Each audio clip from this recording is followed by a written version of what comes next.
Wait, am I on camera? Where's my camera? Oh, there I am. Dude, I couldn't even find myself. Holy shit. What is that? What is up with that?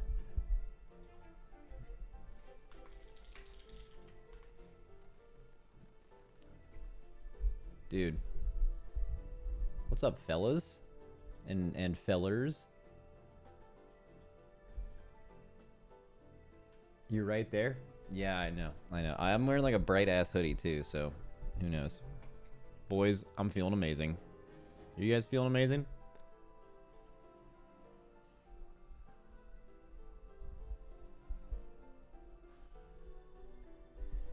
Anyone still enjoying PoE 2?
You got your tax return money today?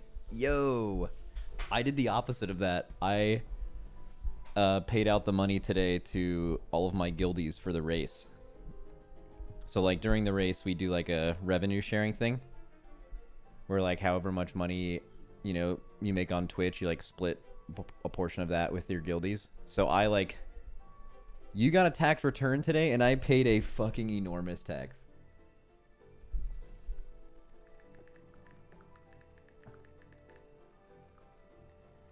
But today's still an amazing day.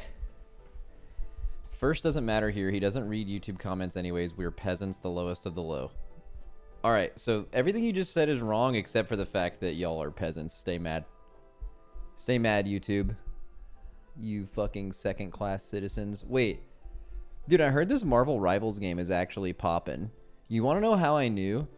The day it came out, I had a hockey game, and they were, like, a few dudes that I was playing with were saying that like they and their kids were playing it like before they even came to the game, like on the day it came out. And as soon as I heard that, like two anecdotal separate experiences, I'm like, oh, it's gonna like totally, it's gonna be the next game that all the kids play because they grew up with Marvel. So not surprising. It's Overwatch but Marvel. Yeah, but it's also free to play, which is really smart.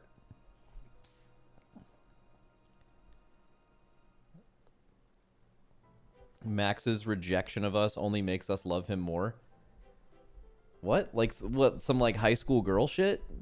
Like, the, like, don't give a girl a lot of attention so she feels like she wants you. Like, that, like, high school logic? Is that what it is with YouTube?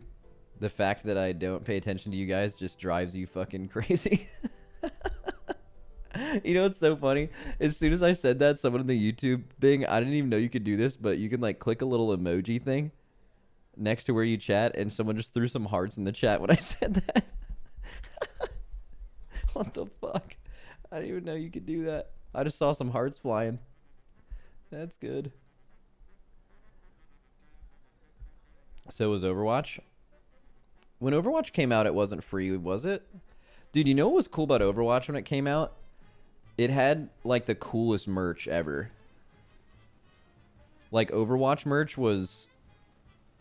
Like, I remember I went to BlizzCon that year and I just got like an Overwatch hat. I'm like, dude, this logo, the Overwatch logo is like all time good. It's fucking insane.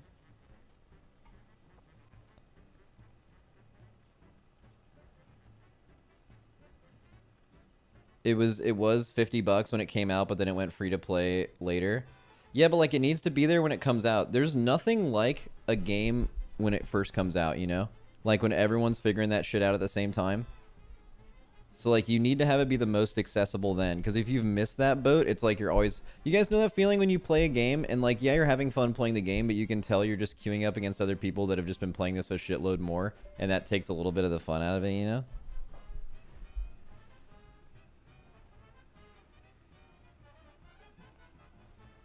Oh, man.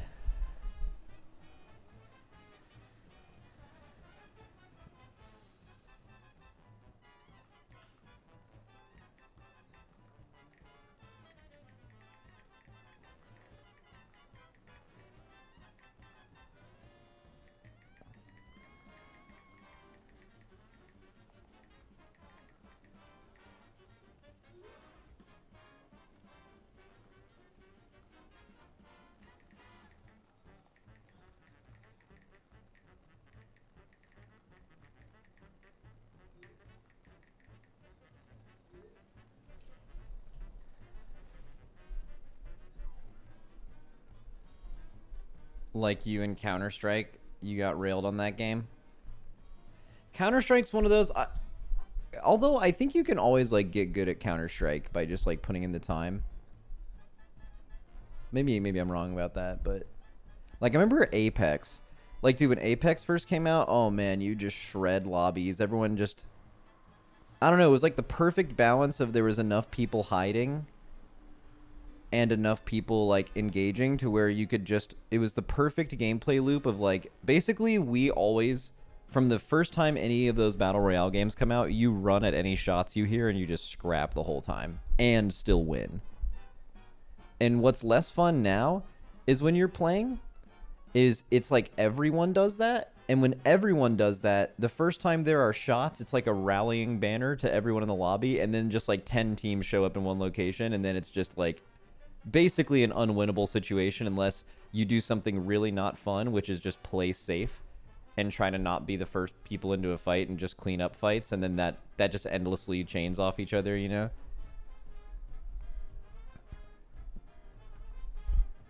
What is it? Counter-Strike doesn't require remembering all the characters and their abilities and all the little changes to them and balance updates. Yeah, I think, like, the best example of this is League of Legends.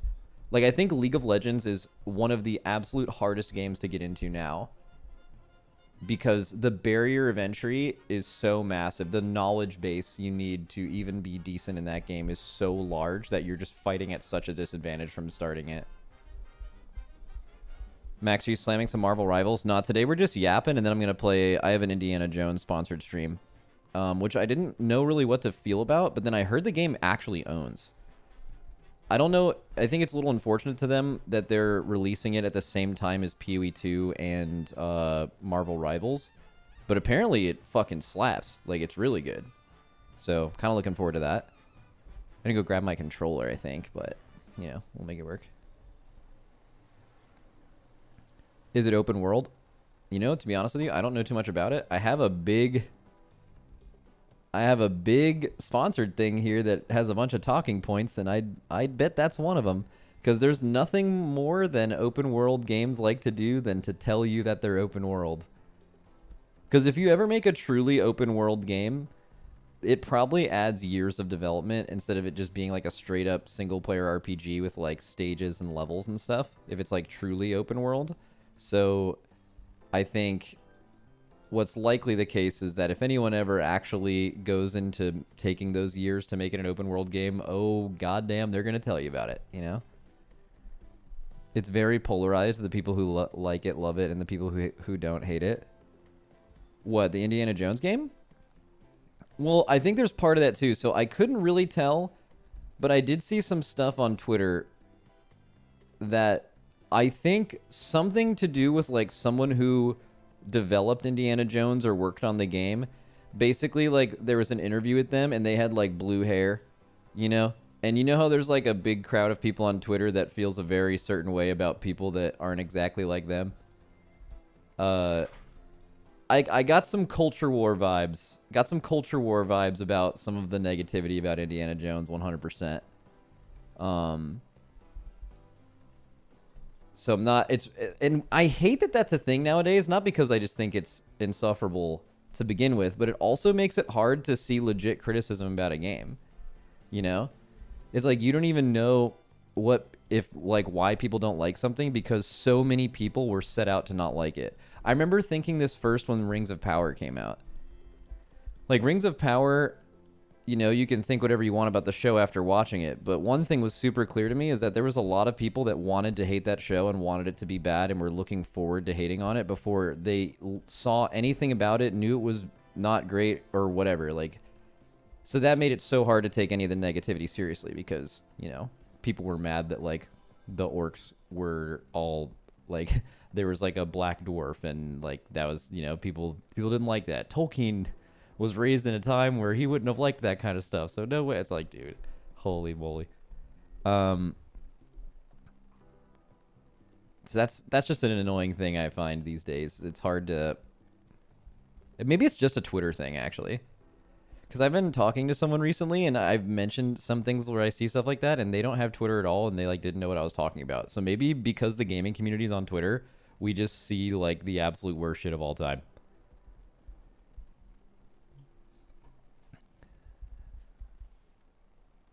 It's a good single player experience, and I think if you just like Indiana Jones, you will like it. I mean, I'm cool with Indiana Jones. I don't like... I've seen all the movies except for the most recent one, you know? So like I'm you know, I get it.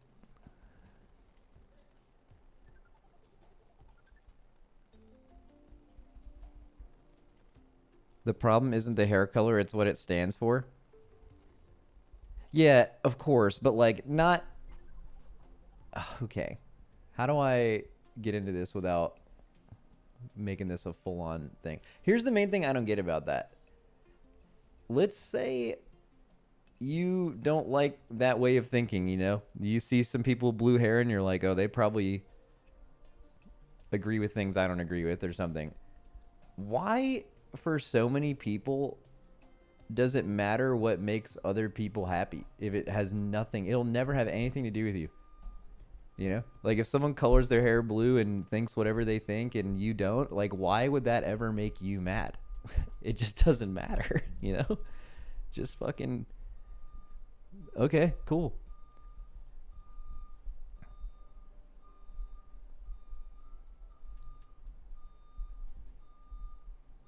You'll hear that beep beep. They're making a my neighborhood's nice. I like my neighborhood, but one of the houses got bought a couple years ago and they just started developing a property like across pretty close to my house. And this neighborhood has a bunch of really cool looking houses and some culture to it. And then what these people do in LA is they buy these homes and they turn them into these like, you know, duplexes or condos so they can sell as much of the square feet as possible. It's like a development project and they look super modern and way out of place for any of the actual architecture of the neighborhood. And it just looks like total shit.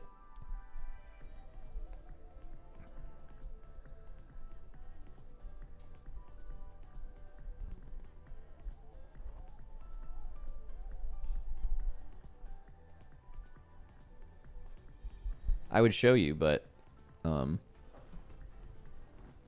would be dangerous.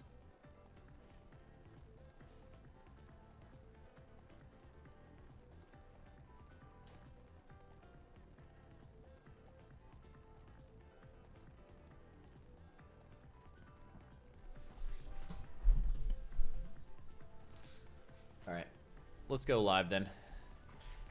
Hey, buddy. Hey, girls, come here.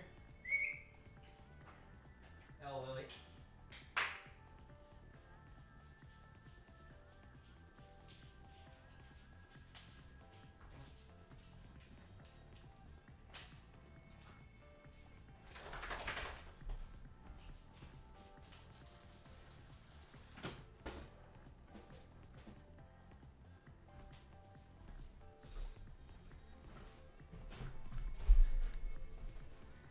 Show me I am from Europe.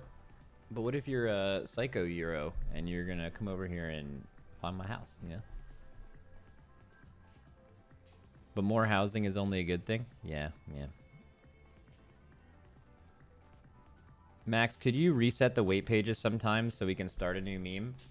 Yeah, I'm gonna have to do that at some point. I thought I was gonna do that at the beginning of this expansion, actually. But I didn't. So here we are. All right. Live it is. Live we will go. Hello. I haven't streamed in a few days. As you guys can probably tell, I've been taking some extra time off of streaming recently, but not in like a bad way. In like it's a very opportune time. Retail is my main thing, and viewership and interest in that. There's just a lot of adjacent things that are very popular right now, and this is a perfect time for me to stream less, but I still want to stream a few days a week so I can come on and yell at you all and talk about whatever, you know? So I didn't stream like all weekend. I did a PoE stream on Friday. I wasn't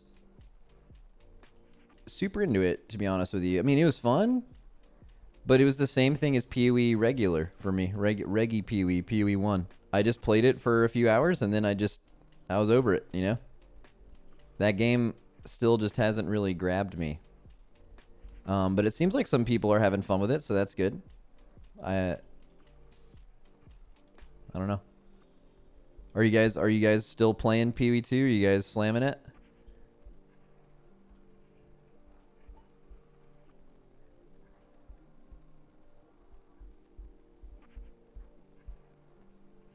What is it? I'm definitely having fun with PoE 2. Definitely more fun than the OG. It definitely feels like PoE 1 with just some quality life changes. Kind of feels like a worse PoE 1. Okay, it's great, but it needs a lot of work still. First game I've had with a 7-hour sesh playing in years. I played it 7 hours, so like I did. You can't stop playing. Well, I'm glad you guys are like, dude, I wish that was me. I wish I was like totally into that game, you know, but don't know what I don't need this Indiana Jones thing on my screen yet.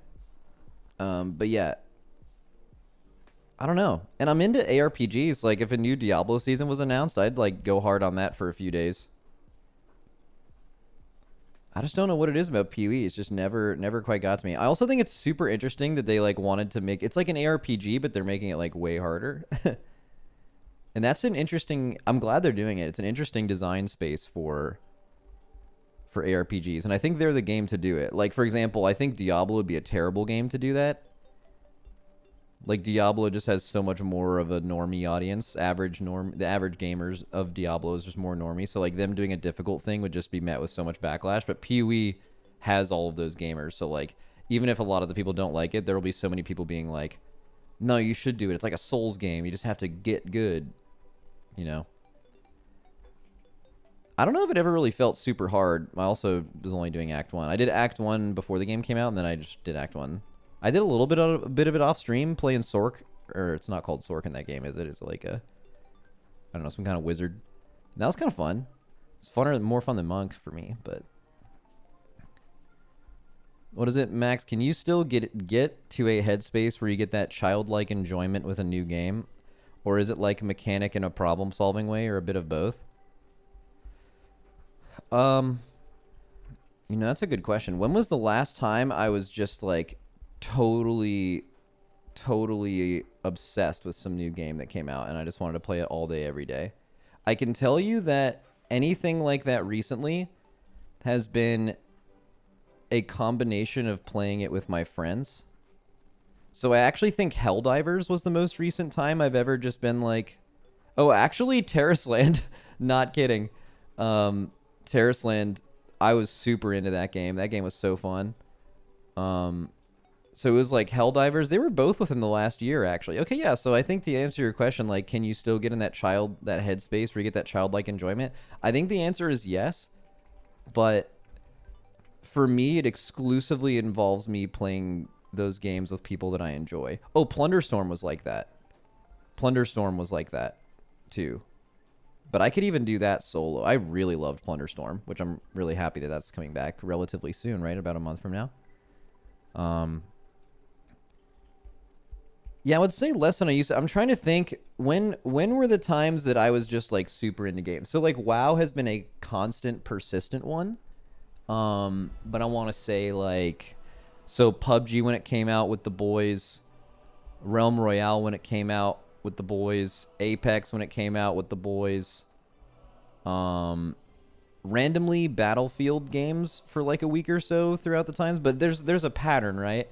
I clearly get so much enjoyment out of playing games, really good games with my friends. Like, I don't know if there's a single player game that I would just like play all day every day and like that's my game and I would like it as much as that ever. Because all those games have single player versions and I would never play them single player, really. I think it's just I just like hanging out with people, and when you can do that with a good game, that's sweet, you know?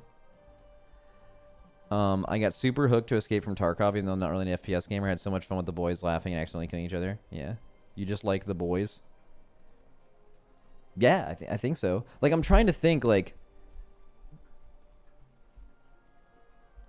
I don't even know if in my headspace I could actually just play a game solo. Like Diablo. I loved Diablo recently. I just wouldn't play that shit solo. I'd play it with my friends, and I'd have so much more fun. When my friends stop playing, that's when I want to stop playing games. Maybe that's just like who I am. You know?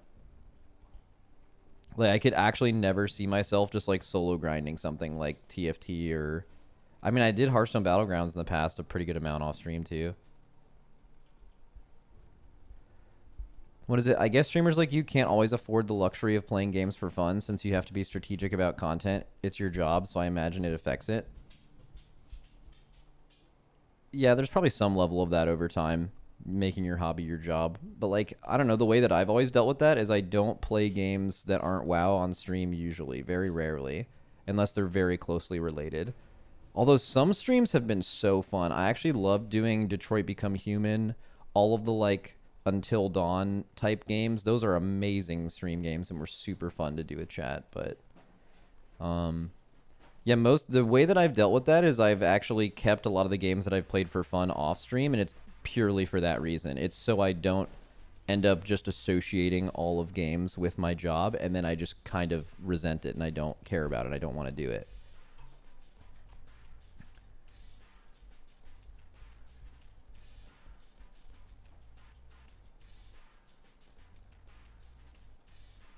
But yeah, I don't know. I don't know if I'll ever feel for the rest of my life. I don't know if I'll ever feel like how I felt when I played like WoW for the first time again. And maybe that is an age thing. Because I think most people do that when they're younger. And there's just something diffy about being a kid and being that enthralled with something. Maybe it's the lack of responsibility. You know, you don't have to pay your bills and all that. Like, well, I mean, it depends on what kind of an upbringing you have. Like, sometimes, you know, you have to like contribute even at a young age. But like, I didn't. So like maybe, you know, like being into something like that as a kid is just like so much better because like you just don't have other responsibilities, you know? What is it? Yapping makes it fine though. If you played any single player games and just yapped while doing it, I think that'd be all right. Well, we're going to find out later because we're going to do that with the old Indiana, young Indiana J. What is it? How do you think people who were 30 in 2004 feel about WoW? That's a good question. I mean, there's actually probably a decent amount of them that watch my content. Like, I have viewers that are... The majority of my viewers are, like, high 20s, low 30s average, like, the vast majority. But, like, I do have some that are, like, 50 plus. So, like, those would definitely be those people. And I don't know. Maybe your age didn't matter that much when WoW came out because WoW was just so much different and so much more than any game has ever been when it came out. Like, it was just, there has been nothing like this. Like, whether you're 10, 15, 30, like, maybe the amount of free time you have is different. But, like, I could see, depending on your free time, an equal amount of becoming obsessed with that because it's just this new thing that's crazy, you know?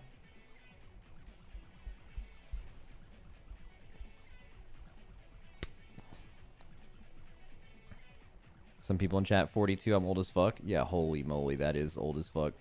Bro, I'm kind of old too, though. I'm getting up there. I'm going to be 32 in a couple months. So basically, I'm dead, if you think about it. I'm kind of dead. But that's fine. You know? Max, can you watch and comment on Yoda's new Mythic Plus manifesto? I can. I think that's pretty easy retail content I should do right now, but... I don't know if I'll have enough time to do that today because I'm doing the Indiana Jones stream at 3 p.m. I probably could push that if we really wanted to dive into something. But I think there's a lot of Mythic Plus content that might be good for an entire day. Just do like, you know, I saw, what's the guy's name? Had dinner with him. Cool guy. Quasi. I saw Quasi had one too. I haven't seen either of them. I've been a little out of the loop, to be honest with you. Like, I haven't been at my computer streaming and stuff. Oh, I saw that people found out about who the CEO killer was. Some like 26-year-old Italian American, really good looking Ivy League student that just snapped. That's fascinating to me. Super interesting how someone would do that.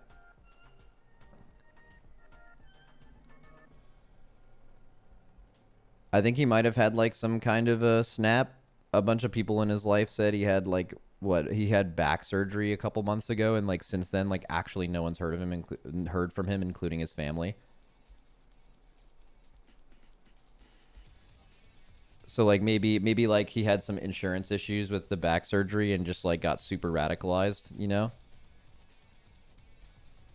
He's a hero and a scholar. Yeah, dude, I think it'd be what I want to know is I want to like read a few years from now. I want to hear like some psychologists look back on this, and like I want to have someone who really knows what they're talking about explain the like cultural shift that's not cultural shift, the difference in how people are reacting to this in this country and maybe around the world, where like so many people genuinely are like rooting for this guy who, like, I mean, this guy fucking murdered somebody, you know? The guy that he murdered in that entire industry is like super fucked, but like that's still fucking terrible, right?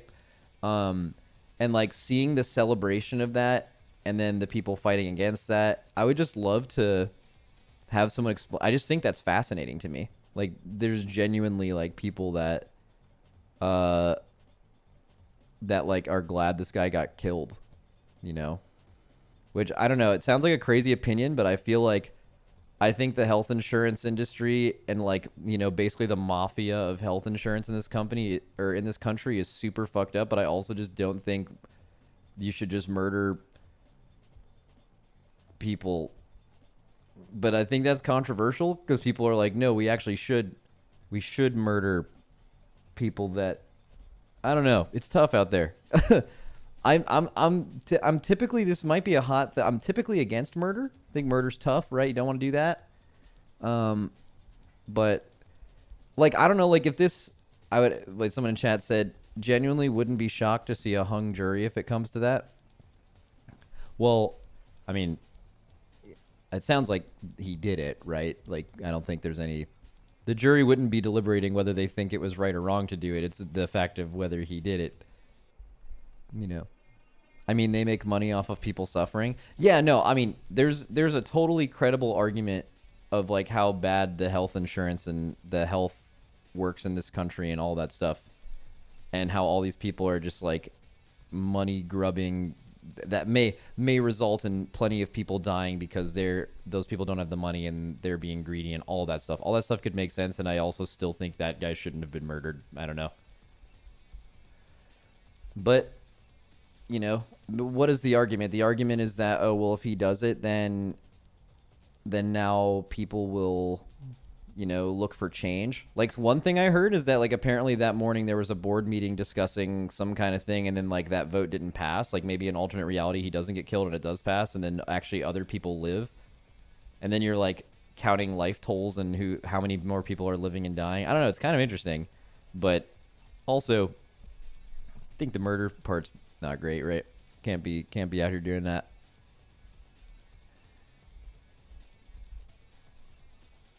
What is it? Murder is never right, but it's a catalyst for change. Then good could still come from it. Those two things are separate. Yeah, but I think that's a really dangerous way of thinking. You know?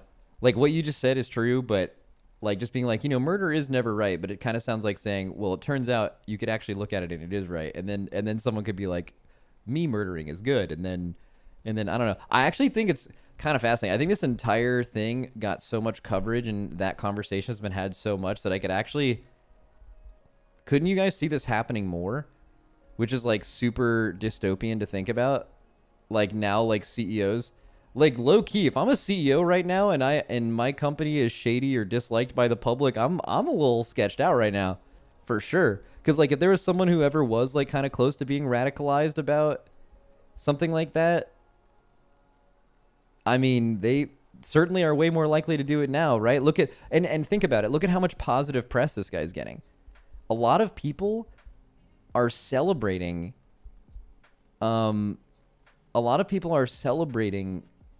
the guy who did it. So like if you're someone who's crazy enough to fucking murder somebody and then now you're seeing the public rejoicing and praising this guy for doing it, I mean, it's just weird, right? It's crazy. It's super crazy to think about, you know?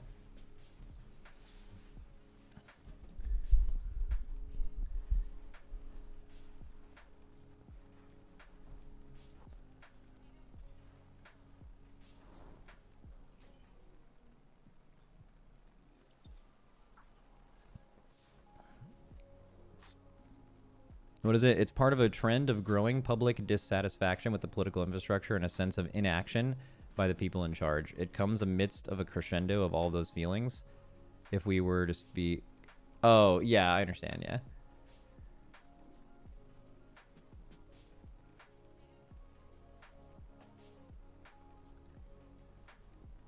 What is it? Maybe I'm radicalized, but like people have cheered for the deaths of the rich and powerful a lot of human history, and I don't even think it's a modern change. Definitely feels like a shift recently.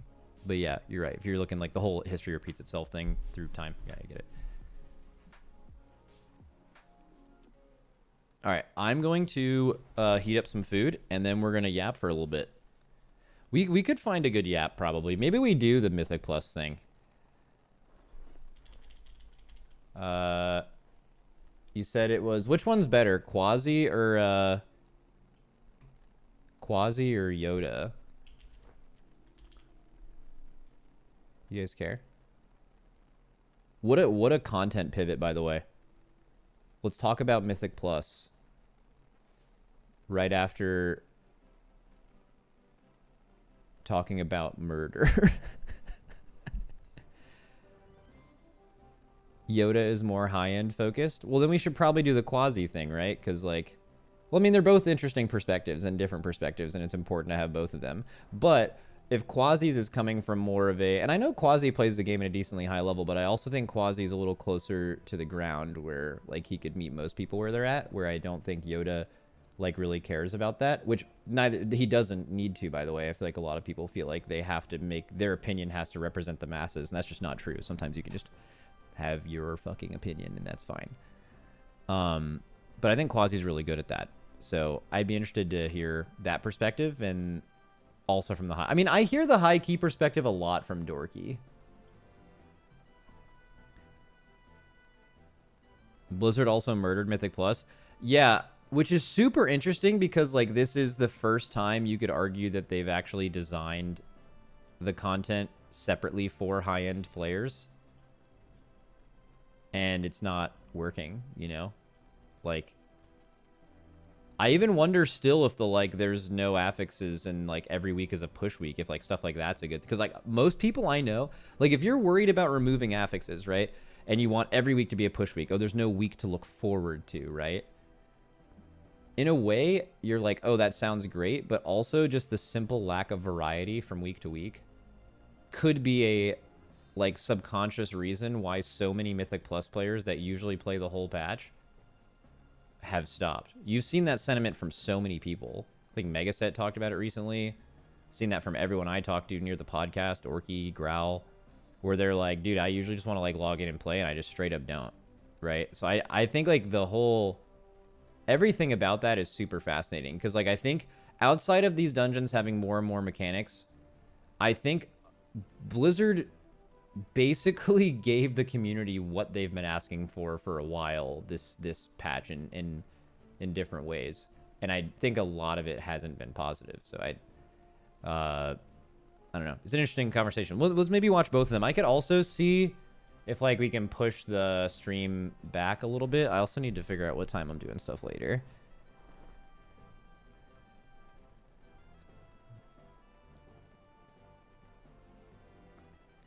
I got my 2K, got AOTC. Now I haven't played the game in 3 weeks. I'm just bored and pug groups are pain. That's not true. They fucked tanks and no one was asking for those changes. That's true. I wasn't necessarily referring to that. I'm not saying every change they made is what the community was asking for.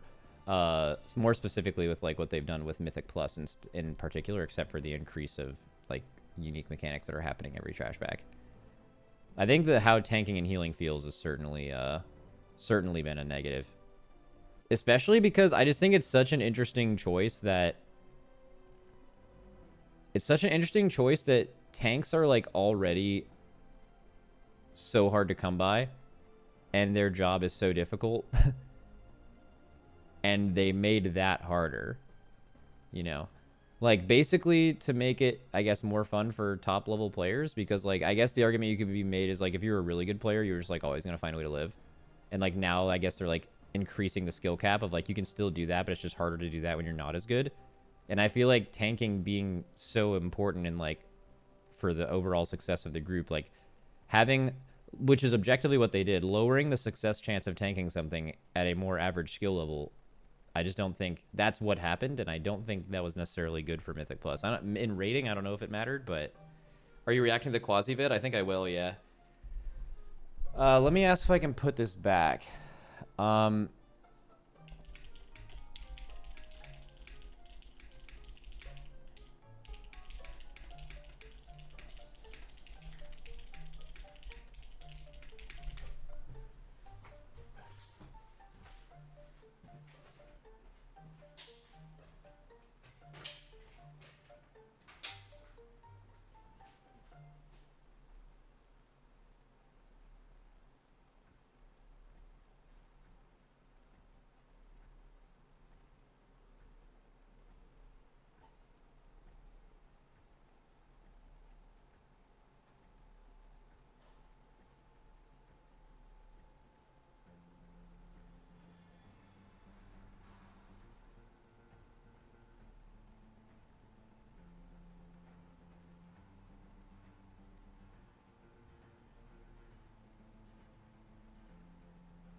Doing a little laundry too.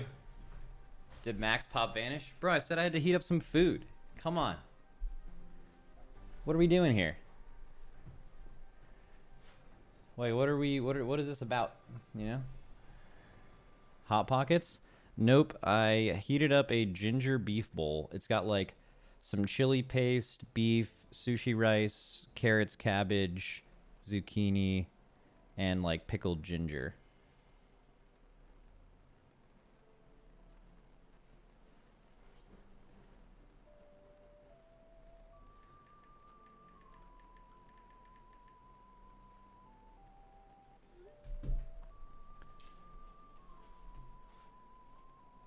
What company is it you get your food from? It's called Macroplate. I believe it's only in LA right now. It's very, very similar to like Factor and stuff like that, except it's like the exact macros you want, and they send it to you every day instead of at the beginning of the week. Which is why I think it's probably LA only, because you'd need to develop a lot of infrastructure to be able to do that in a new city.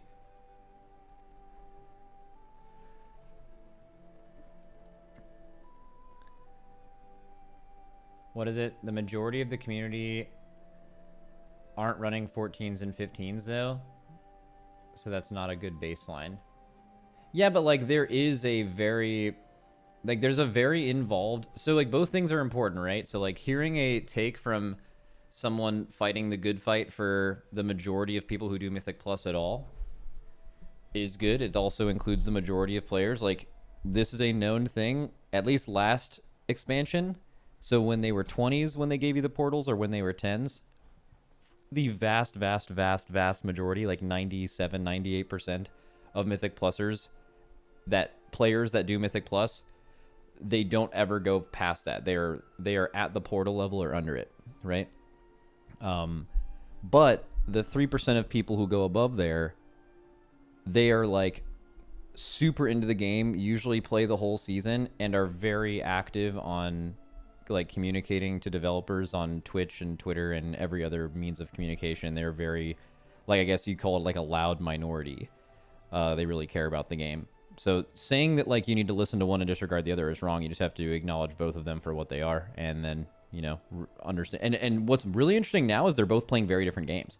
Like if you talk to someone that is doing the portals, like they're gonna have so many opinions on affixes and like weekly differences and certain mechanics. There's certain mechanics you don't really think about a ton while doing 10s, but then like it's just this thing that randomly one-shots you on a 16, 17, or an 18. I don't think that's happened a lot this season, but like shoots or something like that. Like basically mobs that when not CC'd just shoot random people with like an arrow. That's something on a 10 that's just group damage, but it's not something, but like on a hierarchy, that's like the main difficulty of the pack. Like you have a weak or a scream at you if you have two targeting you at once, because it will literally kill you if you don't use a personal with two of them targeting you at once. Right? So like it's different mechanics are there. The things that are dangerous sometimes change. And more importantly this season, one of them wouldn't even talk about affixes because they don't exist, you know? But there are some shared things like the death timer and stuff like that.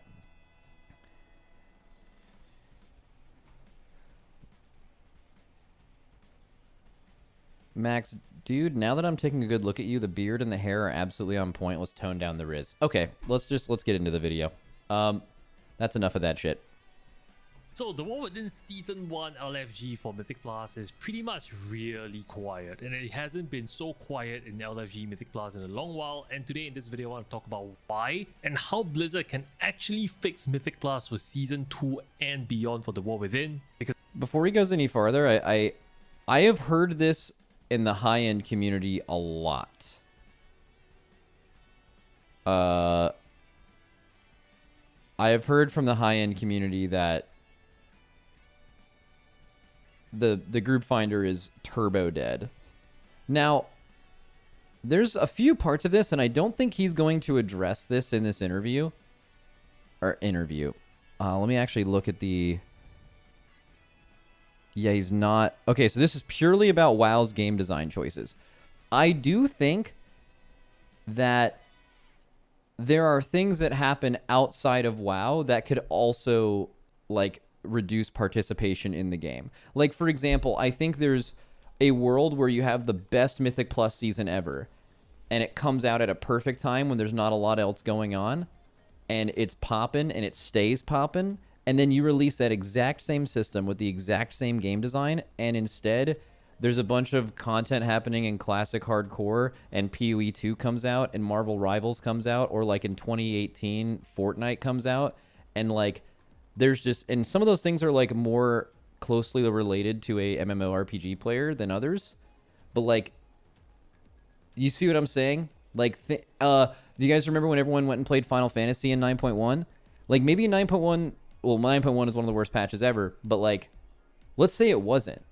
I still think that it would have seen really low participation because of all the like lawsuit stuff with Blizzard, and like really bad time to be Blizzard rep, and like people were just like playing other games, and all of that like kind of worked together. But I do think that like that matters too. So like right now, I don't think WoW's Mythic Plus, it sounds like I'm not the person that should be making the overall call on this. I do barely any Mythic Plus. Take my opinion and all opinions with a grain of salt, but it's possible that Mythic Plus right now is really dead, and maybe it's not all on Mythic Plus because, or not all, right? Because there's other things taking people away from being in the group finder as well, right? So, all right. That rant, let ads stop. So, let's go. Let's face it, Mythic Plus and Season 1 just isn't enjoyable. I've made a very comprehensive list of all the things I've heard from Dorky that he's still like, Dorky still wants to log in and play. Like if he had, I think I saw him doing this in his Discord the other day. He was in there with 4 other people, and like, it's just that there aren't other people that are in there to play, but he still wants to like DPS and play high keys. He's having like tons of fun. Again, that's not all players. That's a like high key player, but like, but even he has said it just felt like the motivation is low. I think Blizzard should address, and this video is not meant to be a criticism of Blizzard. I actually think that since the Dark... It's absolutely a criticism of Blizzard, but also that's okay. It is perfectly okay. You know, like, if you're someone that only ever criticizes people, people probably aren't going to take you very seriously. But like, if you see both sides of it and you're positive and negative and just try to give your real take, it is perfectly okay to criticize decisions they've made. That's very real. That's true of all of us. Days of Shadowlands, you have been listening to the community, and this is the reason why it's worth the trouble putting together a video like this with clearly timestamp sections as well as notes on screen that you can follow. And so hopefully when the War Within Season 2 rolls around, you can actually look at some of these issues that are not only brought up by me, but oh, I didn't mean to pause it. Also brought up by my community and the broader M Plus community in terms of what needs to change in Mythic Plus and why it feels bad right now. I know some of you are listening, especially those who have, you know, we have had a sidebar about this, but I hope this video will be way more helpful just based on the timestamp sections. So let's dive right in. So the first big issue has got to do with gearing being absolutely broken. One of the first things to consider is whether Valor Stones is even necessary as a currency. I think if you remove Valor Stones today, nobody would really mind. Yeah, so true. Maybe let it apply for the lowest item tracks only, the ones on the lowest item tracks. Yeah, actually, I think Valor Stones maybe didn't feel terrible in like the first 2 weeks. Like, I'm talking like not even in the season, like before you had season gear. But I don't even know if they felt good or if they just like made sense. Like, I guess Valor Stones in a perfect world reward you for playing different parts of the game. PvP, Mythic Plus, raiding, world quests, doing literally anything is going to give you Valor Stones, right? Doing world events. As long as it like does it sufficiently to where you don't need to worry about it, or whenever you need to go get it, you can actually get a lot of it, you know? Like, doing a world quest and getting 30 Valor Stones when you need 300 is like, it's just an insanely totally missing why people do stuff like that, or missing the point, really. But I do completely agree with him. If you removed Valor Stones, like, who the fuck out there is going to be like, oh, man. The answer is no.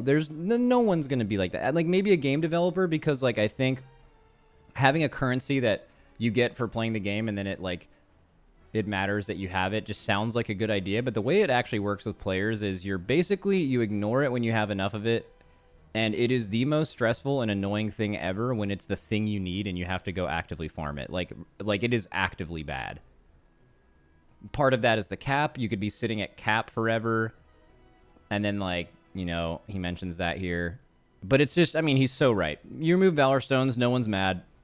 I just don't think it works. Totally agree. I'll let him finish his thoughts. On that, you don't need Valor Stones as a currency because you already have Crest. Alternatively, like someone in chat says, I don't even think about it. I get capped all the time. Okay, but like, where's the argument that it's good though? Like, it does affect some people negatively and it can affect you negatively. But like, if you're always capped on it and you always have enough, does it matter that you even have it? Like, basically what you're saying is I always have enough Valor Stones to where I can ignore it. But like, what good is it doing though? Like, do you feel dopamine when you're getting Valor Stones? Like, every activity you're doing, it makes you feel like you're at least gearing towards something. And that, maybe, right? That's the only argument I could imagine. But, like, if you have enough of it, there's no positive. Like, you're in the best case scenario and there's no positive. Increase the Valor Stone cap or allow us to transfer Valor Stones from other warband characters. You created warbands for a reason, you might as well let us use it. The crest drop rate is absolutely terrible. I think you need to drop more crest per key at a baseline level. As of 5th of December 2024, okay, you need to do 98 Mythic Plus keystones if you have a that's fresh insane. ult at +8 or higher to cap all your gilded crest. If you ask me to play 98 Mythic Plus keys before I can catch up in Dude, okay, he's using 98 now. Bro, like 2 months ago, it was still like 50 or 40. And that's still like, regardless of him highlighting 98 here, what it really says is enough to not even start. It doesn't matter what the number is, X Mythic Plus keys. But if that number is enough to not even start that journey because it's just so ridiculous, you're just not going to do it. Like, obviously there needs to be the crest drop rate more baseline. I think crest drop rate kind of makes sense at the beginning of the season. I think Dratnos put it really well. He said like the way that crests and gear upgrades work for the first like month specifically on your main feels fine, but not on alts, and it's felt worse on mains since then because it's just so repetitive. We can also talk about how far the mythic track goes and stuff like that, but yeah, I mean, that's insane. They've needed to have some way to, like, either, like, go past your cap. Like, if you're capped on Gilded, but you're still doing content that drops it, it should still be, like, accumulating in your warbank, so you can just, like, give it to one of your alts, maybe, and maybe at a higher rate. But, like, one thing is for sure. If you're starting your main or your alt this late into the season and you're that far behind, there's no reason why you should not be getting crests at an extremely accelerated rate than you would at the beginning. Because yeah, it's like you're putting in less work by playing later in the patch, but at least you'll play it all instead of just see the number and be like, I'm never going to do that. In terms of gear, I might as well quit the season and go play in Season 2 instead. It's just too much work to catch up on our ults. Alternatively, you can buff, let's say, gilded crest drop rates on our ults as well. The crest discount achievement for ults is absolutely just nonsense. The Harbinger achievement for gilded at 639 eye level in every single slot in order to have discounted gilded crest for my ults is really dumb because your crafted gear is 636 eye level. So that means that I kind of need to wait for my vault to give me 639 myth track or pray I'm lucky in raid to get 639 in every single slot. And by the time I eventually unlock my gilded discount for my ults, the season is probably close to... Was it Dorky said, I remember saying how dog shit the crest grind was in an early Potty C episode and everyone told me you were wrong. Wait, what? Dork, are you making that up? Me and Dratnos told you were wrong when you said the crest grind was bad. I have been on the crest grind is dog shit since like season 3 of Dragonflight. Dratnos was arguing how casuals love it. Okay, so when you said everyone, you meant just Dratnos. Oh, the commenters as well, and the comments were hating on you. All right, stay mad then. Pull those receipts out. Yeah, I mean, you have to think though. Dratnos is often right, and he is the man of the people. So we'd have to see. Over. So why should I be playing ults instead? The Harbinger achievement for Gilded Crest discount should actually be 636 eye level for all slots. Your crafting can naturally then get you to 636, and that ensures that everyone can get discounts on Gilded for your ult. Alternatively, buff your crafting to max eye level. Why is crafting capped at 636? Buff it to 639. Crafting crest is too expensive, so...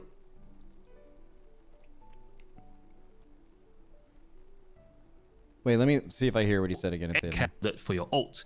Alternatively, buff your crafting to max eye level. Why is crafting capped at 636? Buff it to 639.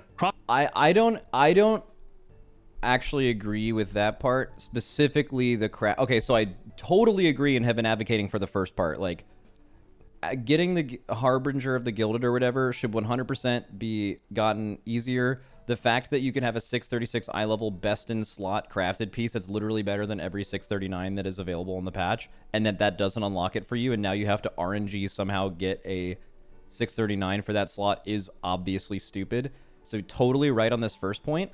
I don't know about crafting 639 just base. I think, like, at least early in the season, I don't really like that. I like the fact that crafting can get you like 99% to the best piece, but there's potentially a 639 to chase that would be slightly better. But I do agree that at a certain point in the patch, though, that should change. Like, it could actually make crafting, like, I don't even know, like, a certain amount of months into the patch, crafting can actually go up 3 more eye levels now. But I don't know if that would feel that good at the beginning. I mean, I don't know if I necessarily be fully against it. I understand why crafting is 3 levels lower, and there's other ways to solve the, like, gilded. It's a way to solve the gilded thing, but I don't think it's necessary, like, completely necessary. Crafting crest is too expensive, so every other week you can craft because you have a spark. What does it sounds like a take to keep the people down?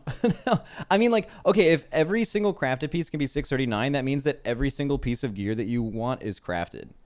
That means that every single slot is bis. I like the idea that it's like, if your character is full 636 crafted, that you have an awesome character that's like almost as good as it could be, and I'm talking like just barely. Like, probably not even enough to where, like, if you played better than someone else with 639, like, you could just beat them. But I like the idea that there is something potentially slightly better that you could get out of your vault, that you could get from raid, right? That is better than that. But I think later in the patch it's less egregious, but I think it makes the beginning of the patch more interesting to not just, like, craft a piece and be that many items and be done with it. However, to craft your 636, you need to do 7.5 keystones at +8 or higher to get gilded, which is 90 gilded crest, because you drop 12 gilded crest per completed and time key. That is just way too expensive. Why is crafting so expensive in terms of crest? Maybe change the amount of crest that's required. Because for me to go through... Wait, crafting crest. Crafting a 636 requires 90 12 keys to be done, i.e. 7.5 keystones before you get your body. Oh, so I get it. So just to do that. I thought he was going to talk about, like, crafting in general was too expensive, but I don't know if that's a huge criticism I'd agree with. But we don't even need to talk about that because that's just not even... keys to fuel my bi-weekly upgrade. It's kind of a very slow reward system. The next thing is targeted slots and item upgrades. I think a lot of people enjoyed the Dragonflight Season 4 bullions and the old dinar system where I have a guaranteed way to get a certain item, trinket, or a slot upgrade. I understand you don't want to give loot out. Totally understandable. Some people think that raiding should have additional perks and incentive. I can totally see that. That's fine. However, when your season is absolutely dead, like if I were to pull up LFG right now and I search for keys between a certain range, you will see that it's way lower participation rate than usual. During the lull of a season, maybe you introduce bullions and dinars. This could... I would agree with that. I mean, I've asked them this question in, like, I think 2 or 3 interviews, where it's like, hey, so bullions and dinars are sick. Any chance we can get those in a regular season? And their answer is always like, the reason they're here now is because, like, it's a rotating raid week and we don't want, where it's rotating raids every week, and, you know, there's a reason it's this, and it's like, okay, yeah, we get all of that. But, you know, I think asking the question of, is there a point in the season where you can introduce it? Like right now, if they were just to announce, hey guys, bullions are coming out next week, I think that would really help Mythic Plus players, right? Because you just have a way to get that stuff. Especially because, like, how much they rely on the vault, pure Mythic Plus. But also you have to think about Blizzard's game design. They don't want people to pure Mythic Plus. They don't want people to purely raid. They want you to feel like you do both, which is, I think, fine. But that's clearly they're what they're pushing you to do. But I think at a certain point in the season, it would be nice to do that for the players. I'm trying to think of what negatives would be there from Blizzard's end. It's like, oh, well, people feel like they're going to stop playing early in the patch and just wait for dinars to come out. But, like, I think that isn't a bad thing because, like, giving something later into the patch for people to look forward to, I think is actually really good. Like, I don't know if that really exists right now. I think for the casual audience, it exists in, like, the 0.0, 0.5s and 0.0, 0.7 patches, because like they're actually releasing like targeted new content. But for like the Mythic Pluser, I think it would be kind of nice for sure. Was it the bad part of that would be it would devalue the gear you've grinded before you've added that stuff? Not really, because like you're not gonna just get every single item you're gonna get from Booleans. It'll just be how you get your Mythic Spy Masters probably, or it'll be how you get like this Mythic item that you've been too hard to get, or like a Mythic Plus item that just has never dropped in the vault, which is actually like really common for that not to happen. Right? I don't know if I agree with that. Plus, it's like, what are you gonna do for the next 2 months of the patch anyway? You know, I think like easing up later in the patch is like just a good thing. I think they should heavily consider that.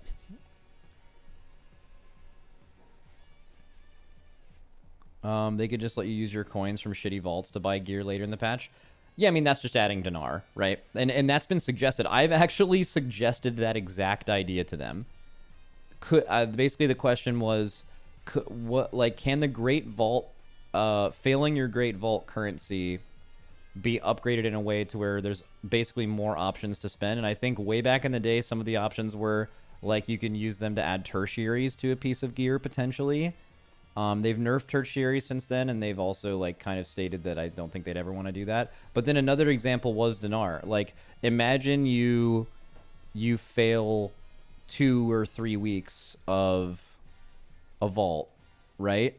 Like, this is usually not the case early in a season for most players. Like, usually this would happen like 1.5 to 2 months in anyway, but like that's a lot of currency, right? Like, where you're choosing not to get a socket and you're like, okay, there's this really awesome trinket that I need for Mythic Plus, and it's like so fucking good, and I'm just never gonna get this on Mythic in my vault. And like you kind of like save up for it, and that becomes Booleans. But I think like that's really hard to tune, because you also wouldn't want people bricking good vaults just to save up, you know? But like obviously I think that's like probably a bad decision early. Like if you're throwing away Mythic tier early to save up the brick things for the one trinket, like that's just an objectively bad decision, you know? But like they'd have to tune it like that. But yeah, you could also freeze. Yeah, adding a Hearthstone like freeze mechanic to the vault. Like you see 2 things you want, and next week, as long as you were to fill that vault slot naturally, like you will always get that one item in there.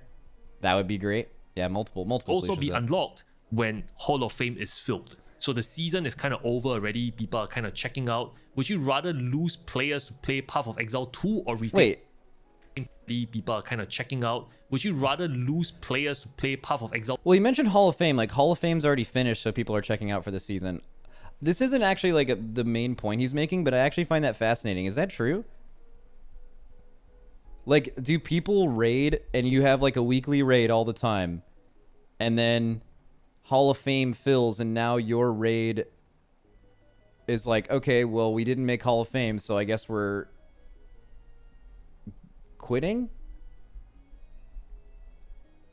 Has that happened to your all's guilds where like you want to get Hall of Fame and then you don't, so then you just stop raiding and don't finish?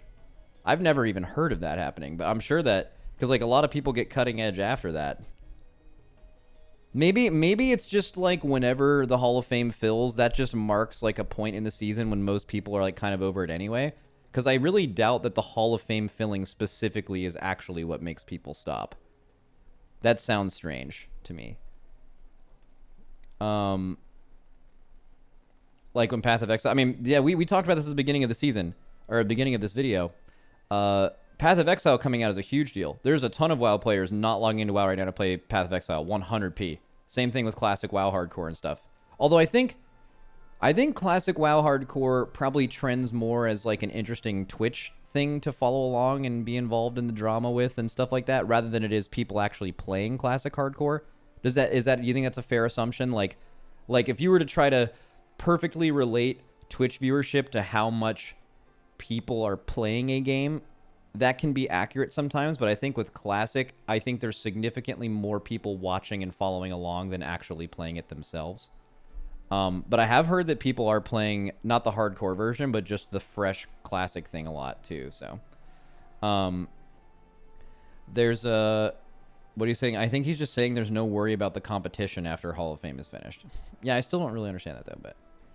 Two or retain players. Max, in your Mythic chat on the Plus. screen is... Blizzard, Oh, you I'll decide. remove it, sorry. The other way to think about targeted slots and item upgrades, we have vault tokens. Let us use our vault tokens for more than just sockets on our head. Facts. We just talked about this. And on our W braces. Quasi. Maybe you give us vault W. token currencies where I can use my currencies to re-roll my vaults, maybe.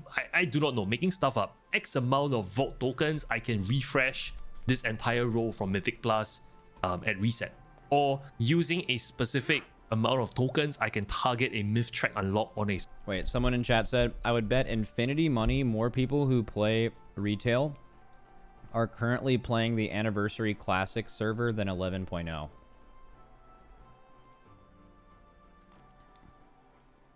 Wow, if that's true, that is fascinating to me. Not like there's more people playing Anniversary Classic than like 11.1, but like the release of this expansion, that's like way more popular than I would have thought. That sounds crazy. Slot. Maybe. Something to think about. Give people a reason to do weekly keys. I think that's needed. And plus rewards. Homie, absolutely no one is playing retail right now. Oh yeah, that's including me. But we're not talking about right now. We're talking at 11.0, right? Improvement. We have talked about this. I know Eon Hazikostas made a statement about this. Season 2, you're looking at Mythic Plus rewards being changed. That's great. But the point is, and you probably already know this, between Portal unlocking at plus 10 and between that and the top 0.1% in Mythic Plus getting the title, we need more. Another thing with that too is like a way for me to gauge like overall WoW interest has been to look at Race to World first viewership, like in the intro raid expansion or the intro expansion raid, like the first raid, and comparing that. And that was the same as it was last time. Like overall, or I mean, it's just kind of always grown. But also, I don't know if that necessarily tracks. Like, I think it's very possible that someone is like, oh, I'm not playing this upcoming WoW expansion, but I'm always going to watch the race. So that's probably not a good metric, but that's the one I look at, just because it's the closest related to me. Incentives to play Mythic Plus. Season-specific cosmetic sets, for example. Oh, what is that? Oh, okay, so the guy clarifies his comment. I didn't mean all of 11.0. I just meant right now. Oh, yeah, I would also bet infinity money that right now people are playing more fresh classic, the new content. But that's also probably could be true of like every single retail and classic release for the last at least 4 years, not 6 years. Not when classic first came out. But like if you notice that WoW releases things in like waves, they do like retail thing, classic thing, retail thing, classic thing. And I would bet just over the last 4 years, 90+% of the time, during the time when they release the fresh thing for either game mode, there are more people actively playing that mode at that time, and then it just switches to the other thing, which is also, I think, what Blizzard wants, because that will, I think that's their entire, when they brought Classic back, I think that's what they wanted to achieve. At 3,000. But right now, retail's especially dead. Right now, this feels reminiscent. I don't think the game is as bad as it was then. Like 9.1 was an actively bad patch, but the amount of people logging in and playing retail right now feels like 9.1 score, or call it whatever. This is made up, right? You decide the score. It could be tiered, I don't know, 2,800, 3,000, 3,200. It's entirely up to you. But bring back stuff like challenge mode skins, season-specific rewards like pets, mounts.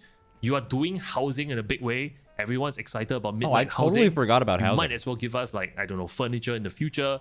Or something even simple, doesn't even cost you a lot of money, warband loading screens, weapon transmogs. All these doesn't cost you money. You just need an artist to basically put in a mob. It's really not that difficult. Now moving on to there being too much pain and punishment in Mythic Plus Season 1 for the War Within. Challenges, perils, penalty, I think needs to be revisited. The M Plus community fears making mistakes more than ever. Each wipe. Yeah, that was a massive shift this season. They made deaths significantly more impactful, so it's like more stressful to worry about whether you're dying or not for more players, at the same time as they increased the amount of things that the packs are doing significantly, and they made it harder to tank and then by proxy harder to heal. So like those things all kind of work off of each other, right? They all individually are bad. Well, no, bad or good is whatever, but they all individually do their own thing, but they all make each other worse, right? And then on top of all of that, if you deplete a key, you get less rewards too, which is like so much more likely. It's just a huge change to make all at one time. Is 1.5 minutes off the timer for the key. If you include the 5 times 15 seconds of penalty plus the run back from the dungeon. And for the first month, you had to do a higher key than ever to get the best crest. So people who are harder to tank, it's harder to tank, the dungeons are doing more, and they're punishing you more for dying, are doing harder content than they've ever had to do to get the best gear in the game. It was a recipe for disaster, right? In fact, 1.5 minutes is a bit too generous. There are certain dungeons, call it, let's say, Grim Battle, where if you wipe on a certain pack, you're running back all the way from the start of the dungeon. That's too punishing. And because it's so punishing, people are very fearful of making mistakes, more so than ever, because it's so costly to make mistakes now. Everyone is more motivated now, more than ever, to invite meta specs only, because you want to maximize the amount of chances you time the key. You also will then gatekeep way more with score. You screen everyone's, I don't know, history of playing Mythic Plus as though you're trying to date someone in Mythic Plus. This is kind of making the meta situation way worse. Wait. Date someone in time the key. Wait a second. Wait a fucking second.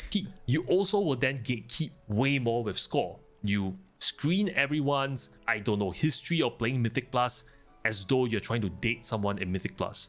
Oh, okay. So he said the dating in Mythic Plus thing, like, you're looking so deep into them instead of just like accepting people who sign up. But when he said date with Mythic Plus, I just immediately made me think of that, like, the dating drama in Mythic Plus this patch, and like feeding people monster bird style. And I thought he was actually referring to that, but he was just using it as a way to, I don't know. Anyway, that was funny to me. This is kind of making the meta situation way worse. And because mistakes are way more costly, nobody wants to play the high stress roles. Tanks and healers, which by the way, I will elaborate way later on. What does monster bird style mean? You know what? I could explain it to you, and maybe you want me to, but I promise you, you do not want me to explain what I'm talking about. I think the tank tuning was an absolute failure leading into the War Within. It was well-intentioned, you were coming from a good place, but it didn't hit the mark. The 15 seconds death timer is also way too costly because, again, it's punishing. Scale it back maybe. You can have this a fix, but maybe look to scale it back. Speaking about running back and punishment, why is graveyard spawn points not unlocked after each boss? It's really inconsistent. There's some dungeons where, oh, you kill the boss, you unlock the graveyard. It should just be kill the boss, new graveyard unlocked. As simple as that. Runbacks. Yeah, this is one of those, this is a take I've always had. I've had this kind of explained to me from a developer, that this is like a challenge point between designing a dungeon for a certain feel and an aesthetic and a vibe versus like purely gameplay reasons. Like, I'll give an example in Raid. Why doesn't this happen in Raid? If you just wanted the best gameplay experience, you would just spawn after a boss. The reason you spawn at the beginning and then you have like a bird fly you through the whole thing is purely because Blizzard wants to make raids feel massive and like immersive, and like you feel that when you wipe, because you just you know, like you just see all of it, and it adds to that kind of immersion.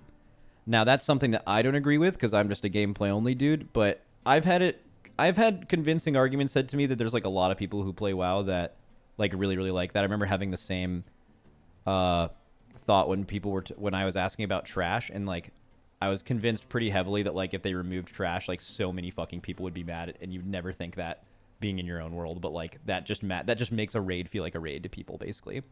But Mythic Plus I don't think is the same. Like Mythic Plus is, you know, like, yeah, you want to have the vibes in the dungeons, and I think like there's a good example in, I think it's Stone Vault, when you get to one of the wings and you take the little mine cart back. Like, that's the kind of stuff where they can use those transportation methods to make those dungeons feel unique and lived in, and immersion. Like, you get immersion for like where you are and how it's different. So it's done for the same reason, but I do agree that in Mythic Plus specifically, it does feel too punishing and it's just really frustrating, I think. Because like in a raid, at least you can have white protection. You can have a Warlock Soul someone and res everyone and save that time, but there's no way to actually outplay it in Mythic Plus, so I think it's significantly more impactful. And like, I don't know, like maybe there's a world for immersion in like the regular dungeon. I would actually argue that most of the people who heavily favor being immersed in a game like this would actually really care that that's how the game worked in a regular dungeon, like a heroic or a normal or what used to be Mythic 0, right? Like that. But I don't think a lot of players who really care about that actually, which again is the majority of players in the game, one could argue, they're not going to be doing like, as soon as the content becomes timed, it just feels like it doesn't fit for me. Just feels bad. The idea of hitting the release button as a group of 5 and running back, it doesn't make the experience any better. It's not as though we're going to reflect on our mistakes while running back and go like, that was a mistake and I've learned. Yeah, but I don't think that's why they make you do that. Like, I don't think they intend for you to communicate about that on the run back. That doesn't help anyone. It just brings the mood down. Respawn point after each boss. Depletion of keys. Totally understand that we need depletion to give sticks in Mythic Plus. Without depletion, as some people have rightly pointed out, Mythic Plus would literally be you going into a menu selecting, I want to do a plus 13 or plus 14 or plus 15. And you just keep doing the same pool over and over and over again until you figure it out. And that might not be fun. I totally get that. And yeah, that's actually a fascinating thought. That is... So I remember asking Dorky about a certain like raid boss he was doing. Like, he was just not having fun with Silken Court. Although Silken Court is a very specific kind of raid boss, like very different, very Final Fantasy-like. But he's like, yeah, I don't know. I like raiding as long as we're killing bosses fast, but as soon as you're pulling bosses hundreds of times, which I think in this argument can roughly be equated to as soon as you're pulling bosses and you're spending the entire raid night or multiple doing one single fight, that gets boring to you. Which actually shows you how important Depletion is to Mythic Plus. Because let's just say you're doing that in Mythic Plus, right? Like in Mythic Plus, if you're going to play with a group for 3 hours, you're going to be going to all different kinds of keys. You're going to do one key, either time it or deplete it, and then go to the next. And in a way, the fact that there's variety built in makes it so much more replayable. And that, I think, specifically for him, is why Mythic Plus is more fun than raid, than like a hard raid boss, because it just simply has more variety. Where if you were to remove Depletion, it would become raiding, right? You would just do the same key with the same people, trying some really hard pull that would make the timer possible, or a harder pull, and you would just keep resetting until you get it, and it would feel like wiping on a raid boss and pulling it again. Which is, I think, precisely why Mythic Plus is more replayable, is like there's a lot of improvising. You know, you have the same routes usually later in a season, but sometimes things happen and you have to just kind of figure it out. That hasn't exactly been how keys have gone like that before, and that just provides kind of infinite variety. And it's not like a raid wipe thing where you just like do the same thing over and over again. So I think that aspect of Depletion has been really successful. I think he's right about that.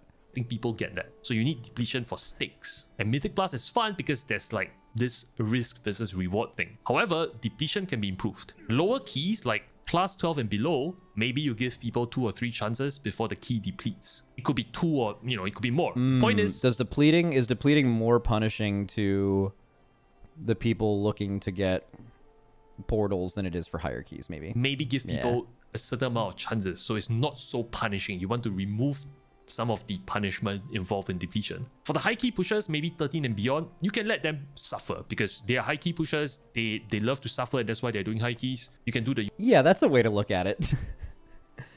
People who are doing high keys simply love to suffer. I mean, that sounds ridiculous. It is kind of true. That's not, I mean, it sounds insane, but... usual Depletion, but you should look at the data for Mythic Plus. Where's the bulk of your population playing? You probably want to make it a bit easy on them. Depleted keys, more importantly, should still give usual crest rewards. Why is depleted keys giving 5 crest instead of the usual 12 crest? This is an indefensible correct take. Like, sorry, like, trying to argue against what he's saying right now would be indefensible. The fact that crests give you 2 things. The fact that you get less crests for depleting is criminal, and the fact that you don't get more crests for doing a higher key above like an 8, which is I think the lowest one that drops it. Like, if you time an 8 and it gives you 12 crests, and you time a fucking 15, why does a 15 give you 12 crests? That's ludicrous. You should be rewarded for being able to do higher content more efficiently if that's what you so choose to do, right? It just, like, the rewards to difficulty doesn't add up. That should scale, you know? That makes absolutely no sense. The key is already depleted. people already feel bad, and you're punishing people True. for getting. You feel okay, so generally yes, you feel bad. But like I think part of Mythic Plus is just the best way to play this game endlessly, and I don't think that Depletion is just pure sadness, because I think a lot of the reason people are playing Mythic Plus, yes, you are driven by getting more score, more rewards, but it's also just kind of the most fun way to infinitely replay the game. And I've like depleted keys that went decently well and was kind of challenging, and we almost timed it, and I had fun in that key. I don't feel eternal sadness because, well, also maybe I'm different because I'm not really motivated by score. Mythic Plus score means nothing to me. I purely do Mythic Plus just to have fun playing the game. Some patches, that means I play for 2 months. Sometimes it's a week or two, right? But like, I think part of it is just being able to play the game and have fun. So I don't know if it's like pure sadness, but if your goal is purely to get score and nothing else, it would be, yeah. Less currency. But I think even people who play for score, like, you wouldn't be at that point if you didn't just enjoy the gameplay along the way, right? Like, I still think Mythic Plus is just so dominated by just having a general understanding or appreciation for just WoW gameplay and really, really liking WoW gameplay, and that is really what drives it. On completing the key, it is no wonder everyone is leaving your keys. Nobody wants to stay after a wipe, everyone just leaves. And that experience is terrible because they have to find a new group, and God knows it's so hard to get into a group right now, especially if you're pugging. This cycle is just a vicious cycle. So make crest, drop the normal amount regardless of whether you deplete or not deplete. As long as you complete the key, usual crest rewards should be baseline. You want people to finish your keys. Also, M Plus is kind of too expensive. But think about it, right? M Plus is kind of expensive. There's flask, there's food, there's enchant, there's weapon oils, there's runes. And at the end of it, you get 50 gold if you don't loot any item. That is barely enough to cover the repair cost. In fact, I'm losing money while doing Mythic Plus. So I don't know, maybe give a sweetener. You're a streamer, you're making money, buddy. Fuck out of here. And complete the dungeon, the NPC at the end of the dungeon gives a free repair. Something like that. Mobs recasting after AoE stops is a mistake. So the change that you made in the War Within is that an important cast is about to go off. If you stun or stop with crowd control, the mob simply recast the ability. In the past, in Dragonflight and before, you will put the mob's ability, the important ability, on cooldown. Let's say if I crowd control it. That was a way better system. The reason why it feels bad right now is that everyone knows there's an important cast coming, so everyone saves their interrupts. And in the event that someone doesn't track the interrupt tracker and uses a AoE crowd control, all the interrupts go on cooldown and the crowd control is used, guess what? It feels bad because the ability is going to be recasted and it's a wipe. Recognize that most of your M+ community doesn't use voice comms. I get you want to encourage people to make friends and get into voice comms, that's great, but there are other ways to do so. I feel like you should. What are those other ways? Because that is their main thing they want to do. I think they definitely overstepped, but like Blizzard, if they can... The best way to put this, we were talking about this on the podcast a couple weeks ago, where Dorky and Dranos, we were like, would you guys still play WoW if you didn't have to play with your friends? Like if you weren't in comms with your friends playing with them? And they both immediately said no. And I would absolutely say no. That didn't start that way, but like that is the thing. I think Blizzard knows that you are so much more likely to keep playing WoW if you can find friends to play it with. I think that's probably true of maybe every game, but I think this is certainly a game where that's true. So them creating content that deliberately tries to force you to interact and communicate and become friends with people in the game is maybe the most important thing to them. And maybe that's a reason why they did this. That's why they improved the in-game voice tool, which is actually really good, but just no one uses it. And I understand why. I'm not trying to get into voice all the time, but yeah, it's complicated. I think you could even argue it's kind of doing the opposite, because they did this. If you would argue that they were to do this to get people in comms, I think it's just making people before still that weren't in comms not go into comms, but now the content's just more miserable because of how not possible it is to do outside of comms. So they might want to change their approach to that. I don't know if that would be good or not, because again, you'd be having less people communicate and maybe meet each other. But would the game just, how much better would the game be if the game was reasonably able to be completed without being in communication? But then like in Mythic Plus, that's not a reality, right? Like no matter what you do in that way, Mythic Plus is just, it's an infinitely scaling game mode, right? Meaning that the content will literally be impossible at some point, and the closer it gets to impossible, the higher you go, the more communication would be needed to consistently do it. So that would never even change it anyway. So I don't know. Revert back to the old system of a crowd control is equivalent to an interrupt, where it puts the mob's ability on cooldown, and you should also explore partial refund on interrupts. If I interrupt something, it whiffs. I don't need my You know what's interrupt. funny? You guys just think I love doing Mythic Plus for 50 gold at the end. I've never thought about how much gold Mythic Plus gives you when you complete it. Ever. But it is kind of insane that you are spending so much to do it and not getting anything back. Back on use, but maybe half the duration of the cooldown, perhaps. Think about that. The other thing is the tank tuning disaster. What is it? Because you have infinite gold? Yeah, no, I know. I'm not saying that they're wrong. Guys, I know. I'm a privileged streamer guy, and I know. I just never thought about it. When you first announced tank nerfs, a lot of people made videos about why this is such a bad idea, including myself. And there are some skeptics saying that Blizzard will get it right. But tank tuning has been a total disaster. And here's why. Let me Before he gets into that, I'm sure he's right. I think the take was like, okay, the way it could have gone well is before you didn't have to be very good, but every single tank was self-sustainable. And if you were good, it like didn't help you express that skill level a lot. And I guess in a perfect world, when they nerf it, is it's still possible with good skilled gameplay to be fully self-sufficient on most tanks. Some are designed kind of not to be, like Warrior. But like it's just harder to get to that point, so it makes tank skill more important. And I could see a world where they would have a conversation about that, and that's the conclusion they came to. But I would agree that it does seem like it is a massive failure. Because, I don't know, just making it... It just made the hardest role in Mythic Plus significantly harder. I want to hear what he says about it. use some of the language you used. You explicitly stated that you would want to smooth out the damage that tanks and parties will take. And tanks will take more damage overall, but shouldn't die significantly more often versus Dragonflight. The percentage of damage they take after mitigation from steady damage sources like physical attacks would be your primary objectives. Totally get that.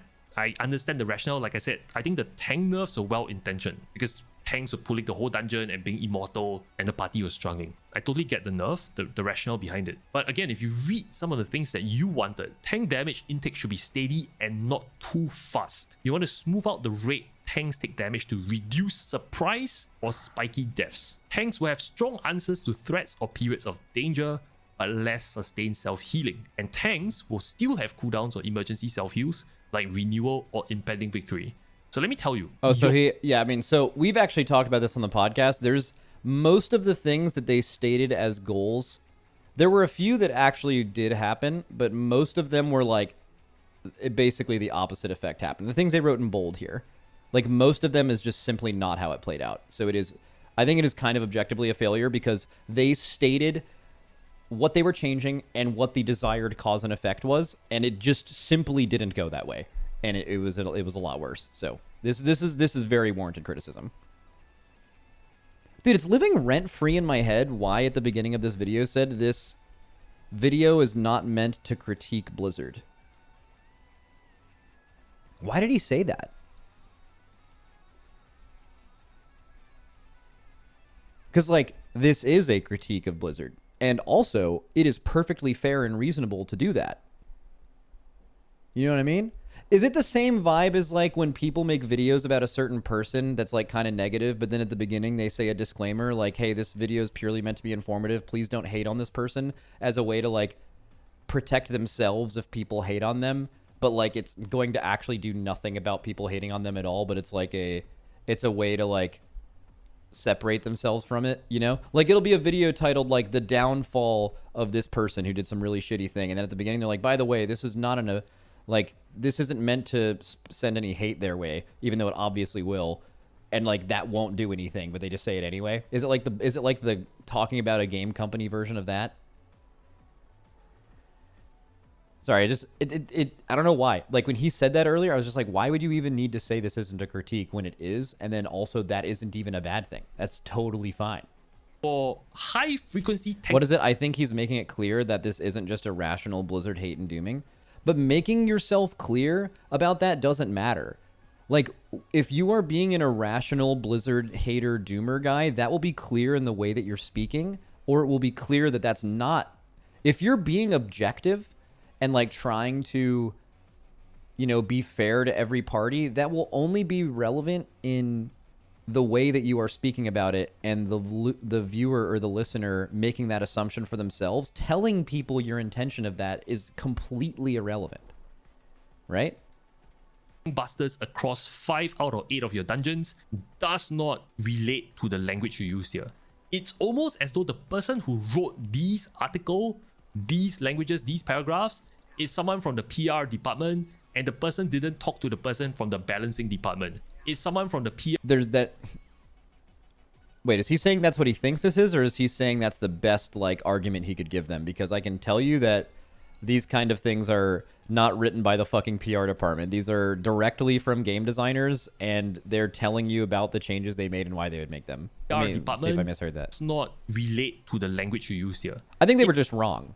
It's almost as though the person who wrote these article, these languages, these paragraphs is someone from the PR department. Oh, he said it's almost as like, okay, he's not assuming, he's not implying they were, because that would be insane. Yeah, I get that. They're like, no, I think, I remember reading this article and challenging some of the things they said. I think this is exactly written from game designers. In fact, I'm positive that's true. And the people who made these changes, because why else would they be talking about it? And that's also just how communication is done there.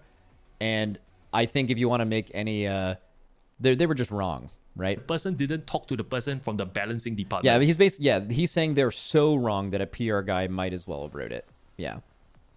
Because if you think about your 5 dungeons out of 8 dungeons in Dragonflight, not the War Within Season 1, Grim Patrol, you have Flame Renders who are doing slashes, Magical Tank Busters every 18 seconds, and there's 2 Flame Renders in certain packs. Then you have Molten Giants who do a Lava Fist every 15 seconds. If you try doing a key on like, I don't know, 13, 14, 15 and above, without mitigations, you just get 1 shot. Enforcers, they just stay in melee range, they gain stacks, and they just do increasing damage to a tank, and they absolutely demolish them. So again, think back about your language. Tank damage intake should be steady, not too fast, but yet your high frequency tank busters is resulting in tanks dying significantly way more. Totally opposite from what you're saying in the first screen grab here.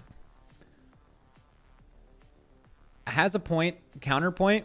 They need to try to make the damage that tanks take and try to live through not just pure white swing damage, and they have to try to vary it up a little bit, right?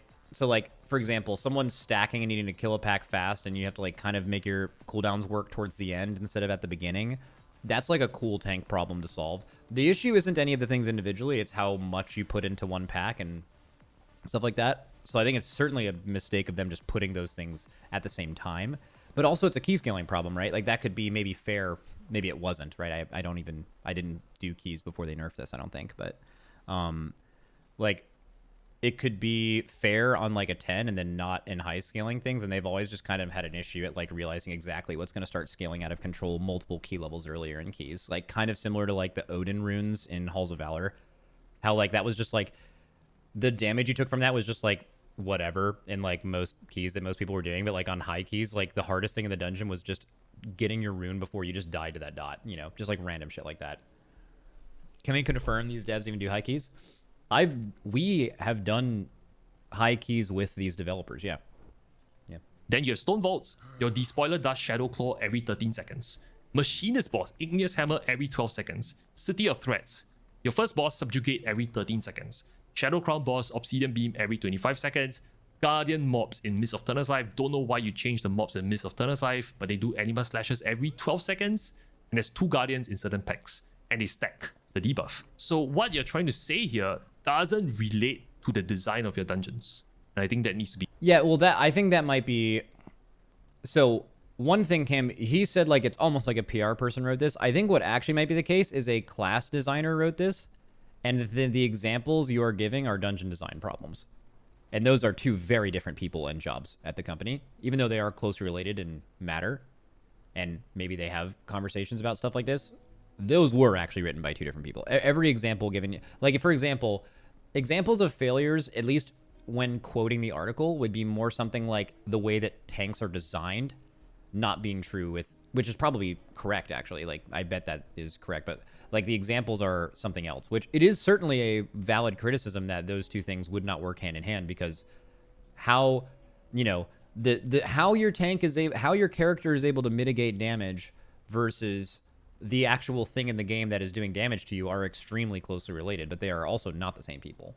be revisited. I don't think the And tank there healing needs to hit not the be a mark at all. disconnect there. Now, because of all these tank busters, LFG is now incentivized to bring healers with externals. You need to bring the meta healer, which is Discipline Priest as of now.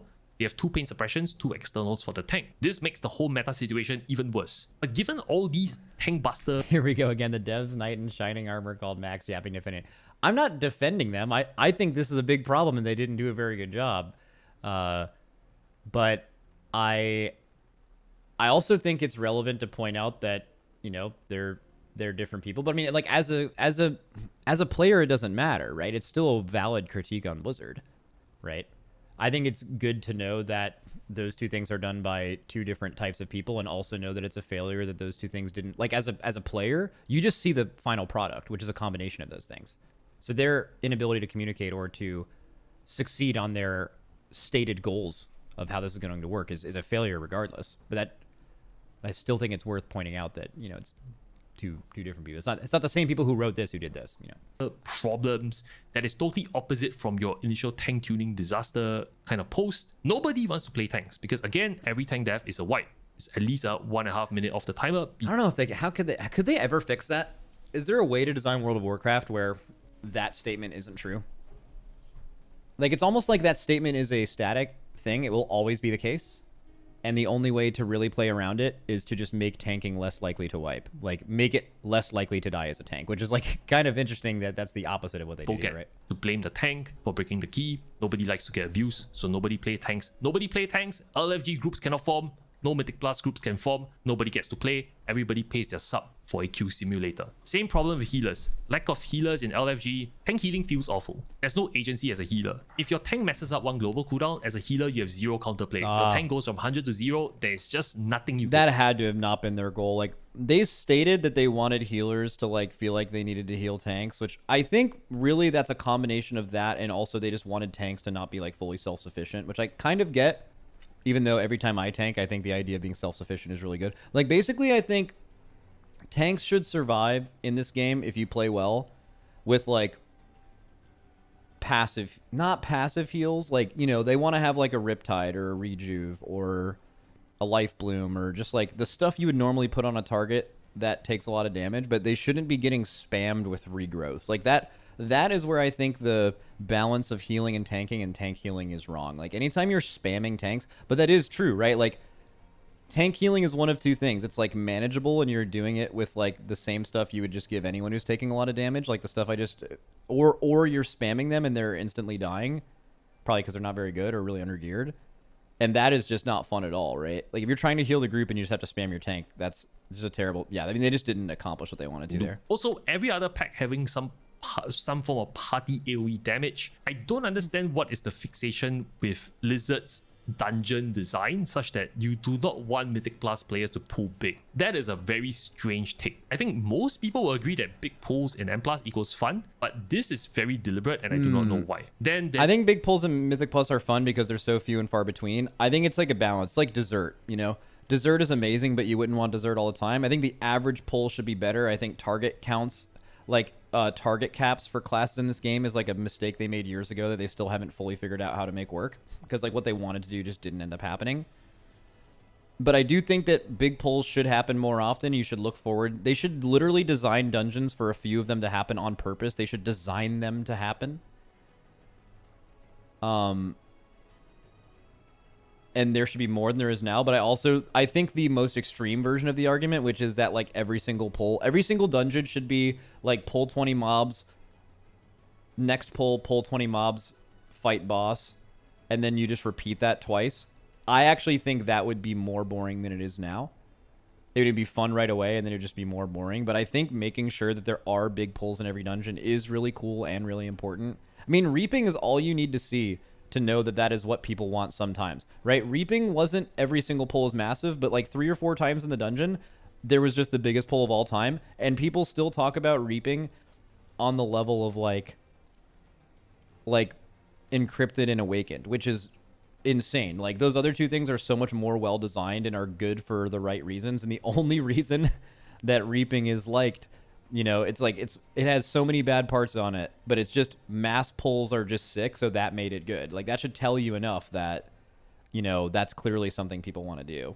It's also high stress in playing a healer because a misplay into a wipe again is at least 1.5 minutes gone from your timer, and healers, just like tanks, can be blamed for breaking a key way more than DPS. And because you do not have enough tanks and healers, your DPS, you have too much DPS. They're all sitting in LFG, they're all in Donogal, they're paying a monthly sub, and they're just refreshing and trying to sign up for groups and getting declined, and nobody wants to pay a monthly sub to just wait for groups. So eventually people get bored and they quit Mythic Plus. And they quit the game, maybe. As a Mythic Plus lover, I've been here forever since BFA. This is not sustainable. And I know you're listening, you've listened to us in the past. Hopefully you listen this time around. Then there's poor dungeon design. I don't understand who is picking the dungeons at Blizzard. When Siege of Borealis was announced for The War Within Season 1, everyone started saying that this is a bad choice. Why is Siege of Borealis back? It was one of the most hated BFA dungeons. A lot of unfair mechanics, the hooks, the chains, blah blah blah, yada yada, you get it. Why is it that when you hear feedback from people that this is a bad dungeon, you do nothing to reverse that?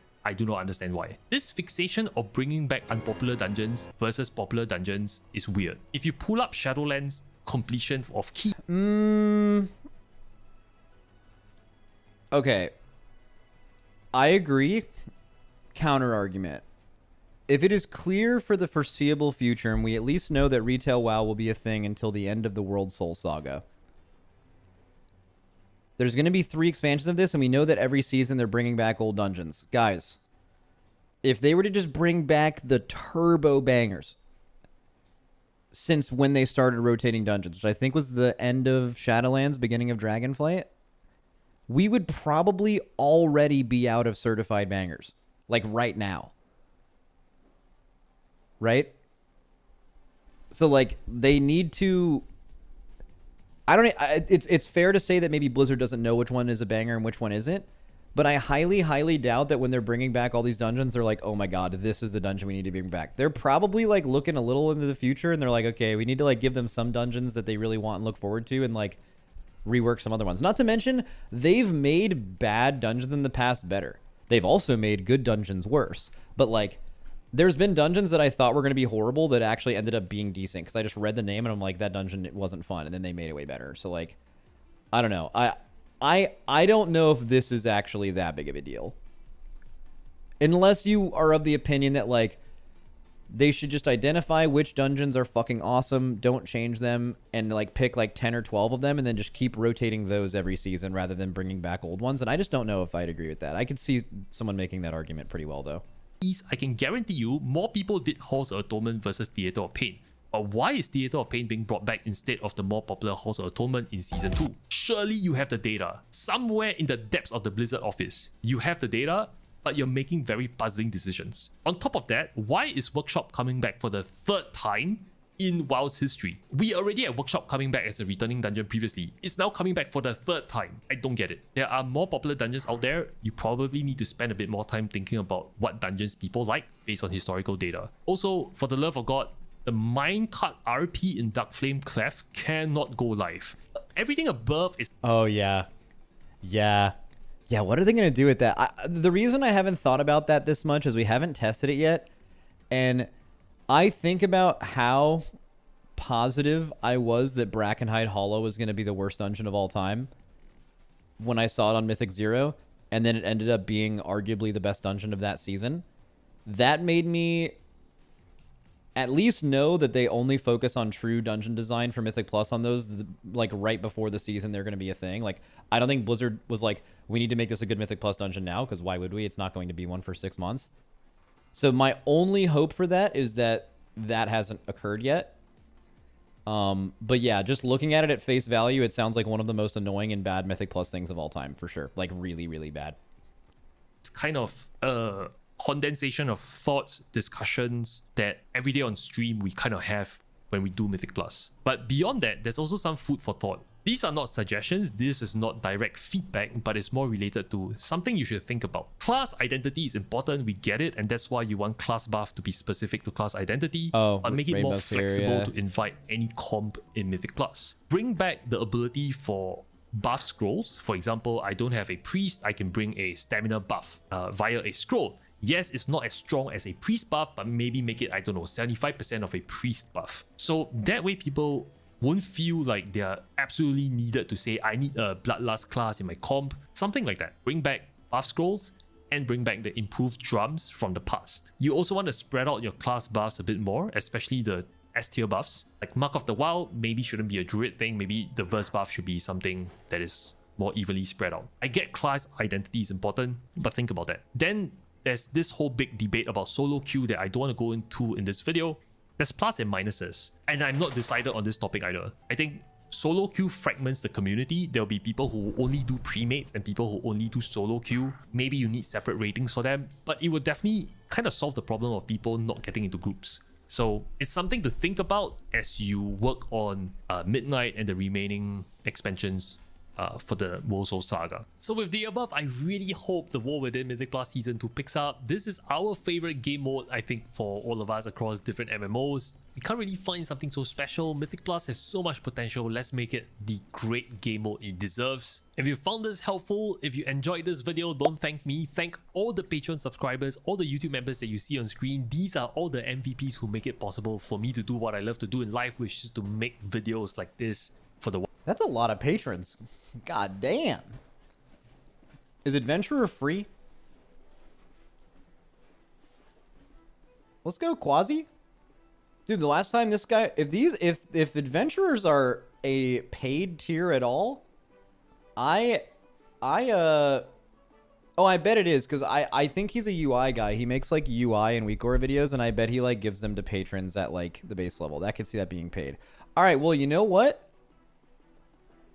Quasi, the last time you were in town with a bunch of other Final Fantasy people, Xeno, Arthars, a few others, Lama Todd, I took them all out to a nice steak dinner and treated them all to that. Quasi, next dinner's on you, big dog. Next dinner's on you, bud. Look at all these fucking patrons. What's going on out here? Goddamn.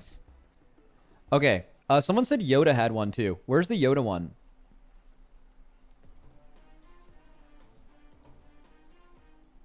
Adventure is €5 a month. Yo.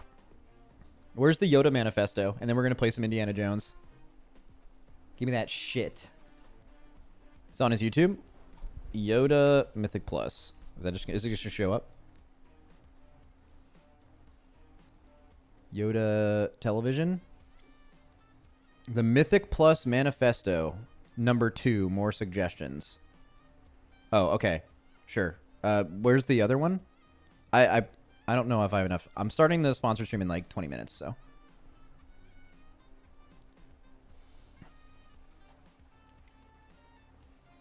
You saw the other one already? Oh, cool. Okay, this is the doc I made. Now, keep in mind, guys, Yoda is mostly...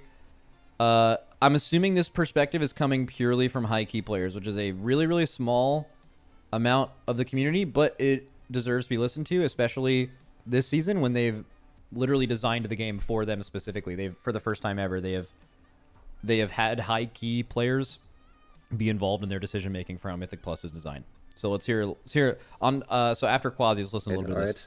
So my idea is that instead of removing key depletion, we just need to make it easier to get the keys that you want to do. And to do that, I suggested that they add the keystone vendor, like, you know, the one we have on TR and PTR, to live servers, but you have to add some currency, right? Otherwise you just do the same key over and over. Keys might as well not deplete. So how do you get currency? I was going to call the currency whatever they want, just dust. But my idea is every time you time a key, that's a new high level for you, you get one. But that's not the main thing. The main thing would be to encourage people to do keys that they've already timed. Because right now, right, if you're in LFG and you're doing Party Finder, you're not signing up for a key that's not AO for you. There's no point, right? Like, why would you? I mean, you could do it for love of the game, which, you know, sometimes I do that. Dust is acquired by timing a key that is the new highest level for you equals 1 dust. Timing a key that is the same as your best run, but someone else got IO equals 3 dust. Oh, okay, is -1 level from your best run, but someone else got IO 2 and 1. Changing key map costs 2 dust. Increase key level by 1 equals 5. You get your max reward, but not multiple rewards for each dungeon. Dust resets every week to prevent stockpiling. But most people are just like, no, I'd rather go play PO or something. So the idea behind this is to reward people for signing up for keys and timing keys that they've already done. So if you timing making homework keys better. Oh yeah, I mean actually, I mean, so well, not even making homework keys better. You have to think about it. If you're playing for score, why do people just leave after one wipe in keys that they've already timed before, right? Because the only reason to do that key was to get the other key that they wanted to do. So this gets you a way to target keys, but it also, maybe most importantly, incentivizes players who have already completed a key to just play that key for the love of the game, to just give you some kind of reward for that. And the reward is you're getting dust because someone in there needs that key, which will, I mean, it's not a terrible cook. This would certainly liven up the group finder, right? Because I mean, if your only goal for getting keys is IO, but now there's just this other resource you could get, and it's by doing keys you've already done, that massively increases the amount of people in the group finder, right? key that's IO for someone else, but it's the same as your best run, you get 3 points or 3 dust. -1. And then you're also obtaining a resource that makes it easier for you to get the keys that you... Dude, this is... Ignore all low keys, just high keys specifically, because that's where the perspective he's coming from. This is a really good idea, isn't it? Can anyone think of a negative? What's the negative? It's 2 dust. -2 I'm sure levels, there you is get one, I just dust. haven't. What can you use this dust for? You can use this dust at the Keystone vendor, and you should have scrolls, 8 scrolls, 1 for every map. It costs 2 dust to change the key to map. It's like just basically a free reroll, except to the correct key level, the key you want. All right, total tangent here, guys, but I'm texting someone, and they said, I know you already explained this, but why fuck Walmart again? Question mark. Guys, how the fuck do I respond to that? How do you explain to someone that doesn't really know gaming or game culture that much why we were saying fuck Walmart after we killed all those bosses? It's not easy. Just say fuck Walmart. All right, slamming it. I'll let you know how that goes. So to change the key map, it's 2 dust. And to increase the key level by 1, it's 5 dust. So let's say you just depleted, like, your my group, right? And you just depleted 19 wake for fucking hours. And you have 3 18 wakes. Well, everyone could go do homework and help out LFG for a little bit, and then come back with 19 wakes the next day. I guess maybe that would be the negative, is like you're splitting your group up to go farm dust. But like, that does get more people in the group finder, but like I could see it being like, okay, let's say you're someone who likes playing with your group and you always do your stuff in your group, but now like the idea is you split up from your group because like those people don't need IO, so it's kind of impossible for you guys to farm dust as a group. So you have to go farm it with pugs. We just talked earlier about how a lot of people play this game to play with their friends, right? Is it possible that like going into pugs, which may not be the best, most fun environment, even though this would increase the average quality of pugs for sure if everyone was committing to this, but like, isn't that maybe a negative? Or alts? You'd log on your alts, which is actually kind of good because I know like in a lot of high key groups, people do like to kind of shuffle their alts in to mix things up, which would be a good reason to do that. This is sounding like a good idea. Friends out, which, you know, people want to do. They just need a little bit of help from Blizzard to like make a system that actually rewards them for that. Anyway, that was my idea. So the whole point of this would be, number 1, depleting a key doesn't feel as bad, right? Because if you deplete a key, you can just go do some charity work. Oops. Go do some charity work, farm some dust, and then push your key back up. Number 2, people won't be just AFKing in Dornigal, refreshing the party finder, waiting for a key that's IO for them. They'll actually like be encouraged to play the game, which is what we want. We want more people playing the game and not AFKing in Dornigal. Yeah, and then also obviously we need this dust and all the scrolls are reset every week, so you don't like do a bunch of stuff at the beginning of the season to like save up scrolls or whatever. Okay, and then there's a couple other things I wanted to suggest, which are Challenger's Peril is fucking dog shit. Why do we have 15 seconds for every death?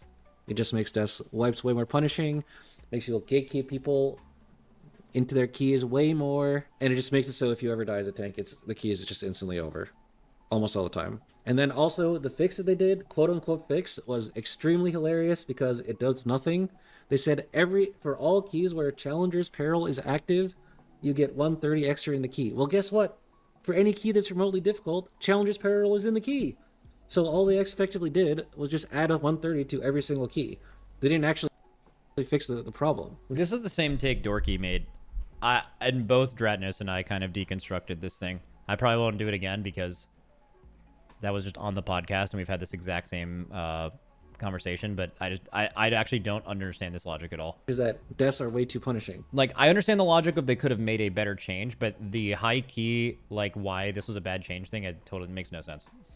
Okay, anyway, I think they've heard enough of that. Everyone has basically told them that without me telling them that. Then we also have buff tanks and healers. It feels really bad as a DPS player, you know, enhanced shaman main here. When God, you're tanked, what a season to play enhanced shaman. What an or amazing healer, class. where your tank just dies, or like you just don't get healed for a thing, and you just have no agency in the key. They should make it a lot easier for people to survive keys, and that makes it so that, you know, if you are a DPS player that's playing really well, doing high damage or something, or if you're a tank that does high damage, then you can make up for like having poor defensive play by doing more damage, I guess. For instance, like if your tank just gets one shot on a pull, it's over, right? You can't time the key anymore. No one else in the key mattered at all except for that tank. But if they make it so the tank is never getting one shot on the pull, maybe just instead he's like requiring more healing or something, and that makes your healer's damage go down, then it's a lot worse, right? You'll be a lot better. Everyone else has agency in the key. You can at least play the game even if your tank sucks. And then the Yeah, I mean, I don't have a rebuttal to buff tanks and healers. Sounds good. Well, the buffing healers things is weird, right? Because there's like an entire conversation around the power and spikiness of healers, but most of that is just having to happen because of the way that the game design is made, like the fight design, the damage you're intaking. We already talked about it, like the close relationship between how your character is designed to heal versus how the things are designed to do damage to you in the game, and how those are like very similar or very important that they work together. And then we've talked about that spreadsheet that Jack brought up where, you know, like the ratio of your HPS to the max health has like gone down massively since Sepulcher, and how healing in general in Mythic Plus and everywhere else felt better before then. And so buffing healers isn't necessarily the move. Actually, like the strong argument is to actually keep healers the same, but massively buff our HP to have things work like they used to. But then that's not exactly the case because we have so many defensives and cooldowns of the talent tree now. It's weird, but other thing, that's a very complicated problem. class balance is fucking complete trash right now. The OP specs like enhanced shaman, Ellie shaman, the DKs, rogue, and mage are way too much better than everything than other DPS. But that's not even the bad part. The bad part is tanks and healers. Like, Prot Paladin is legit feels like the only tank that is actually playable in high keys. Like, if Prot Paladin wasn't buffed to, like, the level that it is right now, you just couldn't even do high keys, because these other tanks can't even survive them, which is not what we want. We don't want to be gated by tank survivability. We want to be gated by, you know, sometimes tank survivability, but not every single key, like, every single pull of every single key. We want it to be, like, a problem sometimes. Whereas other times, maybe you're gated by not having enough damage. Healer balance is a little bit better, and it's also a little bit forgiving, mainly because the best tank at the moment is Prot Paladin. But it also... That's such a good point. Like, how lucky are we that they made kicks matter more in Mythic Plus than ever before, right at the exact same time as the class that happens to be the best, which, let's be real, you're going to bring the tank that, like, is the best combination of does the most damage and is the tankiest. Like, yeah, stops are important, but, like, you'd be, like, even with Demon Hunter last expansion, you'd be surprised how quickly people will move off of a tank and say, like, oh, you can never not play this because it has so much utility, and then how quickly people will just play the other one because it does slightly more damage. So, like, how lucky are we that Paladins just massively interrupt everything important?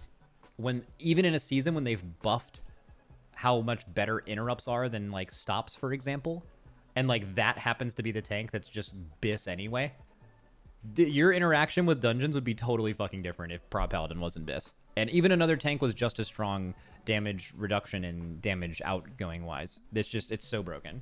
It kind of sucks this season too. All right, that is what I came up with, I guess, to help fix Mythic Plus. Right now, Mythic Plus, I don't really have stats because I don't have access to API or whatever, but I'm pretty sure Mythic Plus interest is an all-time low right now. They made a lot of bad decisions going into this expansion, and this is how to save it. All right, thank you for coming. It's one way of how to say. Yeah, I mean, I think that perspective is nice, especially from, like, a higher key range. I've played with Yoda a decent bit. I played with him in Final Fantasy. He was our healer for E12S, I think, and E11. And then I know a lot of people in my guild have done keys with him, but yeah. All right, W. All right, we're gonna yap for like 10 more minutes, and then I'm doing this.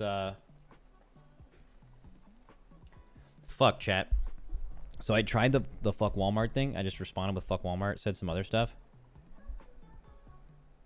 and they said like, "What if I get you this thing from Walmart?" And I said I won't accept anything from Walmart. Fuck Walmart. And then they said, "What if I told you I was born in a Walmart?" How do I? Because if I were to keep going with the bid, I would say, "Well, fuck you too." But that's really stupid, right? So, oh man, now I'm fucking real shit.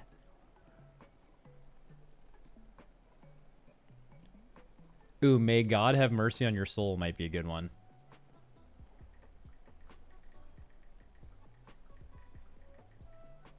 Yeah, I'm slamming that.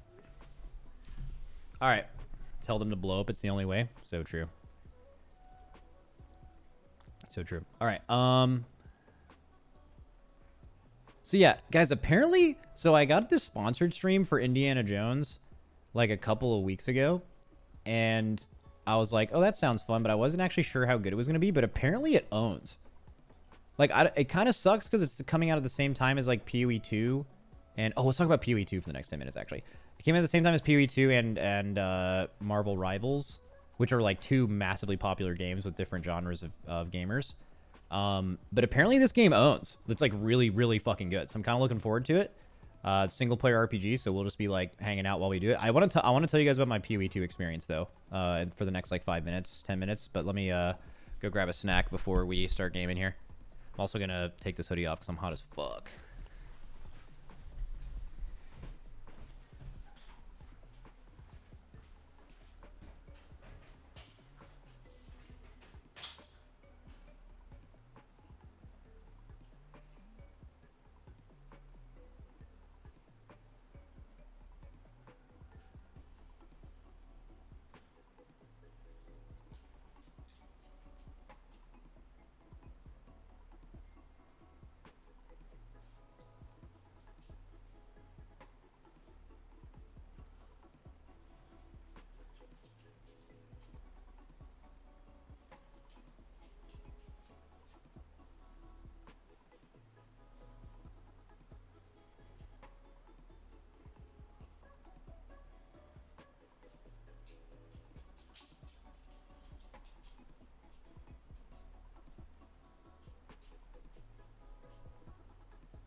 All right.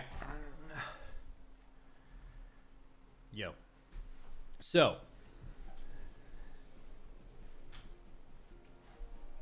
PoE 2. Did you guys play it? What do you think? Before we get into Indiana Jones and... Oh, fuck. I forgot my controller. One second. Fuck.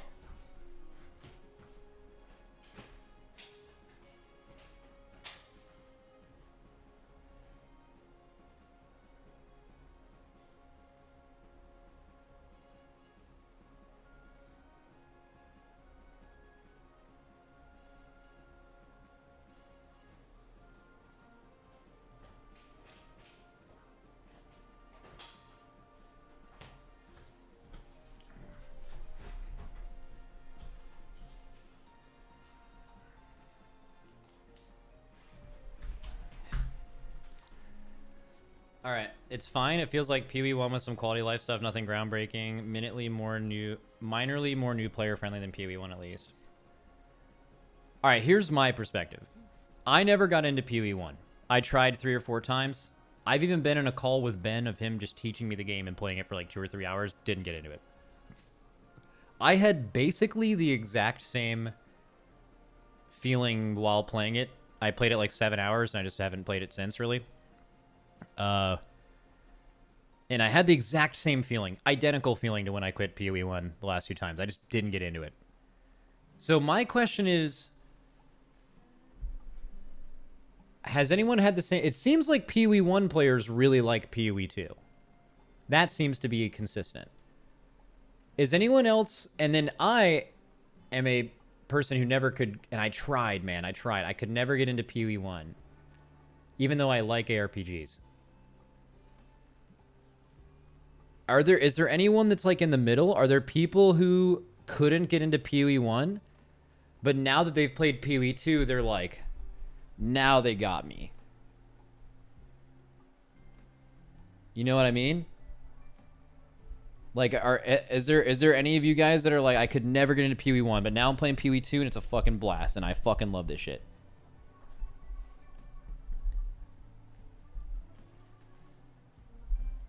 Someone in chat said, that's me. Hated PoE 1, but PoE 2 is a blast.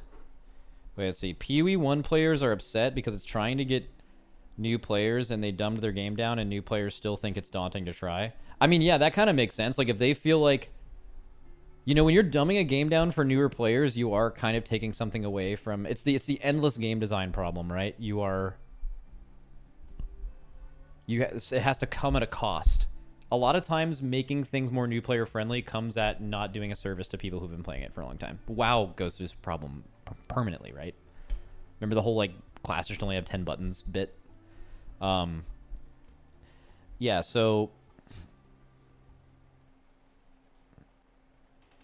that's interesting. Well, it seems like I don't know, it seems like it's still getting a lot of viewership and stuff. Like, for example, are the PoE streamers like this, isn't it? Oh, it's kind of hard for them to tell because they're streaming with drops and a gift to sub campaign, and they're making the most money they've ever made as a content creator if you're a PoE streamer right now. So it's probably hard to separate that, but I wonder what the Dude, I saw there was this crazy bait article on Twitter. I logged on Twitter this morning, woke up, rolled over, and it was a PC Gamer article titled PoE 2 isn't as good as Diablo. It wasn't exactly titled like that, but I thought it was a satirical article. Purely because, like, that's the exact article title that would just make PoE players go fucking crazy. But it was actually real. Holy fuck. I think people forget it's still in early access, though. Half the features aren't even out yet. Hey, you know what I think is... Okay. Listen, if you're going to release your game and 1 million people are watching it on Twitch and you sell 1 million copies, it's early access, but like it's a release. It's the release. You chose to release an unfinished game, but like the whole like, oh, well, you can wait 6 to 12 months to play it for free. Like, it's a weird argument. I think it's fair to say that these games are actually just releasing their games when they do this pay for early access shit. They're choosing to do that. Right? They're not choosing to finish the game and then sell it to you or let you play for free. They're choosing to like, they're clearly, do you think this decision to do this wasn't motivated by the insane amount of money they made by selling early access? Of course it was, right? They're a company. They have to make money, right? Of course. So it's a release. And because of that, I think it's fair to judge the game based on the release. And, you know, the whole like, oh, well, like eventually they'll fix it. A lot of the reality is, I bet PoE, it's very possible. Actually, I would maybe bet this to be true. I bet PoE 2 will never have more players than it had this weekend, even when it goes free to play a year from now or whatever. Right? Because this is the fucking release of the game. Even when it's more well thought out. I just think it's hard to generate that hype again, right? When people try it and then maybe don't like it and don't come back, right? That'd be true of like almost any game. So the whole like, oh, well, they'll eventually fix it thing. Yeah, you can say that about a lot of games. Games are kind of permanently in development. It was an interesting conversation a while ago about how like games are, you know. I remember having this conversation with someone I met that worked on games that was like, you know, when do you release a game? Like, people always say you just make the game and fully take all the time you need and eventually just like make it the perfect game. But like, you can always improve a game. So sometimes you'd get like 90% of the way there and you release it, and then you like at least get some feedback and some general ideas on where you should go, rather than having endless alphas and betas and releasing it. Like current meta for game releasing is to do that, is to release the unfinished version and have the feedback affect your approach on creating the rest of the game. Yeah, I don't know.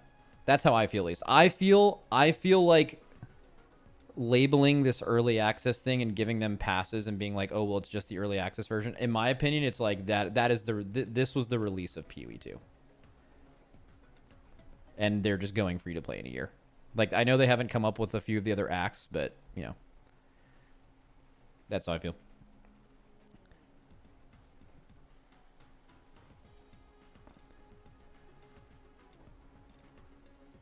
Same with any creative creation, like movies, books, can always be improved, but you just have to let it go at some point. Yeah. It's like D4 at launch, and real game will be like D4 X-Pack. Yeah, like, Diablo 4 is fascinating to me, because, like, I would tell you that, like, Diablo 4 now is way better than it was at release. And I think that's, if you guys have played, like, it is just a better game. But you know what I did on Diablo 4 release? I played that game for almost a month straight, all day, every day. I don't think I'd want to do that now for the better game. So I'm telling you that it's a better game, but what am I really telling you? I'm not telling you what the time I'm spending.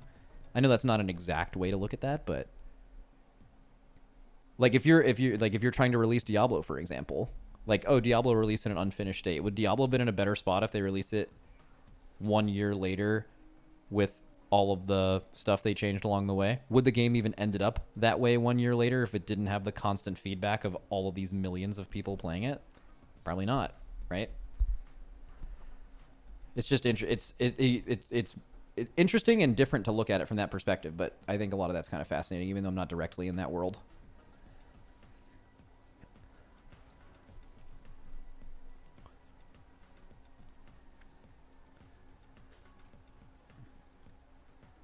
What did you like the most, PoE 2 or D4? I mean, I already told you that, right? When D4 came out, I played it all day, every day for a month. I still play every Diablo 4 season except for one of them for like 4 to 5 days at minimum, and usually 1 to 2 weeks. And I played PoE 2 for 7 hours, and I couldn't pick it up again after even trying in PoE 1 multiple times. I mean, I clearly like Diablo better, right? It doesn't matter what I tell you with that. I'm telling you by what I'm doing, right?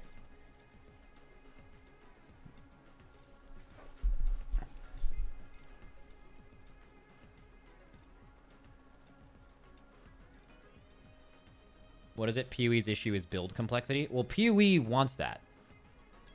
Like, that can be an issue for you, but like, to me, it's still very clear that PoE and Diablo are made for very different gamers. PoE is a game made for Bens, for people like Ben. Not necessarily people as good as Ben, but just people like Ben. Diablo is made for your friend who plays games on his couch with after downing a few beers. Like, just straight up. That's the goal. Two very fucking different people, right?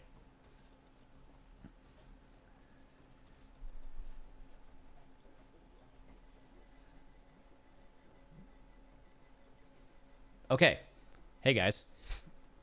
You guys ready to fucking whip some people? Huh?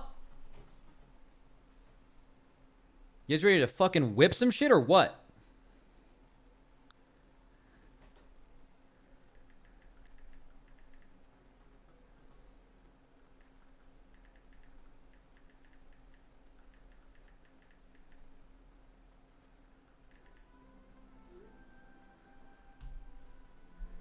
Let's whip some shit, baby.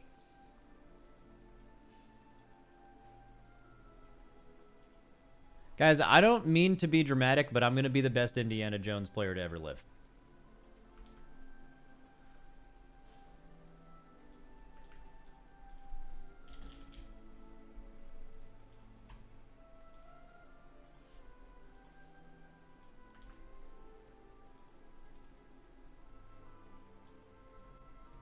Where's your hat? Oh, fucking goddamn it. I don't have a hat. I don't have an Indiana Jones hat, but boy, would that have been a great idea for this stream, huh?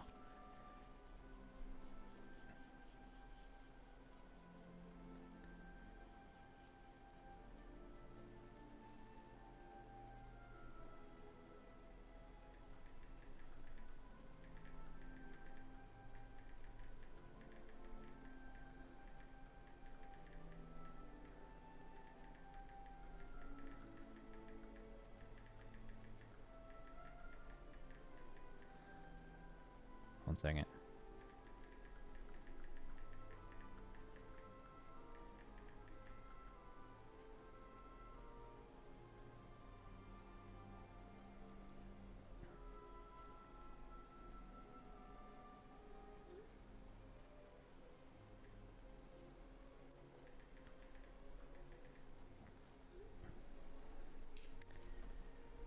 What did someone in chat say? I would think that Racer World First Raider is more like Ben than my couch beer friend.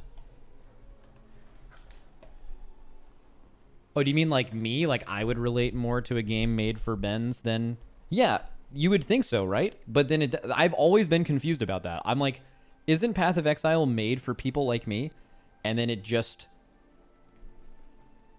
You know, it isn't. I can't explain it to you, man. It doesn't make sense to me, but it's the way it is. 1 second. I think it's gonna mess up. 1 second. I plugged in my controller, but sometimes when I plug in a PS5 controller, it changes all my audio settings, and it just... I don't know if this happens to you guys, but if you plug in a PS5 controller into your computer, it did it. It just did it. You can still hear me, but in my sound settings, it just changes it. Like the controller's so powerful that it automatically changes your sound input and output to the controller. It's just too powerful. Why does it do that? Okay. I'm so confused. All right, there we go. System and chat mic. Wow, that's so interesting that it does that. It just fucking takes over. All right, let's go, boys. All right, Indy Jones in the Great Circle. I have some things to tell you guys about this game. So it was in early access, but it just released recently. I'm gonna launch it. I did launch it to make sure that it worked before my stream. It might be super loud though. I don't remember turning down the sound. But yeah. So if you guys want to get whipped, stick around, and we're gonna be the best Indiana Jones player of all time. So I think you guys can download this right now. I think it is available like this instant. I think there's also should be a banner below my screen you can click on. I don't know if I get anything if you do that, if you buy it through that, but do it anyway. Just all of you are required to do that, so they think that I did a good job. And yeah, as far as I know, before getting into it, it is just a like single player RPG action adventure, and the reviews have been extremely good. So let's slam it. Please don't be super loud. Please don't be super loud. Please don't be super loud. Please don't be super loud. Be like kind of loud. Kind of loud. But not super loud. Okay, manageable. I'm turning it on a little bit though. Also don't know where to put my camera.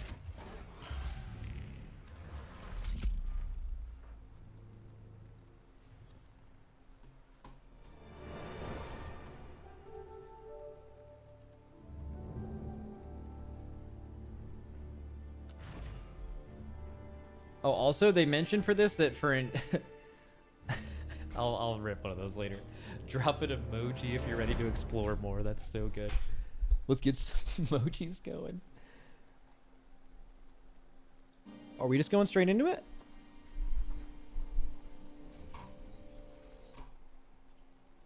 That's me, by the way. Let's make sure the options are good. Outfit. Temple of Doom. Wait, that looks exact. Oh, so they like got the rights to Harrison Ford's face, right? Like this isn't like one of those things where it's like an Avengers game and then like all of they didn't get actors' rights, so it's just like based off other people. I mean, that looks exactly like him. Who looks exactly like me? I'm him. Oh, let's go Lion's Tamer Whip. Okay. Incoming damage indicators, controller, mouse and keyboard. What about like the difficulty? I remember selecting it earlier, but I just wanted to get to the options. Edit keybinds. I'm going to use controller. They said to use controller for the best experience, so I'm going to trust them on that. How's the sound, by the way? It turned up a little bit. Good. I think I'm a little loud. Let me turn the game up a little bit. Screen shake off. Camera stabilization off. Motion blur off. Field of view turned up a little bit. Subtitles full.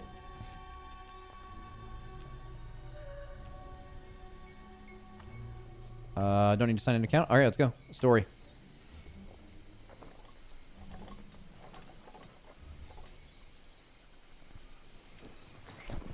Okay. Oh, the field of view is interesting. What of the curse? Superstitions? Yo, look at his hat. Yo. Nice hat, big dog. Is he cold right now?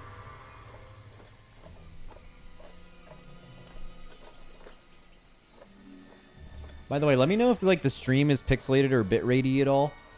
I can turn down the settings. I have everything on Giga Ultra right now. I have everything on insane ultra mode. Let's go, big dog. Come on.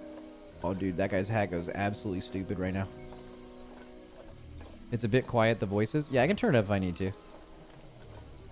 Is this the intro? I don't remember. So I don't know if this is based on a movie or not. I've seen all the Indiana Jones things except for the most recent movie.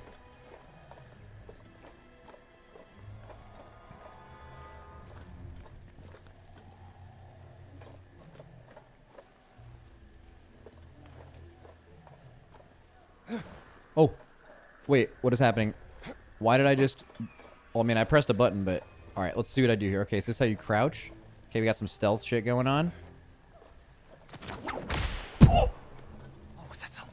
That... Okay, it was clearly... I whipped... That was me with the whip, but... the... Yo! So those are like your action things at the bottom? I guess? Okay, okay. Bro, it's me with the whip. I think there's something there. Yeah, let's go. You got the knife, hat man. Get in there.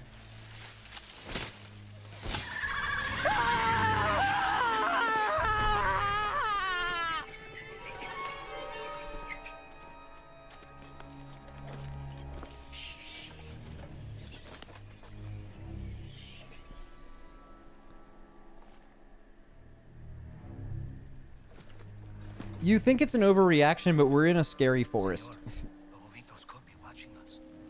Yo, guys, ready for this? Check that whip. Relax.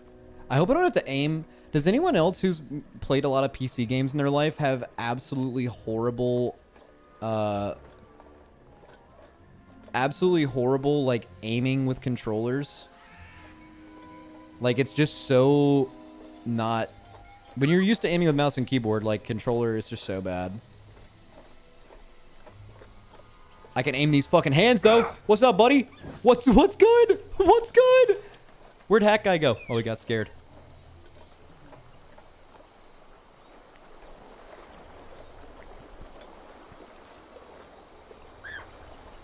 It's much easier. And wait, can this game be in third person?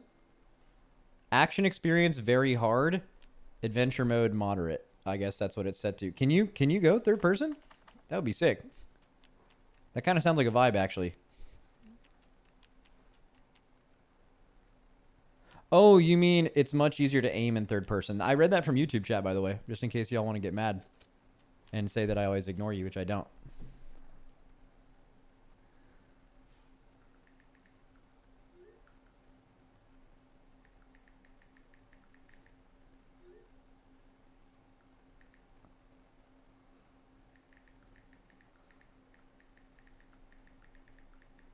Parts of the game are in third person? Well, I mean, there's probably like cutscenes and stuff, right? It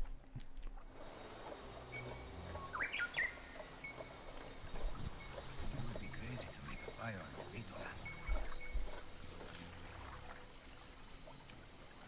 All right. Puzzle parts are third person. Oh, we do puzzles out here. All right. Yo, back up. Bro, you come in range of me, I whip you. That's it. This was Forrestal's favorite. Anything else? Let's get low. Let's get low.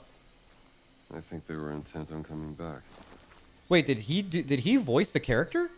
It sounds like OG Harrison Ford, but also kind of not really.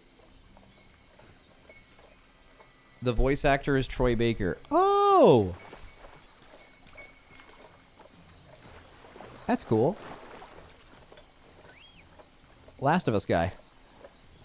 Troy Baker was also really good. If you guys watched the Last of Us 2 or the Last of Us TV show, Troy Baker hosted the like audio companion podcast for that show, which was really good.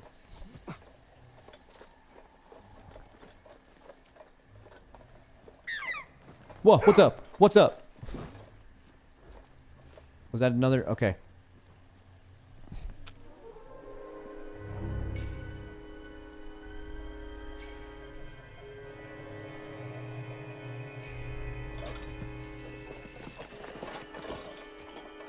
Is that like a poison dart? Ooh, I watched a YouTube video last night about how the CIA created a gun that would like shoot some kind of shellfish venom into a person and like kill them instantly with no trace. It's a fucking sick video.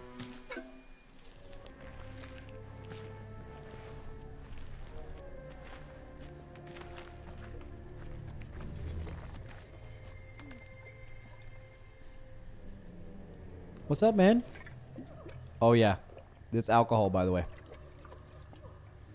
Yo, what's the drink button? I'm putting these. Yo, what's good? What's up? What's up? Yeah. All right, what do these other buttons do? I have a fucking gat. Okay, how do I Okay. Nothing up or down yet. Yo, put the gat away, big dogs. Put that shit down. Put the fucking gun down. No. I don't want to shoot it. I don't know how to... Guys, how do I get my whip back? I got the damn blicky. I don't know how to put it away. I know how I pulled it out, but I don't know how to put it back. Yeah, equip, unequip, unequip, unequip. This is the jungle telling us to turn Fuck, put the gun away, man. Satipo will help you move the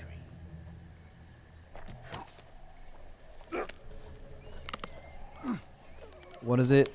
Someone in YouTube chat said, the voice honestly took me a while to get used to, but I'm 4 hours in and I've grown to like it. Great game, much more indie feeling than the last two films.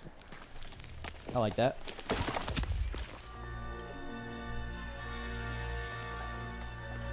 South America, 1936.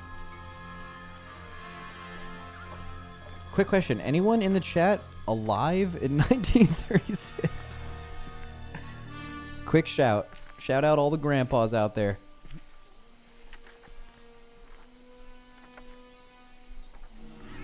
He'd be almost 90, right? That's crazy. That's so old.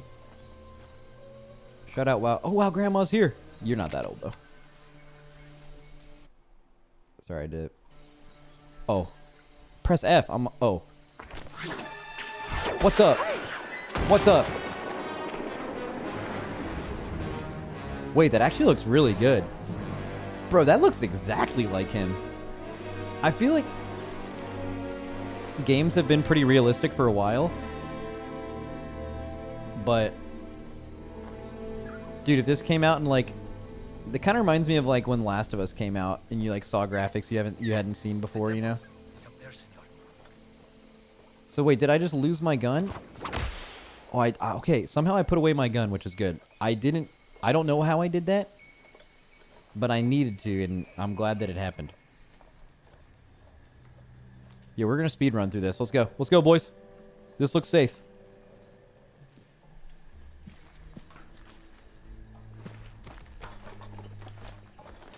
This is it. Was anyone else scarred by This is the where end of Forrest the... was first in.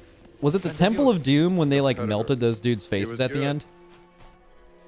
He was very, very good. Senor, nobody has come out of there alive. That was Raiders? Raiders of the Lost Ark? Bro.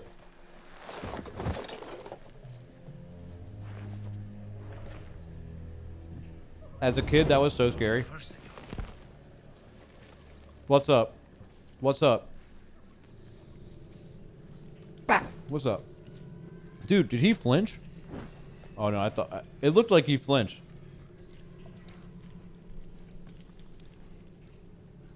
It's like Indiana Jones, but he's less pensive and attractive, and he's more like that guy that fake flinches all of his friends. Like, huh, made you look, bitch. He's like a frat boy.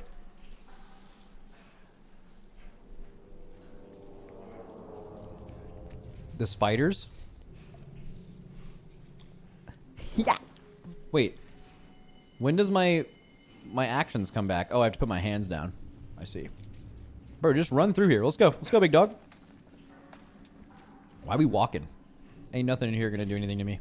I do have the combat on extra crazy mode, though. Which we may turn down if that makes this less enjoyable. Sometimes... Oh.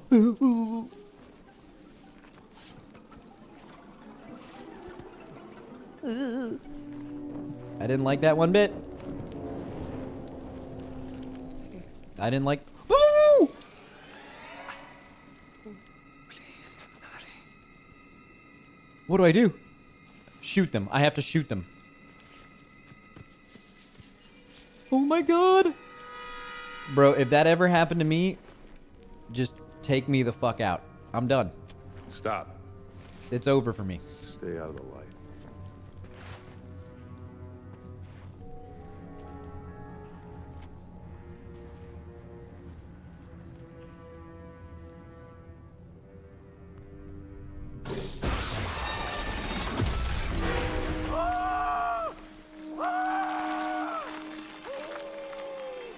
That's fine. He's been dead a while, bro. Bro, relax. Relax, big dog. You said he was very good. It was.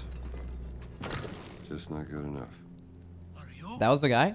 Yeah, I'm the beast, Guess bro. we'll find out. Oh, okay. So clearly this is this. Okay, I was trying to bait it. I was trying to... What the hell, man? I was trying... God damn it. Is it going to come out again? No, okay, that's not going to work. Is there something on the ground I can, like... You go first. Come on. Or did I step on something?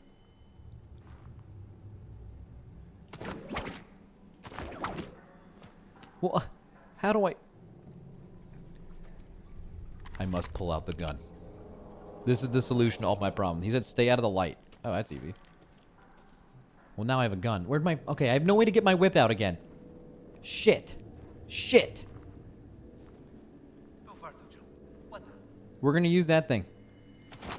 Crazy, senor. Yay! Yay!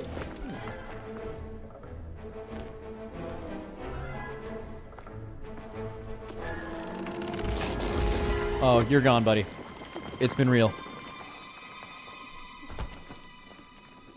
You're so done. I'm not gonna lie, chat. I think this guy's holding us back.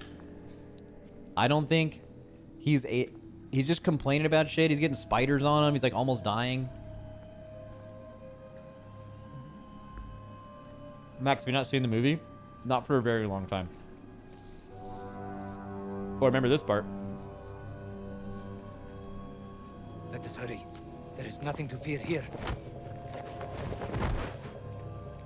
That's what scares me. Good voice.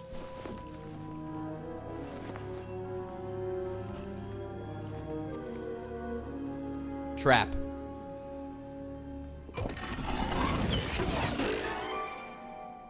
Okay, we could have so easily died. Okay, so that came out of there. So we need to make our way through here without killing ourselves. Okay, so this one has a marker on it and that one has a marker on it. So maybe they're the dangerous ones? That did it. I mean, is it just pressing the ones with the thing on it? Am I missing something about the puzzle? Because this seems very basic. Yes, it does. It seems very basic. Doing it. This has to be it. That's it. I found the solution.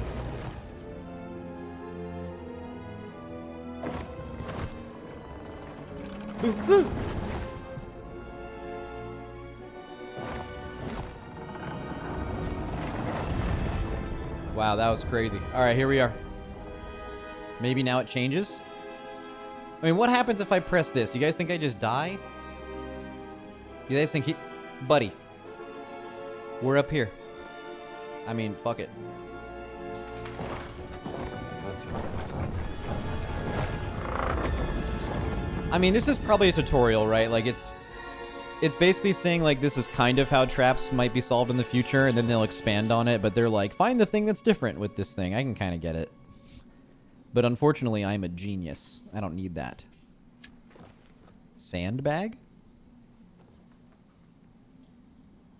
Oh, we have to... Oh, yeah, you replace it with the thing that weighs the exact much. Adjust weight. How do I fucking... I don't know. How much sand do I have? I'm doing it!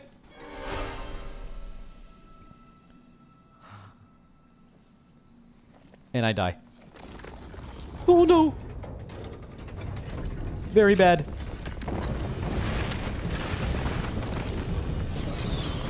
Oh, yeah, this is gonna work. Yeah, none of these hit me, probably, so it's whatever.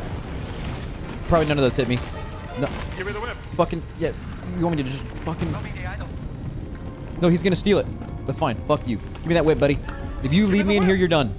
Adios, senor. Dude, okay. There's no way you were that big of a bitch, and then now you're... Okay. There's no way you're just screaming for me to get spiders off you like that, and then you betray me.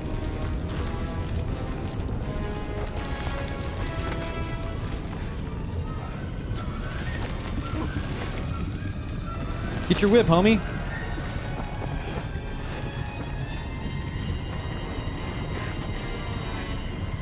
Guys, I've seen the movie, but not for like 20 years, okay?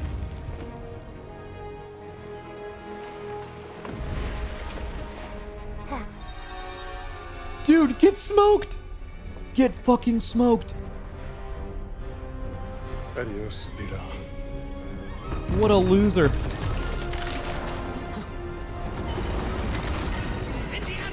American. It's all in American. I don't want to turn around. I learned to hate you in the last 10 years. Why did I turn? I didn't retain any speed. I'm dead. Damn it, don't you leave me down Oh. by myself! Are you God. Wait. Is that supposed to happen? Oh, it was a dream. And I'm smart now. You can tell by the glasses.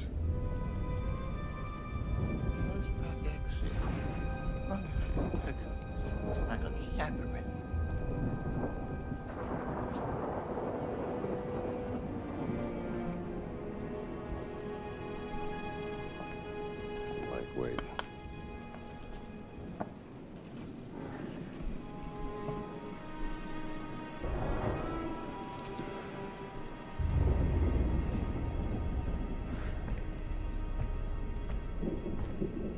What the devil?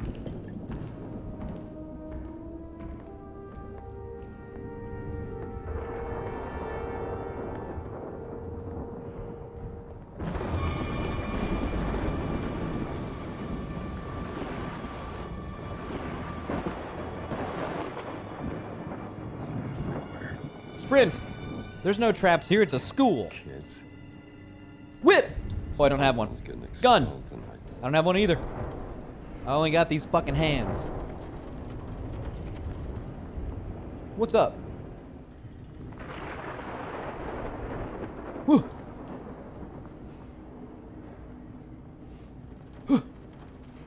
Gotta be some vagrant.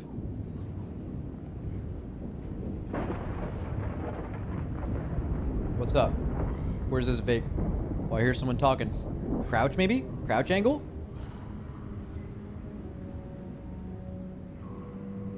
So is this where it breaks off? It starts with like... Okay, so they basically use the beginning of Raiders as an intro. In like a flashback. Kind of to teach you the game and get some nostalgia going, and then now it's breaking off.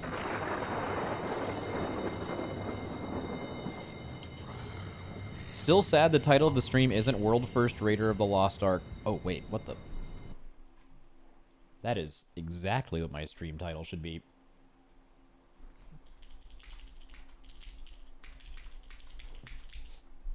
Jesus Christ, that is a good title. All right, thanks, buddy. All right. Mod him? Nah, he doesn't want the bird.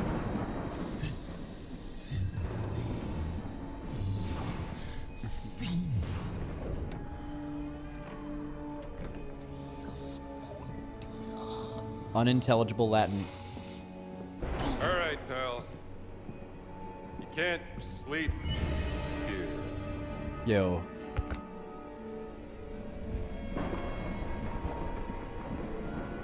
Who the hell are you? Yo, he's fucking huge. What the fuck? Bro, he is so big. Okay. Let's whatever. Fight him. Let's get... Okay, that didn't work. You asked for it. You asked for it. He's so much bigger than us. All right, let's fucking go. Whatever you're up to, What's up? pal. What's up, buddy? Let's get this. Get this fucking hands. Get these hands, buddy. Get these hands, buddy. Shit. This is not going good even a little bit. Okay. Fuck you. Bap, bap, bap. Back. Oh, I'm dead. Oh, well. Oh shit. Okay. Is there a way to dodge? Whatever you- Okay, he throws me. Hit him with that little 1-2. Oh, little charge up punch. Back up a little bit. Charge up again. I'm dead. Okay. Damn it. Put me down. Put me down. All right, quick punches this time. He instantly killed me. Stop this. Okay. What the fuck do I... This guy's insane. Please, please. Bap, bap. Fuck. Fuck, fuck, fuck, fuck, fuck. How do I fucking... How do I... Bap. Fuck. Let me go, let me go. What the fuck? This is insane. Stop. Bro, okay, just... Okay, new angle, chat. New angle. We're... This is a museum. Careful. Woo-hoo-hoo! How do I get out? No! How do I fucking... No! I'm dead. Okay, what the... This guy's fucking crazy.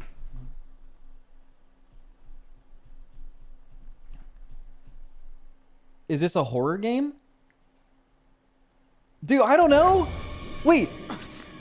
I won. I did.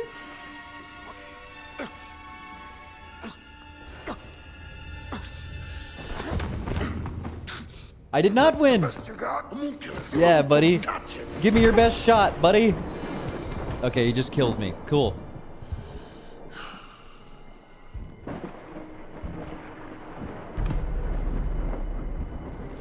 That's the end? Is my game over?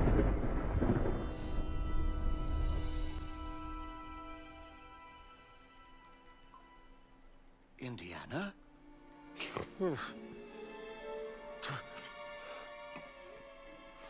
I'd wondered where you'd got to. What happened?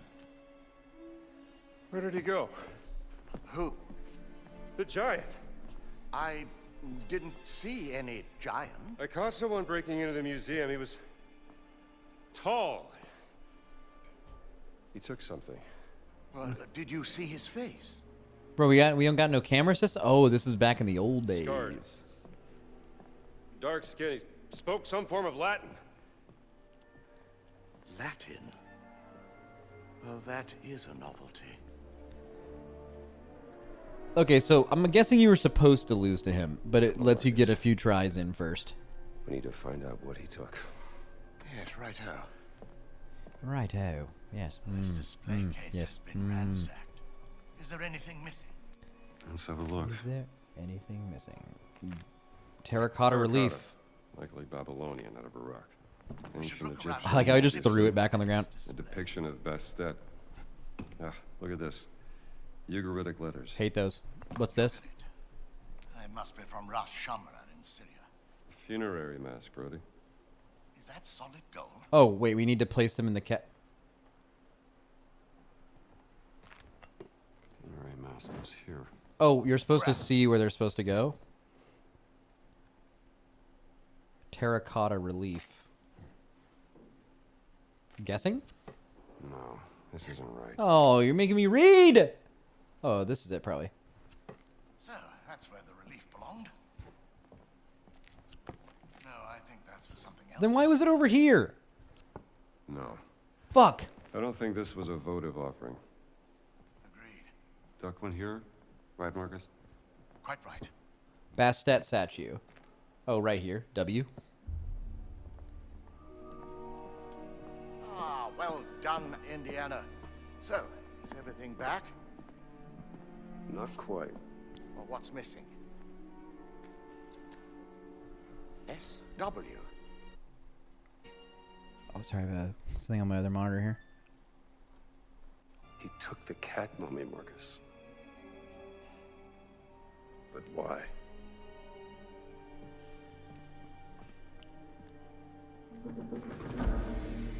Puzzle. Okay. The thief may have left a So the two kinds of puzzles we've seen so far is like the OG Raiders one, and then it's like find the thing that goes here. I bet that could get kind of interesting.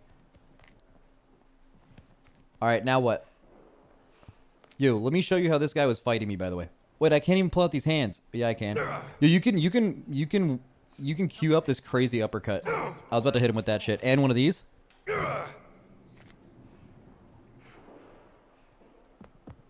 I was about to go stupid on him. All right, let's go this way. This way, I couldn't go this way earlier. The manual contains game instructions. Press this for the pause menu, and then select game manual. Welcome. Yeah. That's all this shit makes sense. All right, cool. Where go? What do?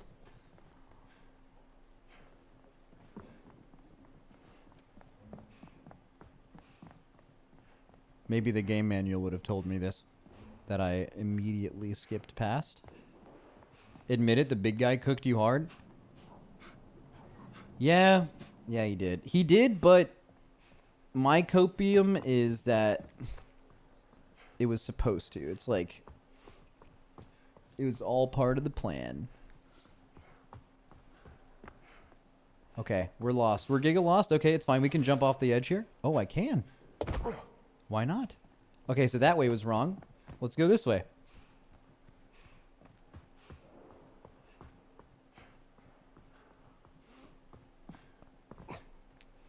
Was I supposed to follow Brody? Dude, let me out. Wait. Local map. Didn't read. Did anything else break out of here? Oh, wait. It was introducing me to the puzzle. So the puzzle wasn't done, I guess. Right? So he made me do these. So naturally a person would look around the room and fix other stuff that is broken. But me, I just ran around. What I expected when you asked Oh, me from you. let's fucking... Okay. Thieves don't usually make appointments. Okay. Not just the break-in. I thought you'd given up on the fertility idol, Indiana. People died for that thing, Marcus. Can't just let it go. You don't think these are in the right spots? The ivory case is... Oh, I never got one for this. This was where this went. This is where that went. Smashed window This is where that went. from your office. I just need one to go Perhaps that here. is where he got out. But I just need to actually find it.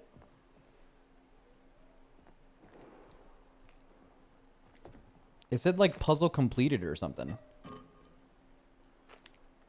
Let's investigate the broken window near your office. Oh! Perhaps our thief left it. Broken window near our office. Well, I don't know where my office is, but I know where these footprints go. Oh, now we're being a little... Wait, what's in here? Is this my office?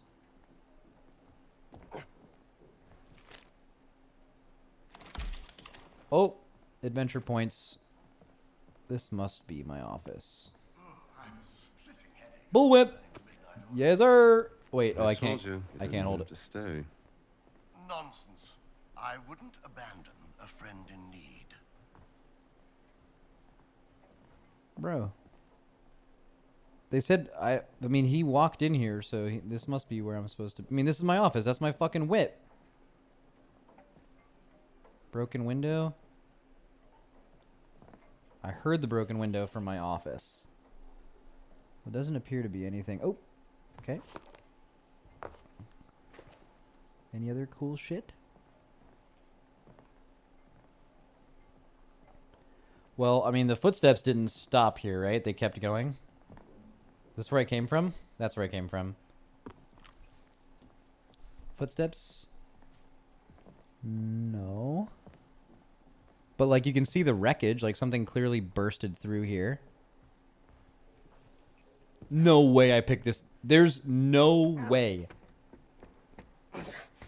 Oh, okay, I'm not trying to lift it all the way up. I'm Marcus. just trying to see what's under it. Help me out here. Coming, Indiana. Bro, I am yoked.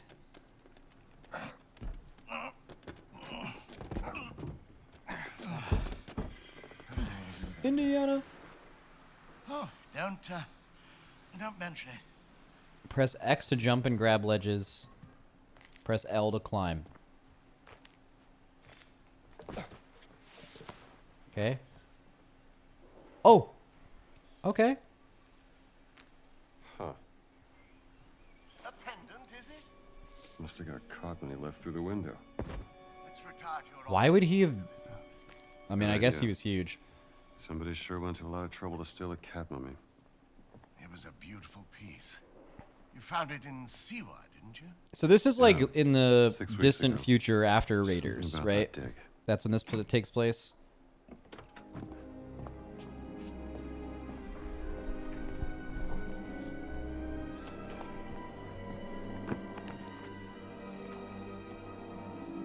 This is like right after Raiders, between looks Raiders and captain to Last you, doesn't Crusade. Okay. It's the sigil of the Vatican secret archive, if I'm not mistaken. This isn't just about a cat mummy, Marcus. The What you Vatican. going to do, Indiana? We're going to the Vatican, big dog. Let me turn down my AC. Second. I'll need my classes covered, of course. Indiana, Dawson seems the likely choice. Maybe Kittredge. oh, look.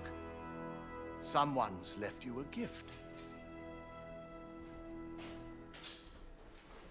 How long has that been in there? I haven't opened this suitcase for a year. Not since Cairo.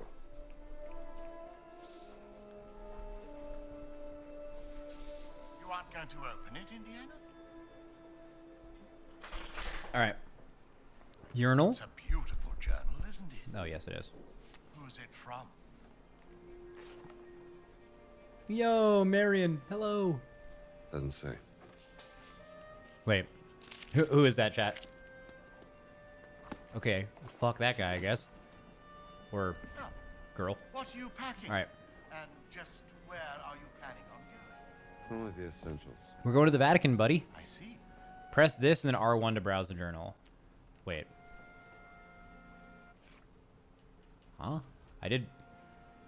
Oh, it contains catalog, clues, objects, and photographs. That I did press that. That's what this is, right? Oh. Oh, interesting. If you press the right side of it, it doesn't do that. The adventure begins. But first, there are some things left to pack. Bullwhip, gramophone record, giant's pendant. Well, we already have all of those things, right?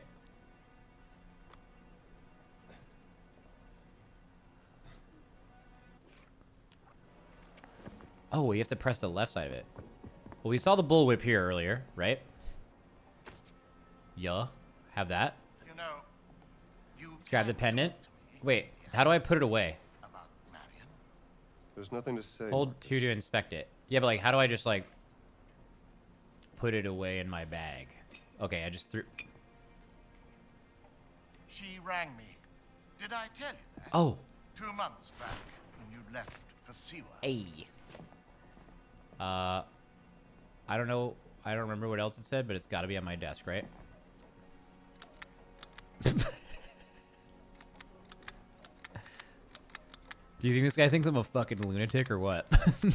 Slamming the... Okay. Where is the, what else I need? Oh, yeah. Check the journal.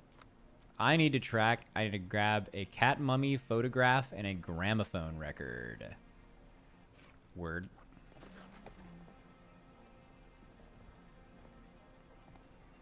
Oh. This will be a nice gift. She was at her wit's end. Where the... I Where... didn't know what Where to the say. photo? It wouldn't have made a difference. She had her mind. You have the photo, buddy? On the desk? Other desk? Do I have to go take a photo? Oh, shit. I didn't mean to hit...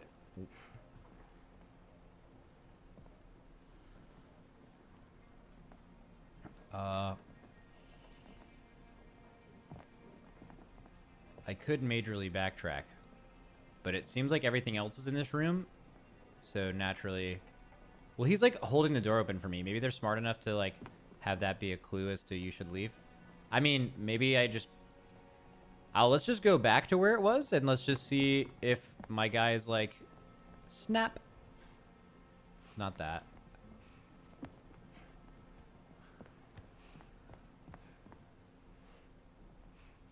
Could I just take a photo, maybe? Nope, not these hands. I don't think I have a photo taker. Maybe...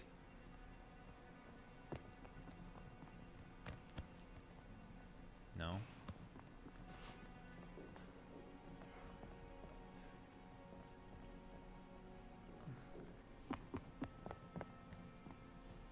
Well, this is where it was taken, right? Oh no, not here specifically, but...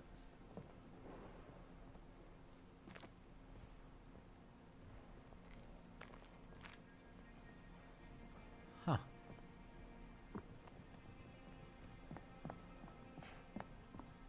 Where is a camera? Any cameras? Let's check the thing. There's gotta be a way. Notes. Okay. Campus overview. Oh, okay. So wait, maybe we look at the map and it's like... Wait, there's a circle on the map where it says Professor Jones. Well, then there's a yellow circle, right? We go out of here, take a right, and then take the left at the end of the hall. In here.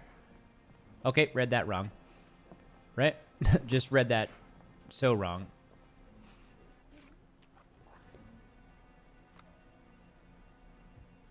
Okay, go in here and take the right. In here and take the right. Wait, this is back... Fuck.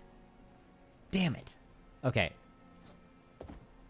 But clearly, something else I have to get is in here. Right?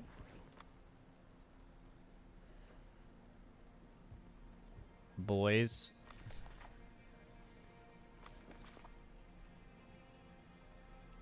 Yeah, I mean, I guess I just didn't look enough in here. I just don't know where I would have taken the photo. That's where my whip was. Everything else was on the desk except for this, so maybe it's just on the desk.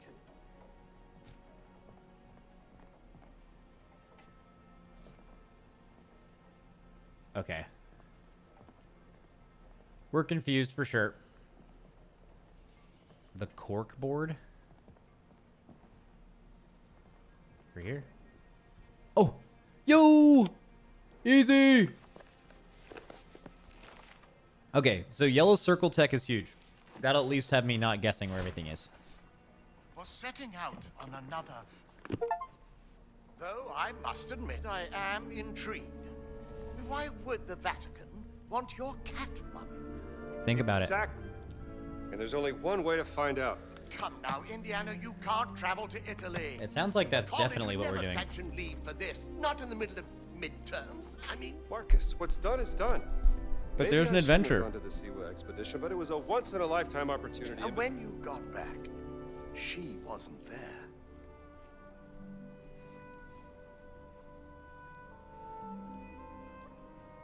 I gotta go.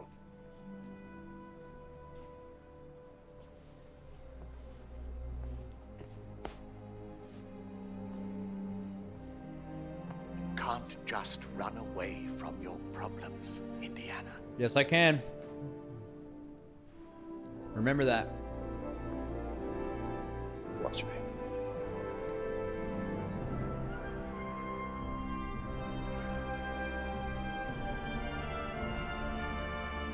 Relatable, by the way. This voice actor is insane. Sounds just like Harrison. This guy's voice actor royalty. This is Joel from The Last of On Us. the next plane to Rome. Stop. Need help. Stop. Meet me in Vatican. Stop. Indy. My friend, stop. Vatican not safe. Stop. We'll wait for you at village steps. Stop. Is that how flying used to work Sanctity is back a then? virtue. If you Stop. needed to fly Don't. transcontinental or whatever, would you land at those different islands and keep going? What, like lack of fuel or something? Or was that on boat? Oh no, it showed an airplane.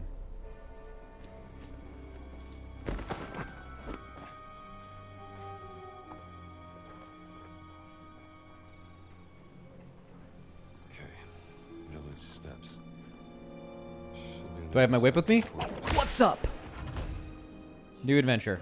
All right, let's just run until that's a problem. I'm just a What's up? What's up? Yo, get whipped on, buddy. Get this fucking whip, kid. Yeah.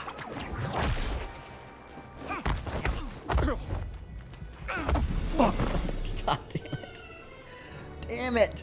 Okay, I don't really know how to fight in this game. Are you supposed to like? Is there a parry On timing, the other side of this fortress. or do you just swing and?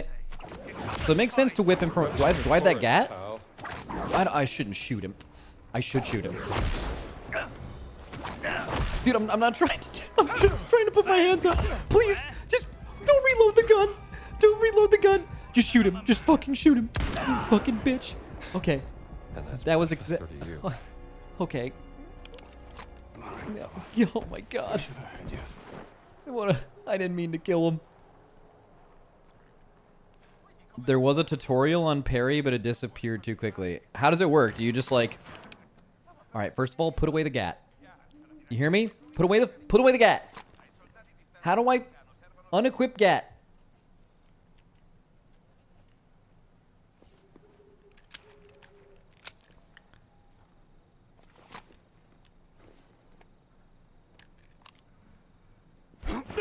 Oh, I can pistol whip. Oh my god, that is sick. Oh my god. So like, okay, so I'm traveling to the Vatican and the very first thing I do is shoot and kill someone. That's absolutely crazy. Crawl under? No. Break window? Maybe I can find a clue on the man I killed.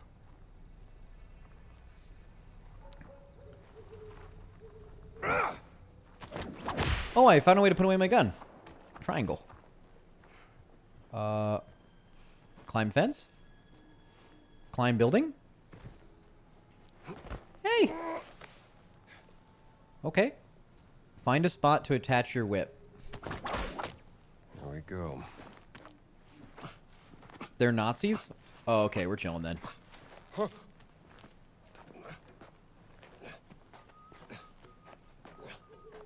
Counterpoint. Would someone this badass just be a professor?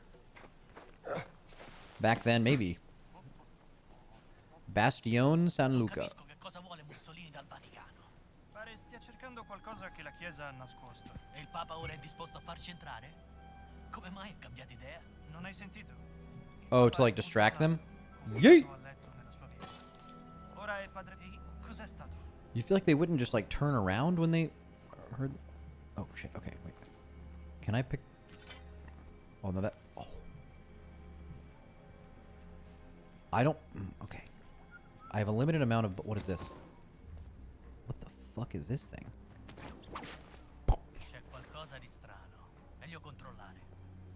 Okay, we're gonna hide behind this thing. And that guy's gonna go check it out. We're gonna kill his friend with the fucking shovel.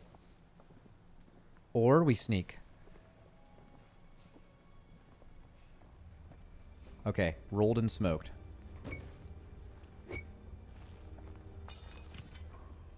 Sarà stato quel rumore.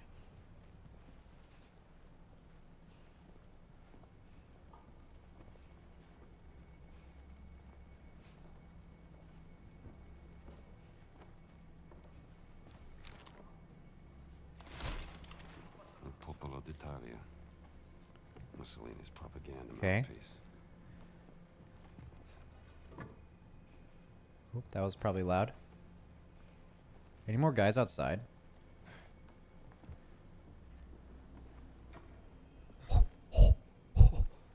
Oh, shit. Okay.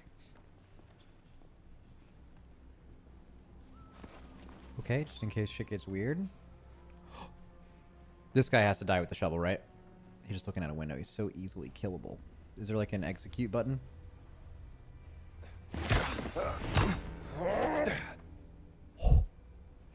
Yo.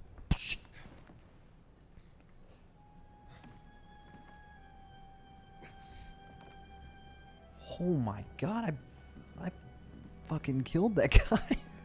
I was just trying to like knock him out, but all right, let's get the other rake. I've used too much. That's a broom. All right, I've got to go down in here. Dude, that guy got smoked, man. All right. Any...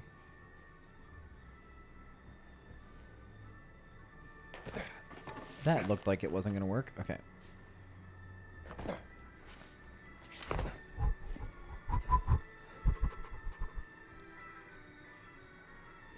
What do we have here?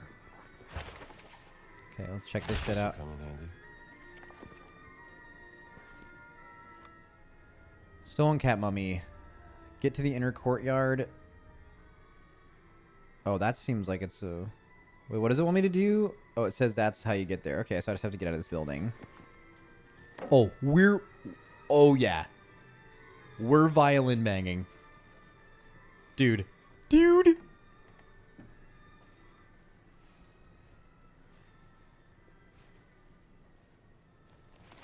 Where's the violin? Okay, so we got it. I'm a Vatican priest.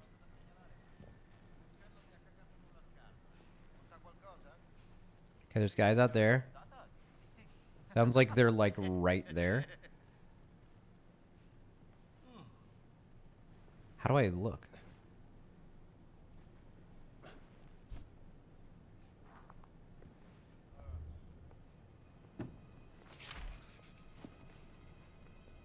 Don't turn around.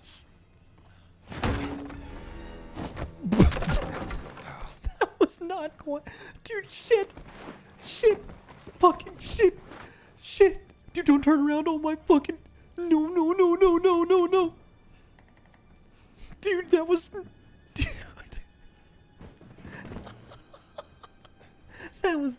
That wasn't quiet at all. I fucking... That was so loud. Okay.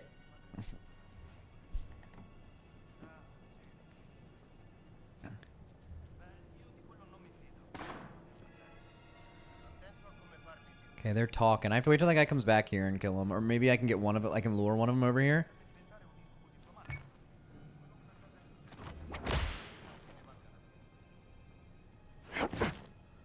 No. Throw it. Wait. Ooh, ooh, ooh, ooh, ooh, ooh, ooh. Better idea. Wait, are they looking at me?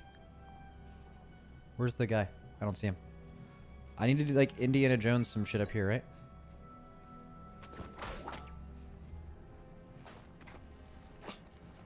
You don't see me. You don't see me.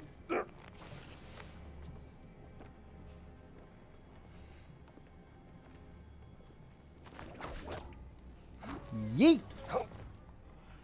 Okay. Yeah. It's good, buddy. Dude, you guys think we can do like some Assassin's Creed aerial assassination shit here? Or do we just pop this guy in the dome?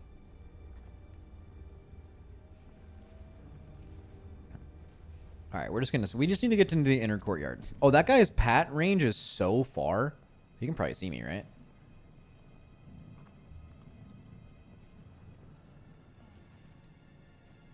So maybe the smart move here is actually, since I would like throw a bottle over there. Fascist, that's his name.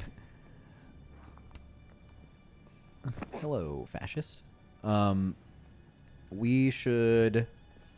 I mean, we can just make it by him, I guess. No reason to kill. But why else would I have this fucking broom, though?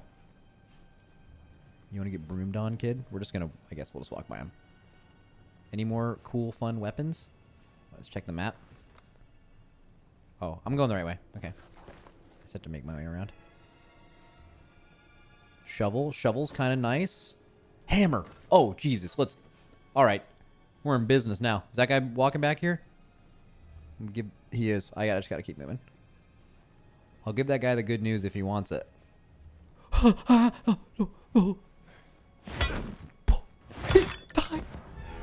Shit. That'll do it. Okay. I think we're good.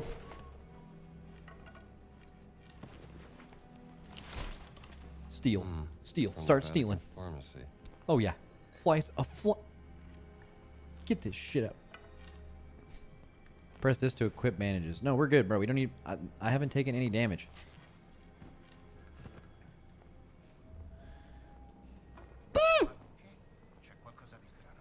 Fuck. Fuck. No. Money. Fascists shouldn't be trusted with money. Fucking shit. Did he see me?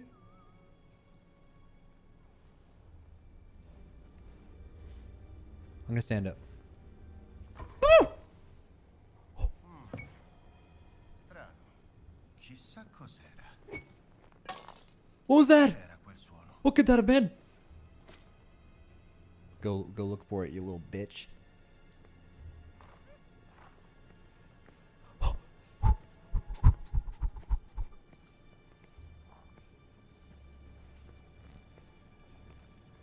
Fuck you, kid. You're fucking done. What? No. No. No. Why didn't you hit him with the fucking weapon? Why? What? Okay. Whatever. Get fucking punched the fuck out then. Don't even make a noise. Woo!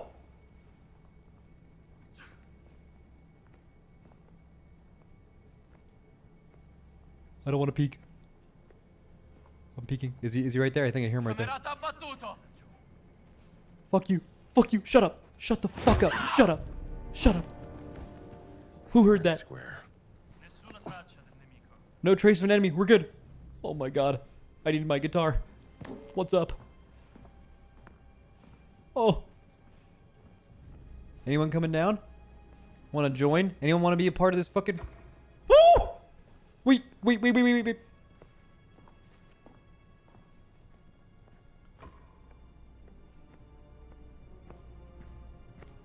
Soldato ferito!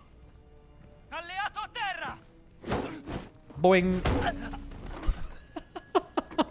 This game is sick. Just one at a time. Who's next, buddy? Who's next? Who's fucking next?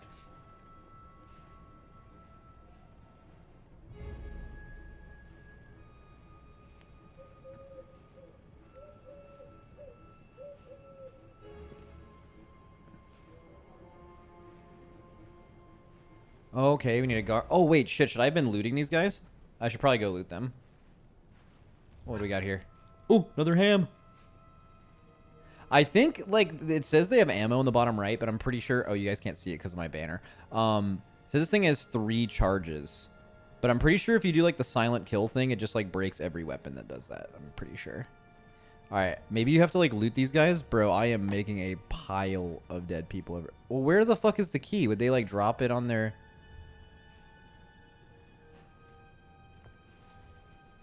Maybe I have to kill the other guy to get the key?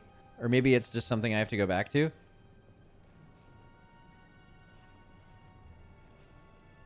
Are you crouching or is the character a toddler? Oh, I'm perma crouching. I'm about to sneak up on this idiot.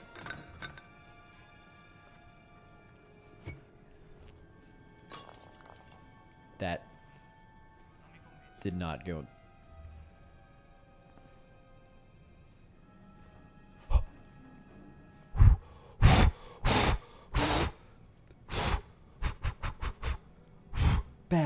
Bad. Not good. Alright, we're gonna take him out from above, chat. Y'all ever seen an Assassin's Creed game? Watch this shit. Check this shit out. Yo, if this works, I'm about to go crazy. This is about to go so crazy. Wait, no, can I not go back up? There you go, there you go. Yeah, where's my bottle? Bro, you could have brought the bottle, man. We need the bottle. The bottle was part of the plan. Shit. Okay, let me see if there's another thing over here. No, dude, I need a bottle. Dude, maybe I don't. You guys think I can just drop on this clown? Fuck. Okay, let me go back and get my bottle, maybe. Maybe? Okay, here's the play. This is the play. All right, we go back. We get bottle. Bottle's right here. Okay. We go right here. And then we throw it across from him. Just so he goes forward. What? Fuck. God. Fucking fuck. Fuck. Did he hear that? Okay. That guy might have my key.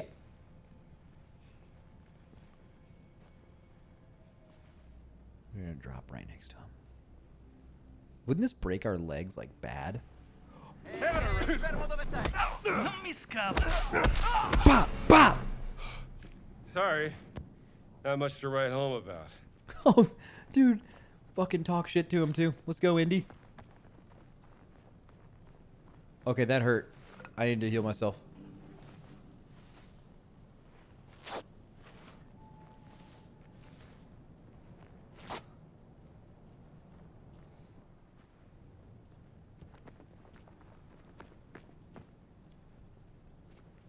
I need a...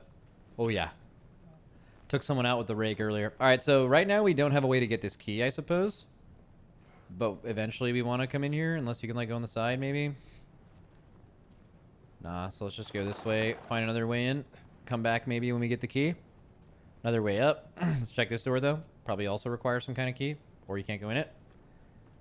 Ooh, wait. Secret uncovered.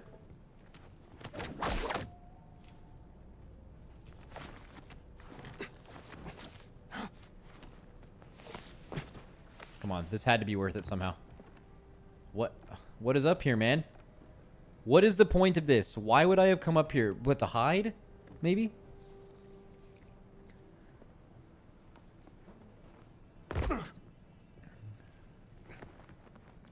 Alright.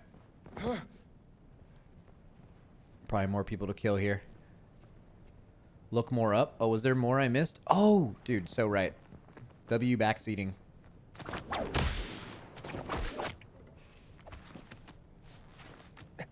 You know how strong you have to be to do that? I went bouldering for the first time the other day.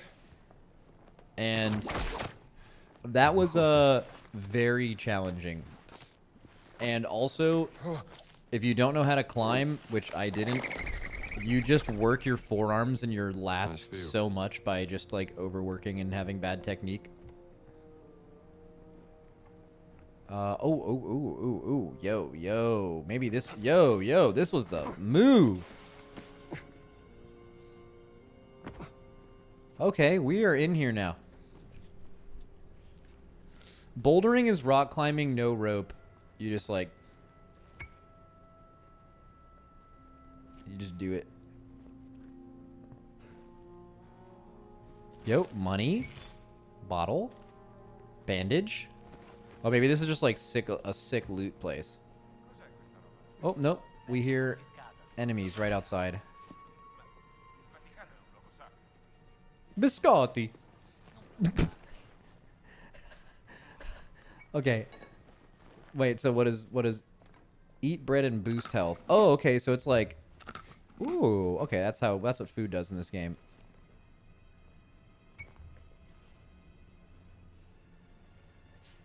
Can you kill someone with a biscotti? No shot.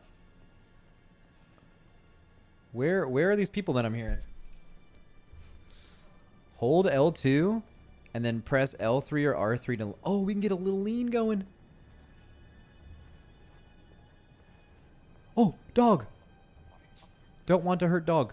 Avoid dog. We got a whip. Apple. Shit. This is not the time to eat. This is not the time to eat. Not the time to eat. Not the time to eat. Get a weapon. Anything. Hit him! Oh, dude. Yo.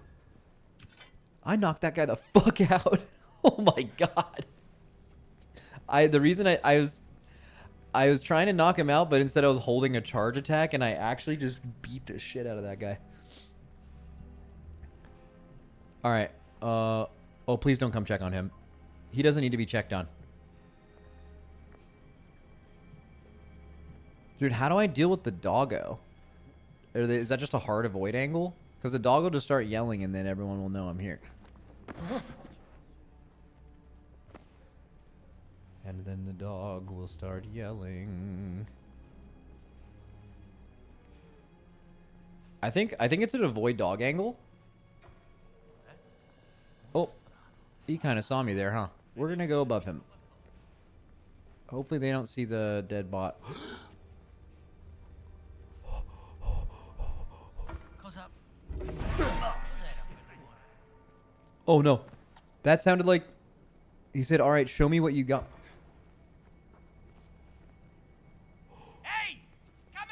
Fuck!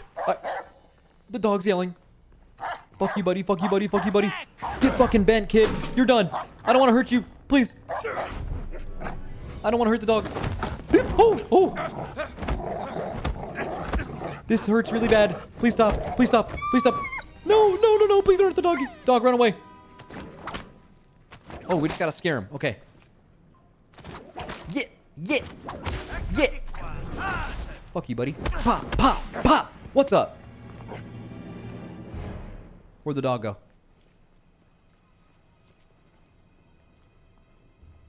All right. Nope, nope. Donut. Eat donut. We gotta eat some food here. We also gotta heal real bad because I'm stupid. Dude, this game's kind of fun. I like the variety of weapons. I want to kill someone with this pot. You know? Gotta be something here, right? Ooh, what's that? Oh, 2 bandages. That is big clutch. I need one right now. I need some more food, too.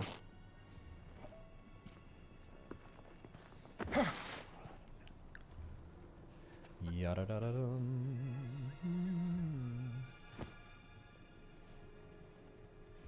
Okay. The dog just vanished, by the way. There's 2 guys in there. What's the note? Interesting. Requires captain's key. That looks like a captain in there, yeah? Is there any way I can get around them? Oh, yeah, this way, probably. Right?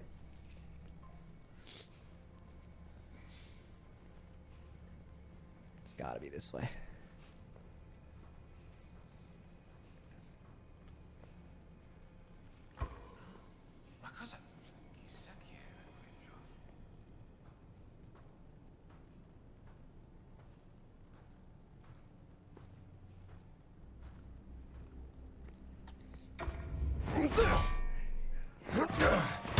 Dude, you're fucking sturdy. God damn. Well, there's a guy right there who didn't hear that. This is a violin bow? Oh, he's sleeping. Say good night. Okay, did we need to break the chair? Let's talk about it. Let's talk about it, Indy. Did we need to fucking do that right there? Maybe that was a little loud? Hmm? Oh, let's go. Throw him into the fire? Wait.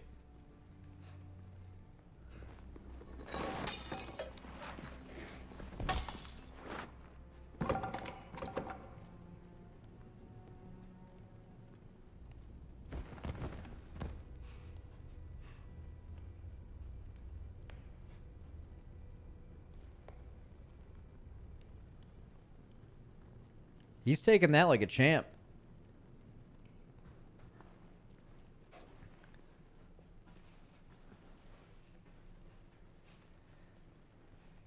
I would be going crazy.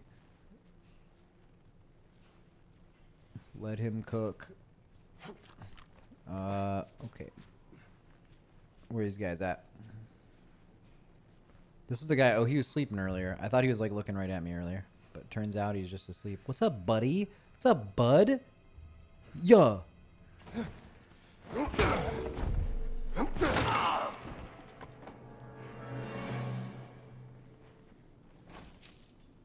Classic Indy. Let him wake up. Let him know what's about to happen to him. Alright, I had to have gotten the captain's keys, right? This guy. Right? I picked up some stuff on the table there. Had to be a key of some kind. Nope. Okay. Well. Maybe. Well, wait, I can see, right? I can see, like, what I have. So get to the Pasetto de Borgo. So go this way. Oh, I actually didn't even need to go where I just went. That was like the interior of the courtyard. But okay, so we go up here, go to the right. I was already kind of here before. Wait, wasn't this a dead end? Oh, it tells you where the captain's key is. Cool.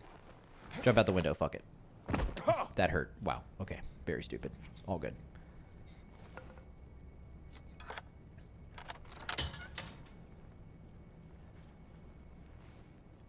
Very stupid. Hey. It's a little creepy out here, huh? Oh.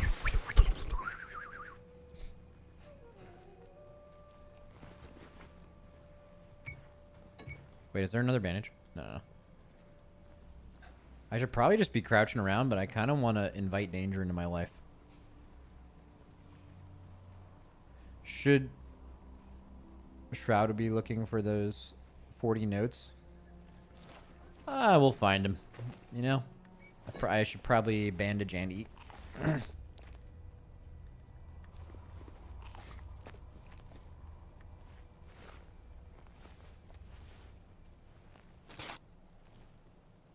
Repair kit. I wonder what that does. Repair what? Probably some kind of car we need or something. Oh, how about... Okay. Is this where we need to do this? This looks like I want to do this. Let's... Yep, that's where I want to go. Dude, this game is kind of fun. Very... I haven't played a game like this in a while that I've actually had a lot of fun with. I'm not usually a fan of the sneaking stuff, but this is definitely like... If you're into this kind of thing, like full immersion, you know?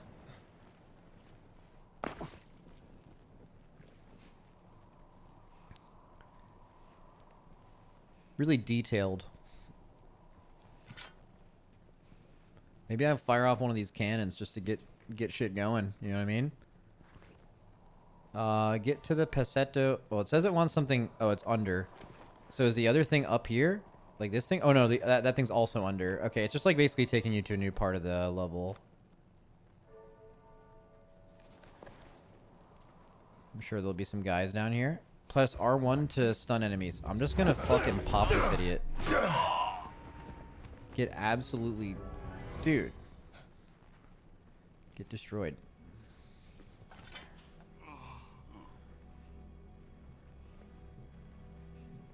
Don't turn around, buddy.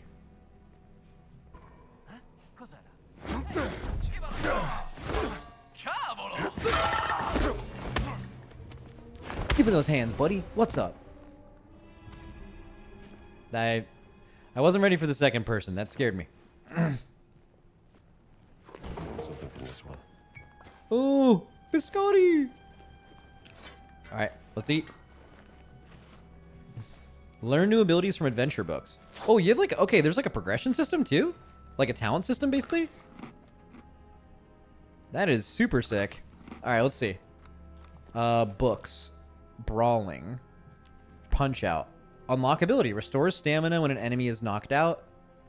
And deal increased damage in hand-to-hand melee combat. Okay. I'm going to save up for that. The other one doesn't sound as good. I feel like doing more damage when you need to, which is... Melee combat seems like something you might be doing a lot in this game. Also, is this technically melee combat? There it is. The village steps. Is that guy just not looking at me?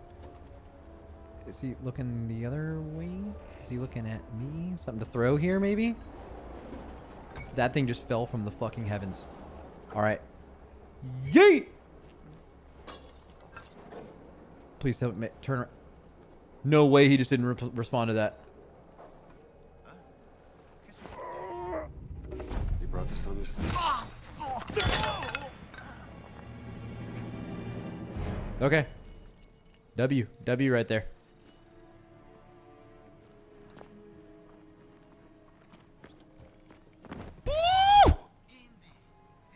What? Buddy! Antonio. Hello! I thought you were enemy.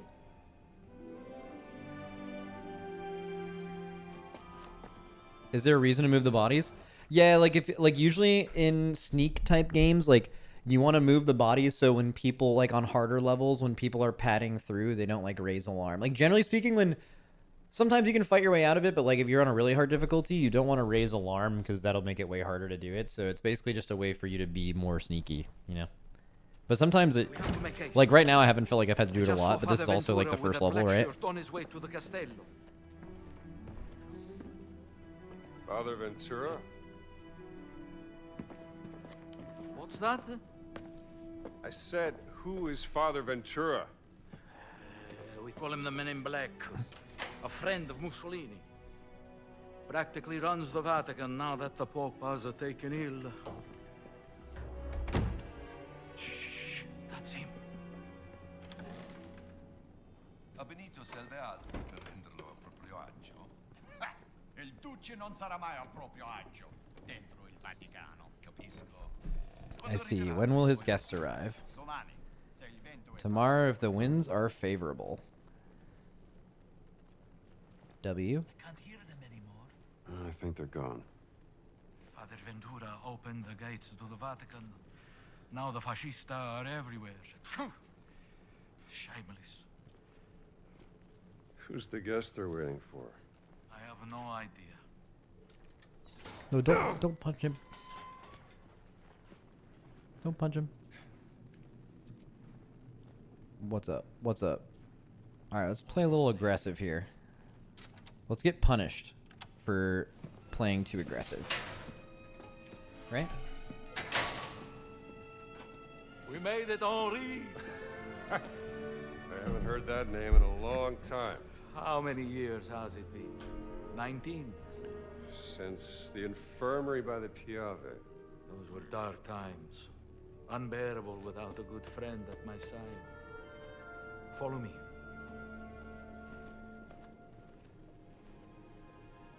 Hey, Antonio. I have to get something out of my mailbox real quick. I kind of want to pause it. Can I pause it? No, that's the latest humding. Pause it. Right back.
All right, we're back.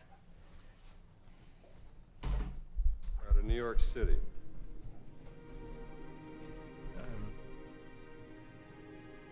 Grazie. Grazie. I think you will need some rest.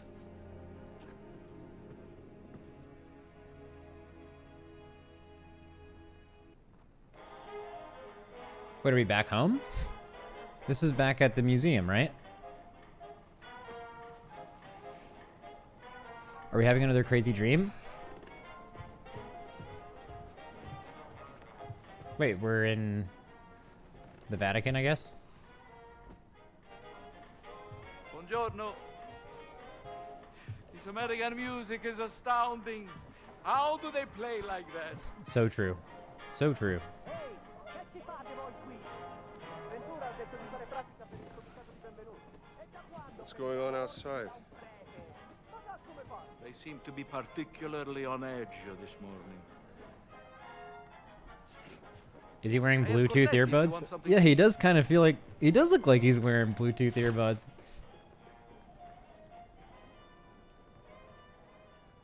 what brings you to the Vatican? Oh, hella I'm food. looking Okay. for someone.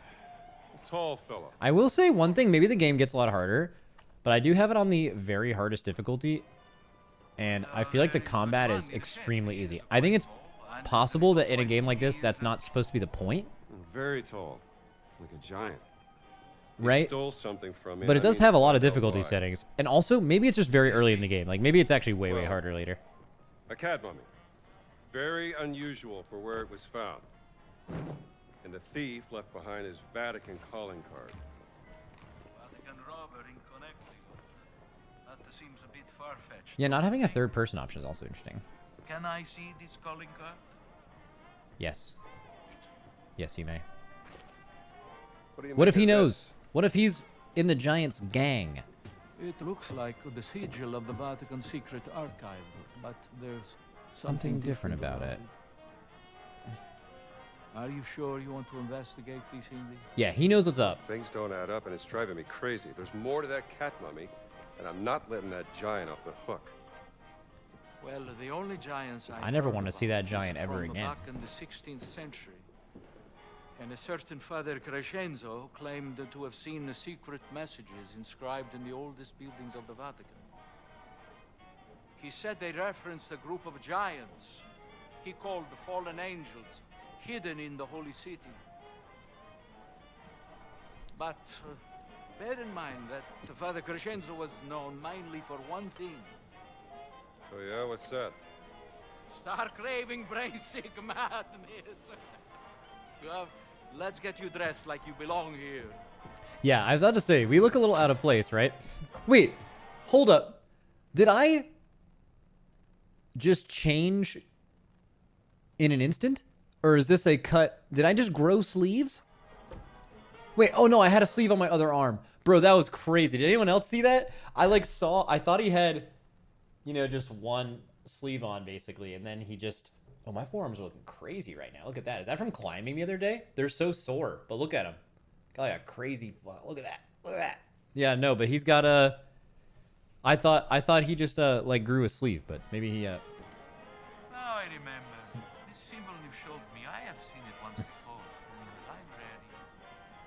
Yes, in the conservation workshop.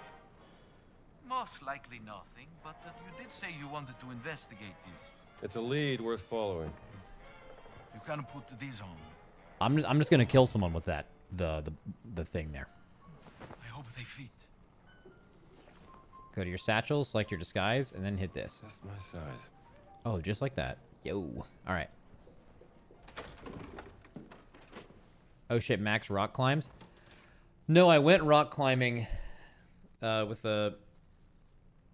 someone, and I hadn't done it before. It was pretty fun. I was doing like I guess 0s through 3s with like really bad form, but yeah, it was really fun. But holy shit, is it a workout on your forearms and your lats when you have no idea what you're doing and you're just overcompensating with your arms. Perfetto, Indy. Bouldering. You should have become a man of the cloth. I found another calling. We have to be careful. Il Duce has eyes and ears everywhere, even in the holy city. Vi siete fatto un amico, padre. Did you see Pirate Software at all? No, I don't know that Padre guy. Ventura, this is, Father Gallagher from St. Joseph's. They had the Streamer Awards the other night, which I went to that the last 2 years, and I was nominated the last 2 years, but I didn't go last year, and I canceled, like, after I RSVP'd, and I think Cutie got, well, I mean, on her podcast, she, like, directly referenced it and was, like, not happy about it. And then now the MMO award is just gone forever. So that might have been my fault, or partially my fault. In America.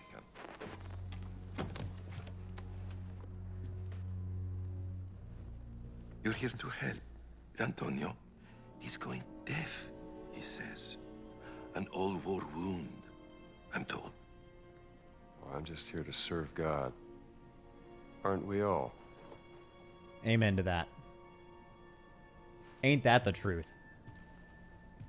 Ne assumete la responsabilità.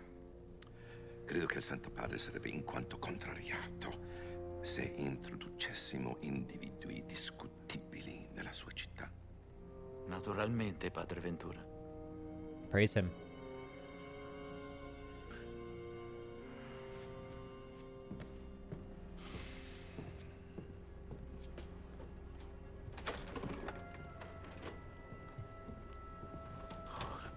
He's a jolly fellow. Yes. Good luck, Indy. If you need me, I will be here in my office. Well, now I can kind of go undercover, so I probably don't need to sneak as much. But I still got that gat. In the library. Do I have that See if I gat? can't find that symbol. Where's my gat?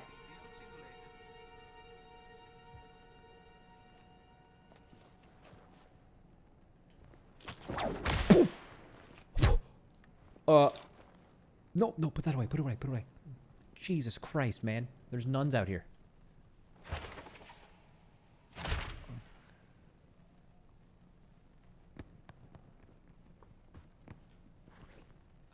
Check out the map. Okay, search for the symbol. Okay.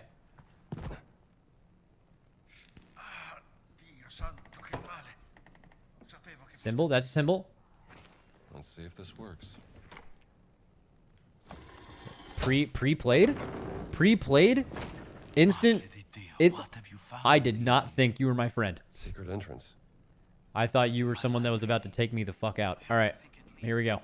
Only one way to find out. Turned out the lights. Is there a light switch? No, I mean, there's no way. Can't see. Need some light. How? Do I have light things? I can fucking pop that gat off a few times. Turned out the lights. Okay, wait. Actually, I'm stupid. I bet there's like a lantern in here. There's Yep. a candle on the table you can use to light your way. Good thinking, Indy. Okay, you told me to do that. All right, follow me. Interesting, by the way, the game... I tried to brute force it. The game actually didn't let me go past here without the candle. Which is probably smart, because that would have been... I definitely would not have turned around, and I would have tried to do this in the dark, and it would have been really bad. Whatever its purpose was, it's been abandoned for centuries. It's where the giant came from, though. I'm... Let's see if there's another way past this gate. Of course, I will stay here then. Hello. Oh, I'll come back. Hello. I mean, clearly it's going underwater, right? It's like... Didn't even know I could do that.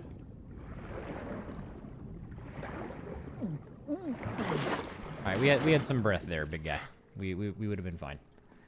I'm assuming this is the way you open the thing. There you are. Let me get that gate open for you. It's very dark. I think we need some light.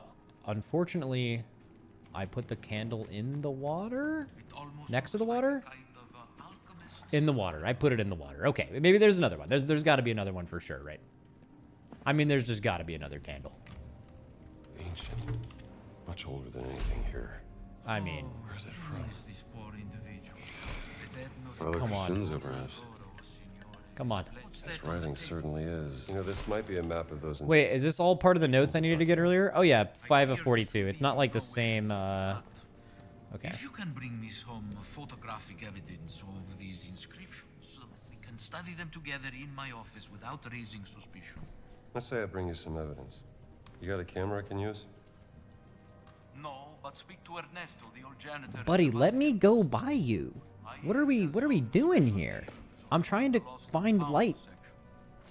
Here is a very special key. Oh, he has light. Give. Access to places in the Vatican only priests are allowed. Do not lose it, Indy. You could have given me that earlier.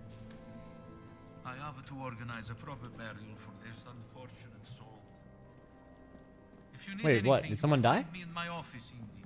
Oh. Yeah, I mean he's definitely he's cooked.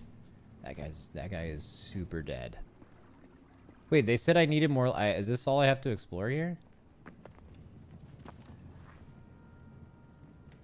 Get to the post office. I guess so. Cool. Let's do it.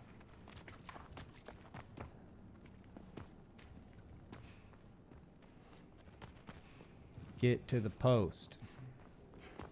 What an exciting Get it up, get it up. What's up, girl? Yo, check this out. I'm sure it will. Y'all want to see some crazy clerical shit? Wow! What's good? No reaction. Not any of you. Zero Okay. They don't know game. They don't know ball like I do.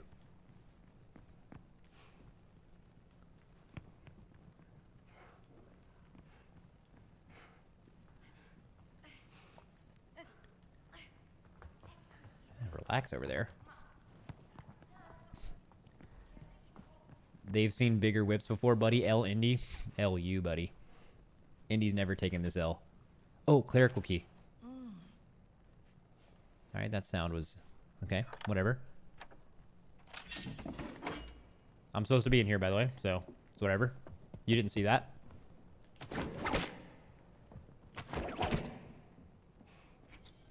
Clerical key again, or do I keep descending? I feel like shit could get weird down here, maybe. Ooh, new map angle. New map. Okay, I want to open the door up here.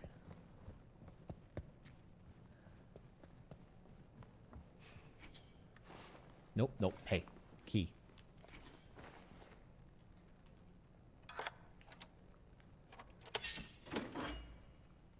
Oh, that's just like a shortcut. Okay, cool.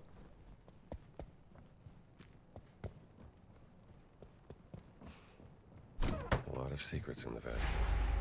Must be some connection to the cat mummy. Vatican See about that City. king, too. What about that whip, though? What? What the fuck? All I was no. I was just showing y'all that whip. Yo, what the fuck, dude?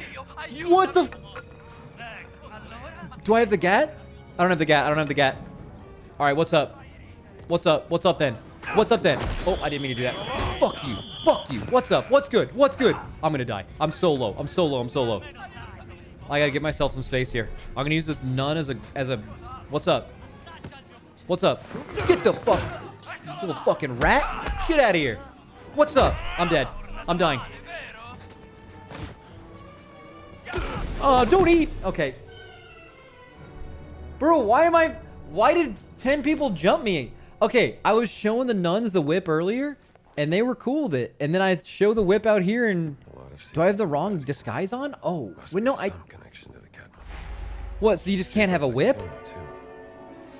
You're undercover? Well, you think it's just weird that people are whipping? Wait, this is a restricted area. Like, all of it? Like, this way is a restricted area? Or in there? I'm just gonna keep walking this way. I feel like this should be allowed. Yeah. Is this a restricted area? No, it's in the gates. Okay. Yeah, we're chilling. Nice little fountain there. Everyone's way more chill this time. It must have been the whip. They must have seen that as some kind of attack.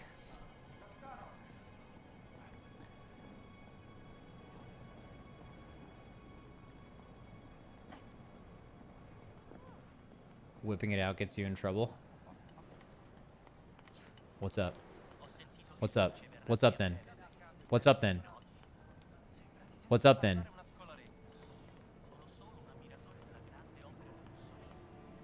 Oh, you're interested. Now look away because you're shy. Now give me the look back again. Oh, hey. Well, that's funny. They're like programmed to look at you and then they look away and then he's like, oh, I bet he's not looking at me again. Oop, boop, we're locking eyes. Okay. Oh, okay. Let's get weird. I wonder if they'll feel weird about the nun climbing up all the stanchions, but nope, nothing. Okay. But the whip's too much though. So, yeah. Wait. Of course the whip's too much. Whip up there. Yes, sir.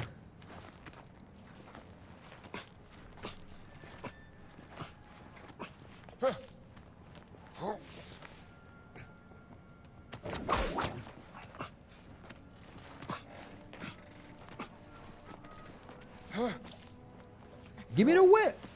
Give me the whip. 2 repair kits now.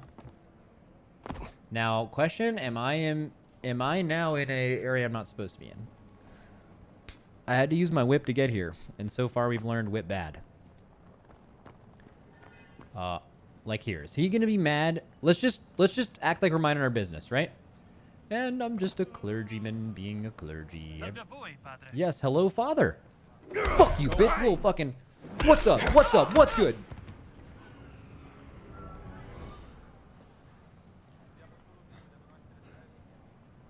All right.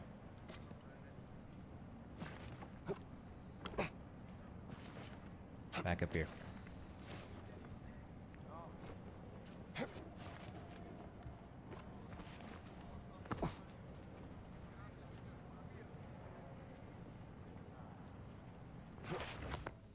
Oh, okay. It lets you know that it's restricted. Is this even where I'm supposed to be? It says, get to the post office. Actually, it appears I am right next to the post office, I think. I got a puzzle box. Wait, what? New mystery. Wait. Did that open a door? I heard something go... I heard it do some shit. Opens from other side. Well, oh. I mean, this is like looking at the castle, so maybe it's opening some kind of doors in the castle. I mean, this, I could keep exploring. Like, I don't have to do this, but I don't know. I'm just gonna fuck around with this a little bit. Do I see anything changing up there? So here was the original thing. That's what I was just looking at. So let's see what's different when I move it here.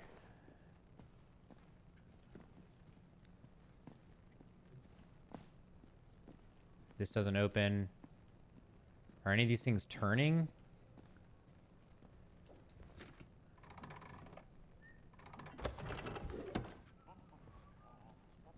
Oh, is it opening these things? All right, I'm too stupid. That's okay. Sometimes, guys, you just need to... A skill in life is acknowledging when you are too stupid for a problem that you are currently facing. And then just moving on from it. That's okay. Some of us are not built like that.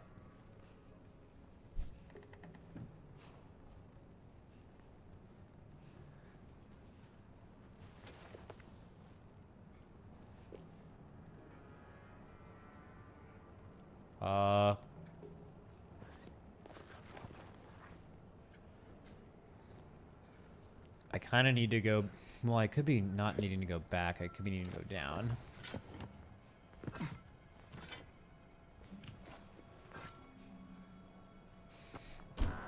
What if I just gave these guys the heat?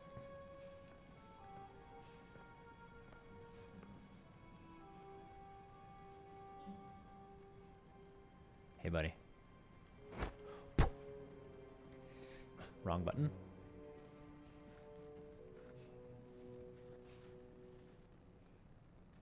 Buddy. Turn. Yeah, there we go. Oh my fucking fuck.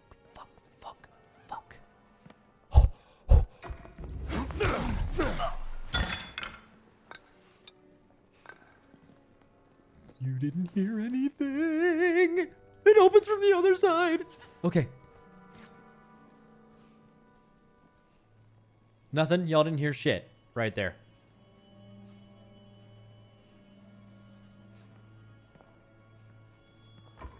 Is he coming back? He is. I hear him. What's happening to me? My game like all tabbed for a second? We're back though? Do I really need to kill these guys?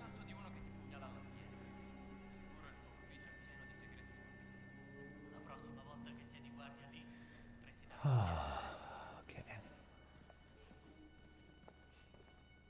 Wait, if it opens from the other side, could we go to the other side from out here?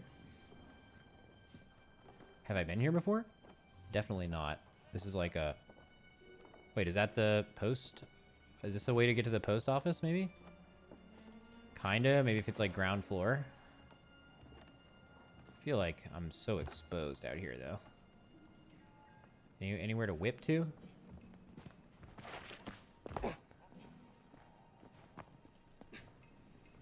Alright, fuck it.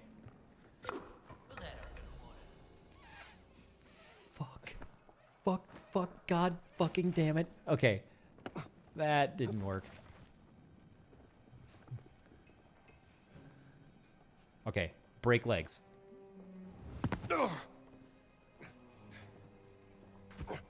That guy is so clueless. It's insane.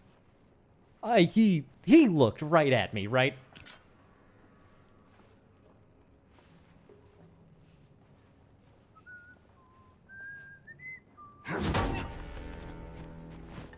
Sweet dreams, fella.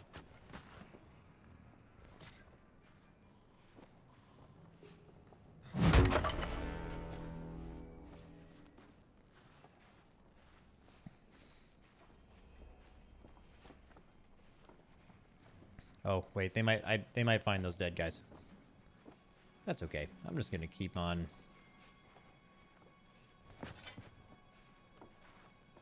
I mean, he has to see them, right? Like, has to. That guy's not moving. I could easily get behind him. Yeah, shit. Shit. He doesn't see me. This guy is gonna not turn. Oh, okay.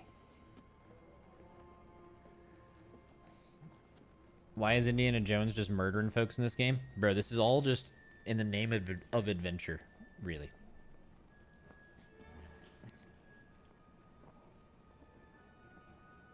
Alright, did you? Oh, yeah, you're fucking dead, buddy. You're fucking dead. You're fucking done. You're done. Get the fuck out of my fucking... You're alive.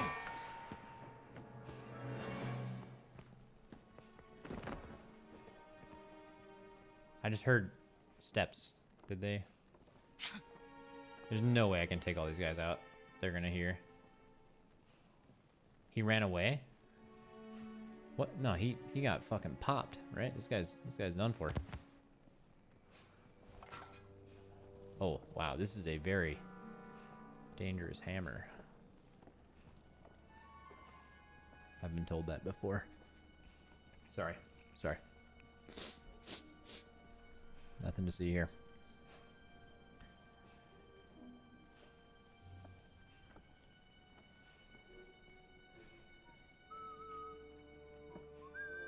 And quick little die.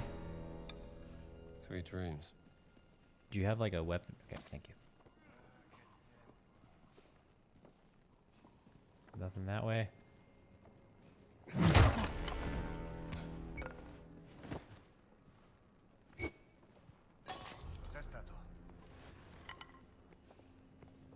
Dude, I am just a murdering machine right now. Yes, sir.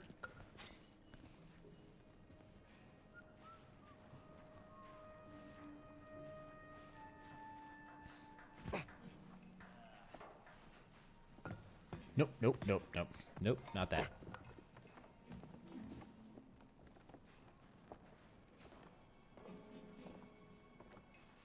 I lost my weapon. I feel like I'm not going... Like, I'm supposed to be going to the post office right now. I mean, maybe this is where that's taking me, but, like, this would just be the craziest post office location of all time, right? Like, I feel like I'm getting ahead of myself here a little bit. No way there isn't something I have to at least collect in this room. I made it down here for nothing. That's insane. That is insane. There's just nothing in there. Okay. Yeah.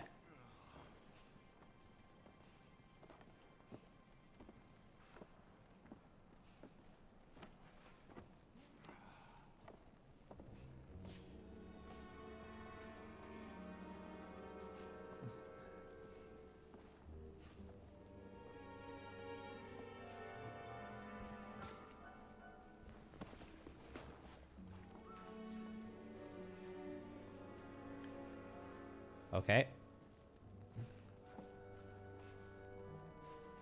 Okay, same spot. I feel like I'm not getting rewarded for... I feel like you could just walk around the whole time and didn't need to knock out all those fellas. Yeah, but I'm a man of violence, so... Unfortunately, violence follows me wherever I go on some Batman shit. Oh!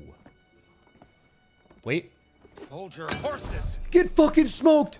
Alright, here we go. He didn't die! That's so bad. Alright. And he's got it. Okay, yeah. Let's fucking get it. Come in. This is my, oh, he's got a fucking whistle. Why does he have a whistle? Alright, let's fucking go.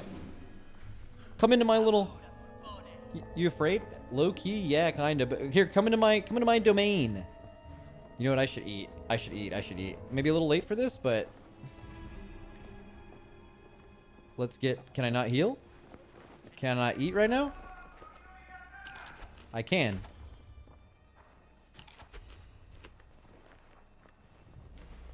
I can't bandage in combat. Okay. Dude, they don't know where I am. Alright, they're gonna calm down. Those clowns are... clear. Okay, cool.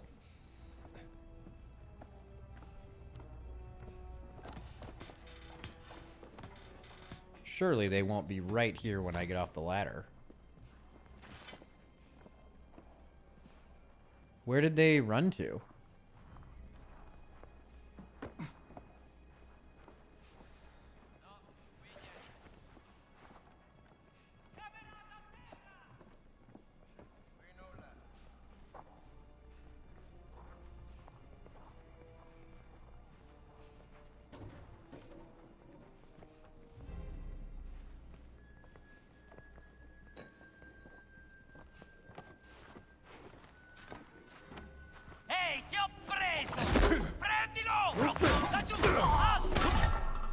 Get out of my fucking, get out of my game, get out of my lobby, kid. You're done. Who's next? Hey. What's good? Bah! Where they at?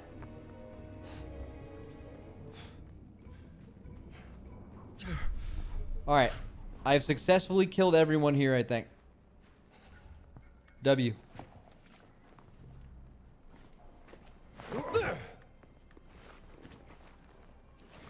Now let's enjoy the feast of our... Yeah. Let's recover HP, baby.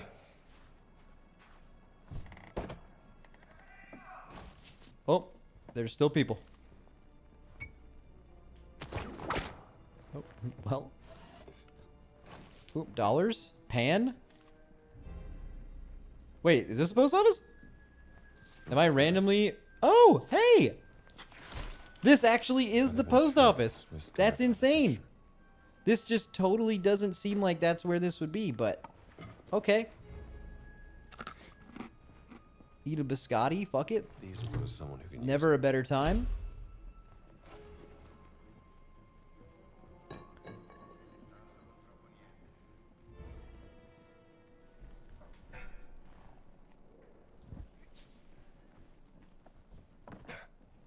Alright. Time to kill fascists. Where the fuck? No, I'm getting popped. Dude, the combat's surprisingly kind of satisfying. The punches feel real good.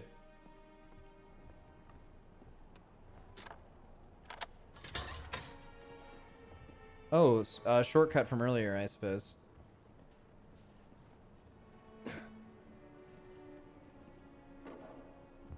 Oh, what is that? Opens from other side. Oh, shit. Okay.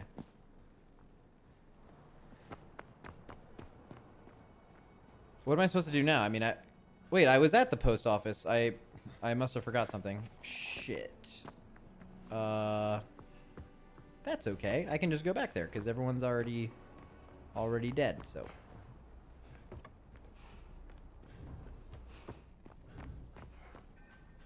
I mean, this is where it... Wait. Oh, this wasn't the post, but it had a postcard. Okay, it wasn't the post office. All right, I'm dumb. It's whatever. I'll just die. Woo! All right. That's gonna be about it for me anyway today. This game was sick though. This game is actually really fun. There's like so many good games coming out right now. So definitely, if you guys want to check this out, use my use the link in the panel below my stream. I think there should also be a chat bot going. And make sure to check it out. It wasn't early access, but it actually like fully released today. So check that out. All right. I'll see you guys tomorrow.